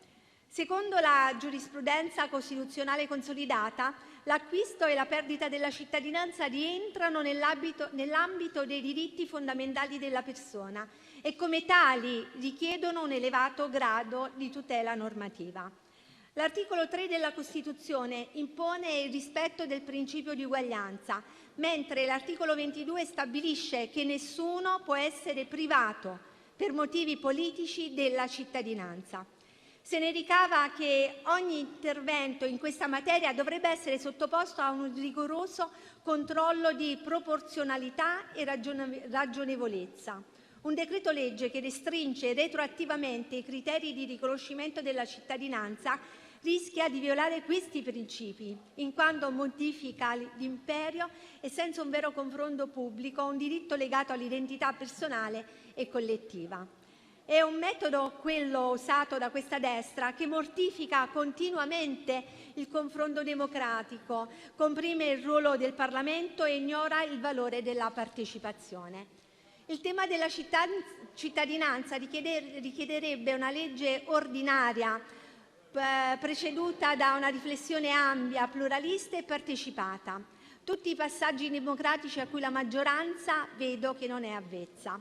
Per questo, almeno in Commissione Affari Costituzionali, abbiamo tentato di sopperire con le audizioni al confronto mancato con la società civile su un tema che coinvolge potenzialmente migliaia di persone. Abbiamo ascoltato ad esempio le comunità di italiani all'estero, costituzionalisti, magistrati, e tutti hanno espresso perplessità sul testo e hanno sottolineato le gravi incongruenze e i rischi di frattura sociale che questo provvedimento introduce. Siamo tutti d'accordo sulla necessità di migliorare l'efficienza amministrativa, ma non è accettabile sacrificare diritti creando disparità insanabili. Sarebbe stato più semplice prevedere una sospensione temporanea delle nuove richieste e avviare un serio dibattito legislativo sul tema. Bloccare per 1 anno o 2 le richieste di cittadinanza avrebbero permesso agli uffici competenti di smaltire gli arretrati e in quel lasso di tempo sarebbe stato possibile ripensare organicamente i modi di acquisto della cittadinanza italiana. Abbiamo proposto questa soluzione in via emendativa, ma non si è voluto darle seguito. Uno degli aspetti più gravi di questa norma è la retroattività negativa. Chi non ha presentato domanda entro il 27 marzo del 2025, pur essendo discendente di cittadini italiani, si vedrà negata la possibilità di ottenere la cittadinanza. Questo perché le richieste presentate entro le ore 23:59, mi riferisco all'ora di Roma, del 27 marzo 2025, saranno valutate secondo la normativa precedente, mentre quelle successive saranno soggette alle nuove disposizioni molto più restrittive per i quali la discendenza è limitata alla seconda generazione. Una simile previsione mortifica il principio di certezza del diritto e rischia di escludere in modo discriminatorio migliaia di persone legate all'Italia da vincoli affettivi, culturali e storici. Tutto questo porta con sé conseguenze illogiche. Il decreto infatti crea situazioni paradossali all'interno della stessa famiglia. Fratelli nati dagli stessi genitori potrebbero trovarsi in condizioni diverse solo perché uno ha fatto domanda prima del 27 marzo, l'altro no. Una distorsione gravissima che nega il principio di uguaglianza tra cittadini.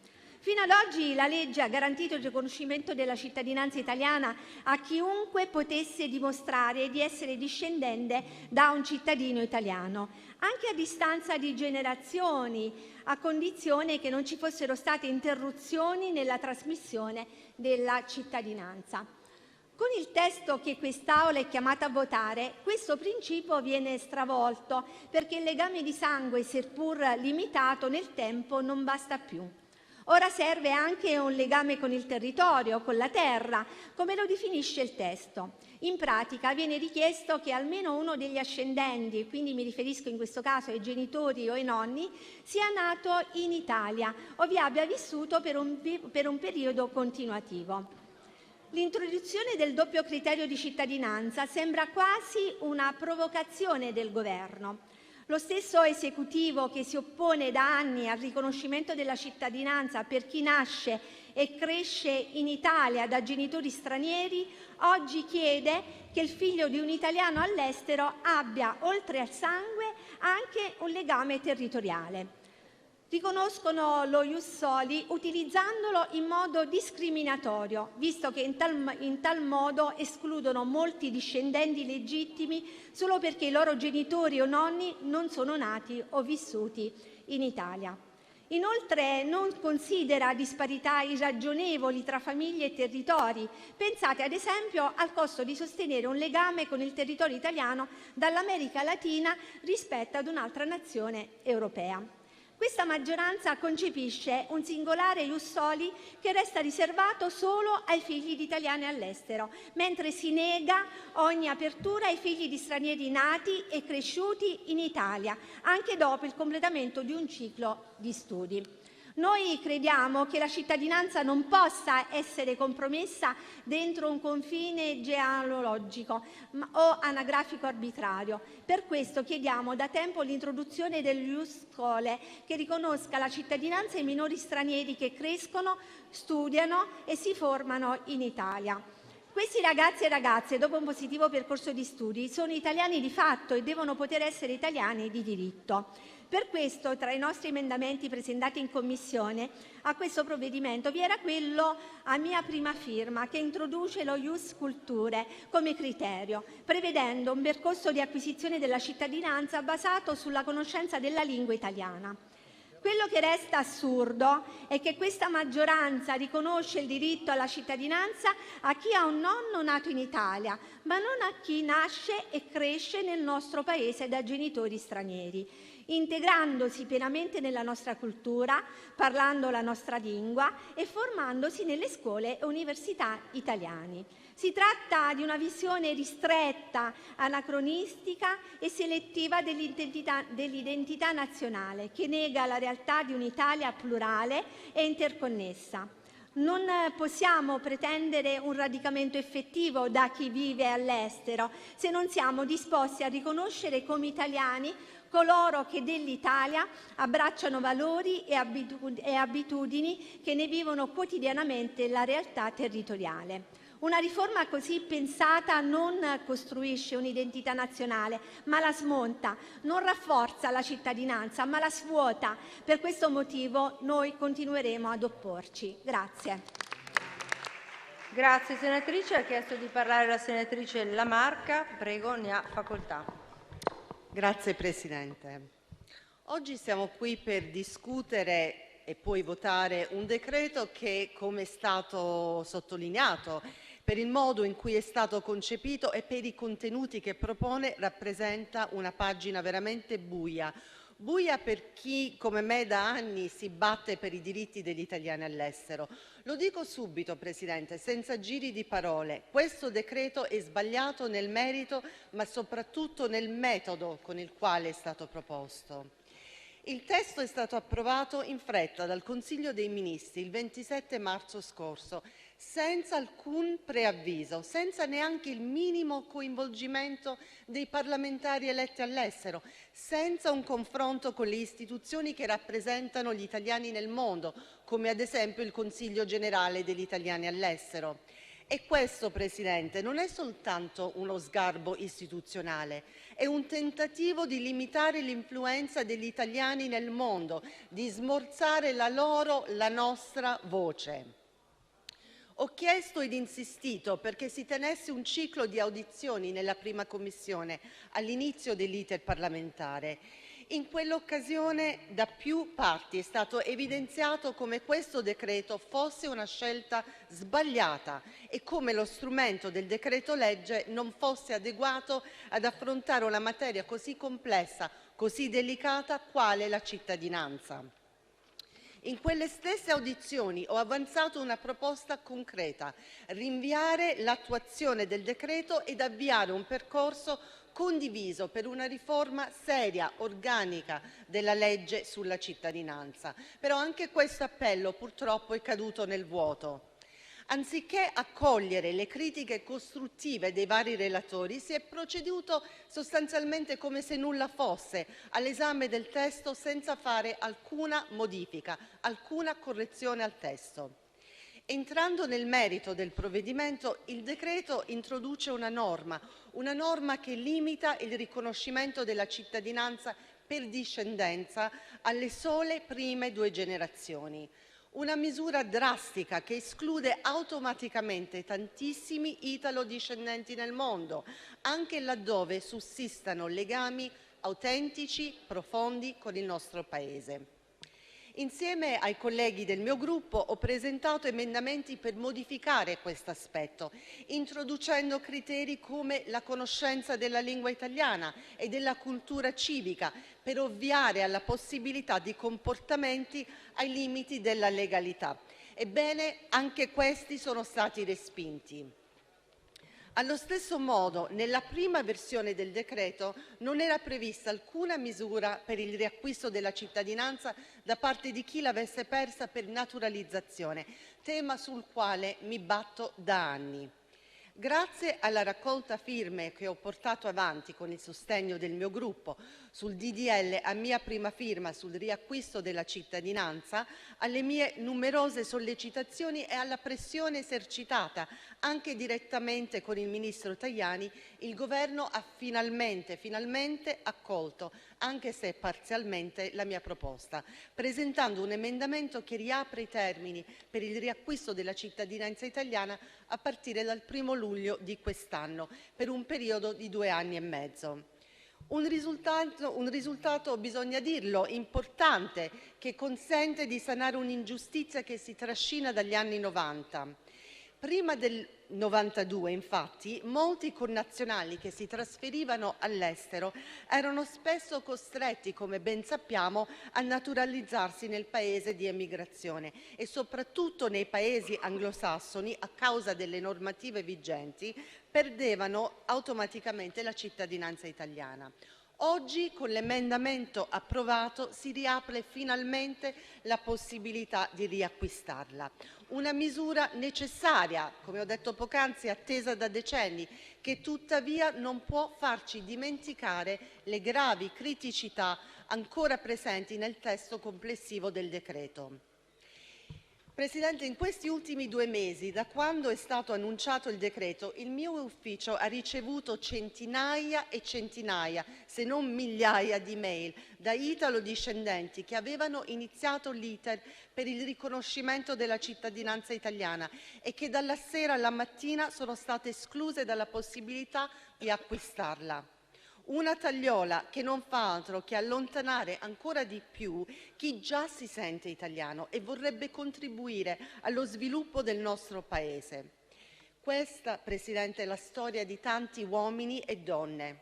È la storia di Carla, ad esempio, bisnipote di avi emigrati negli Stati Uniti durante la Prima Guerra Mondiale, costretti a lasciare l'Italia, ma che hanno cresciuto figli e nipoti insegnando loro l'unica lingua che conoscevano, l'italiano.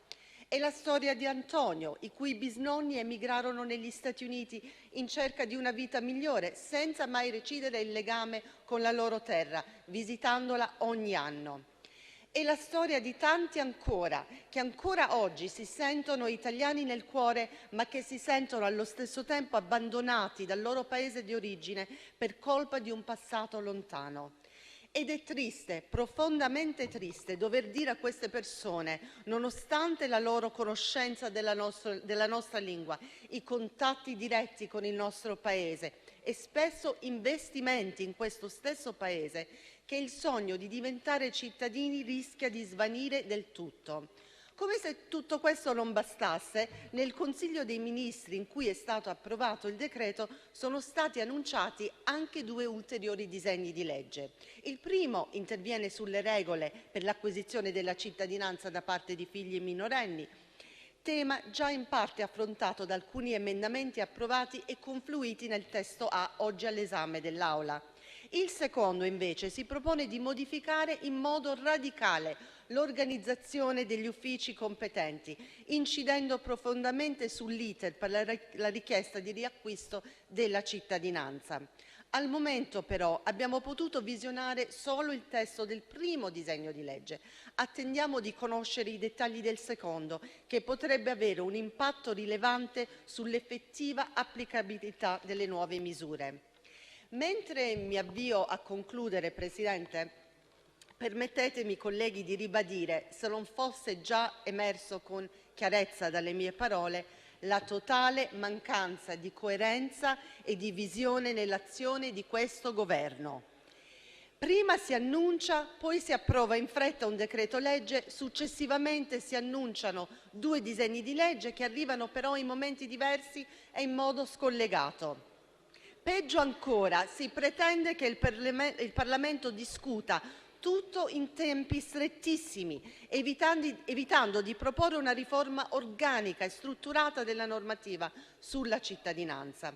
Una prova evidente di assenza di coraggio politico e di incapacità di affrontare seriamente una materia talmente complessa, talmente sensibile, talmente importante quale la cittadinanza.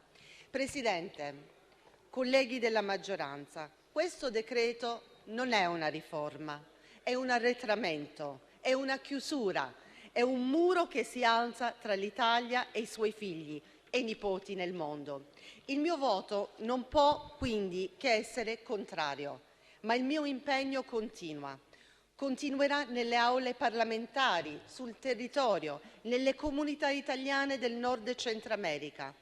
Continuerò finché non avremo una legge sulla cittadinanza giusta, inclusiva, rispettosa della storia e dell'identità degli italiani nel mondo. Grazie. Per l'ultimo intervento in discussione generale è iscritto a parlare il senatore Laporta. Prego, ne ha facoltà. Grazie Presidente, signor Vice Ministro, colleghi. Intanto possiamo dire che il provvedimento che ci occupa questa sera sconfessa il teorema secondo il quale tutti gli atti che siano di origine governativa comprimano l'azione del Parlamento, perché in Commissione abbiamo dimostrato invece di essere aperti al confronto, a un confronto bipartisan, e di questo voglio ringraziare il Presidente Balboni, il relatore, il senatore Lisei, e permettetemi un ringraziamento particolare al collega Menia per il lavoro svolto in prima Commissione. Con questo provvedimento quindi non vogliamo rendere difficile diventare cittadini italiani, vogliamo solo renderlo giusto. Certo, molto ancora si può fare, però, colleghi, essere cittadini italiani non è solo un diritto. Essere cittadini italiani è un privilegio e chi lo conquista deve in ogni caso dimostrare un atto di amore verso l'Italia. La cittadinanza è una cosa seria che non può essere d'altra parte lasciata alla mercé di agenzie spregiudicate. Il decreto legge in particolare mira a rendere più stringente il principio di effettività del vincolo con l'Italia del richiedente la cittadinanza. Rimane quindi la preminenza dello ius sanguinis e si evita, come dicevo poc'anzi, il mercimonio delle pratiche di cittadinanza da parte di soggetti che lucrano a son di migliaia di euro, che molto spesso vede questi personaggi attivare la richiesta per poi utilizzare il passaporto per avere accesso legale in altri Stati. Noi in Commissione, l'ho detto prima, abbiamo svolto un lavoro importante e abbiamo audito molti soggetti, tra i quali voglio ricordare la Fondazione Immigrantes, che è un organismo della CEI,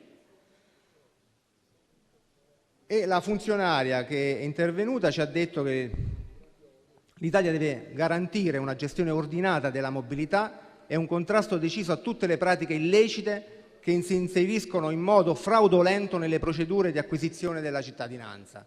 Ce lo dice la CEI. Questo vuol dire che stiamo comunque sulla strada giusta.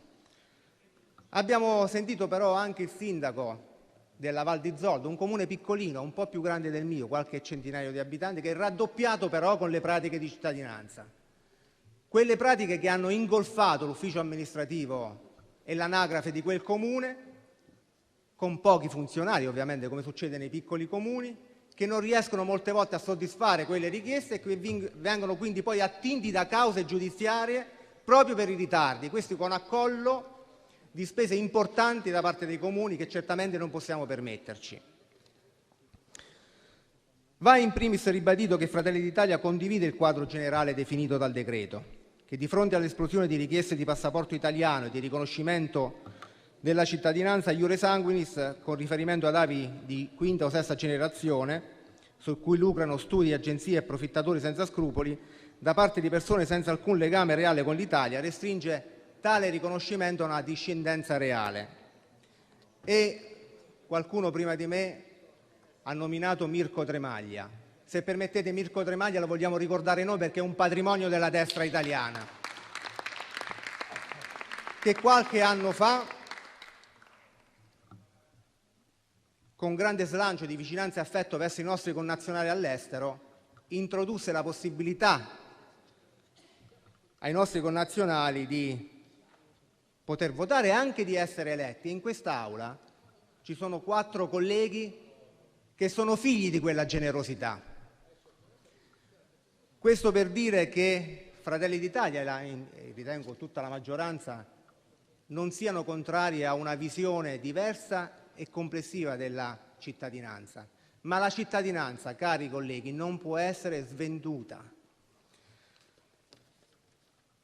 Le migliorie che abbiamo adottato, e grazie agli emendamenti che sono stati discussi in prima commissione e presentati innanzitutto da Fratelli d'Italia, hanno portato in particolare ad accordare il riconoscimento della cittadinanza secondo le norme previgenti al decreto legge per coloro che ne avevano fatto richiesta prima dell'entrata in vigore dello stesso, ma a cui non era stato ancora possibile iniziare o concludere il procedimento.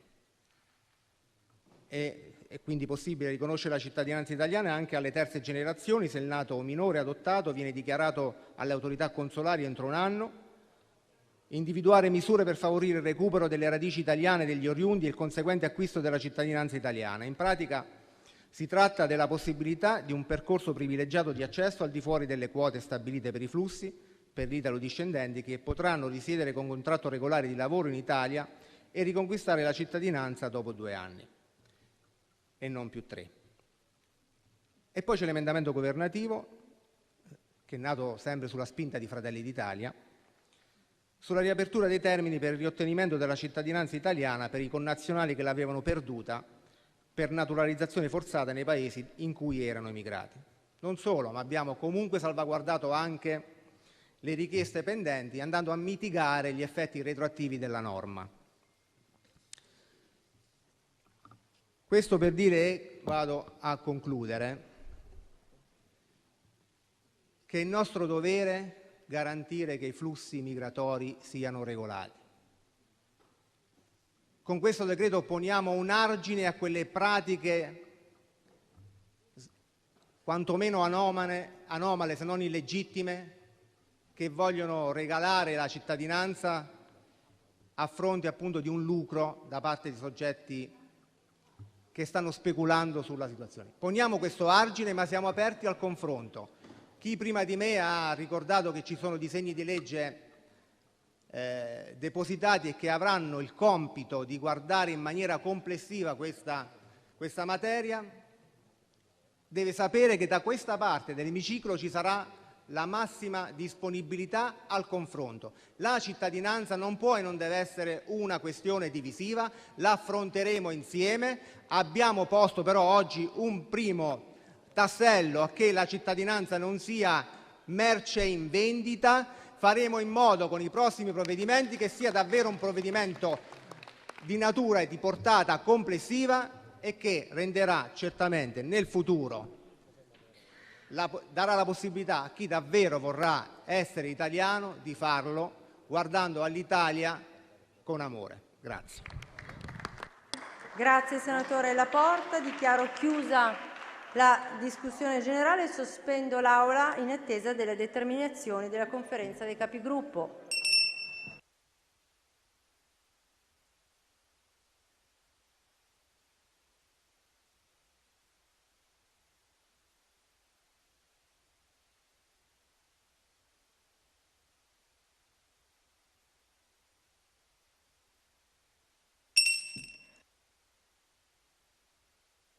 Riprendiamo i nostri lavori con gli interventi di fine seduta ed è iscritto a parlare per il primo intervento il senatore Sensi. Prego.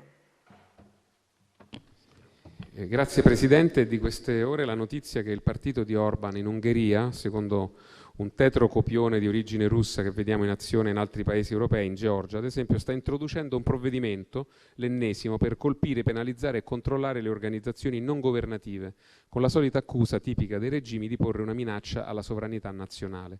Le organizzazioni messe sotto il mirino del torvo ufficio per la protezione della sovranità potranno perdere finanziamenti e essere sanzionate, i loro aderenti finire in carcere, come ha sintetizzato benevolo Orban, con l'obiettivo di rendere loro impossibile la vita dal punto di vista legale.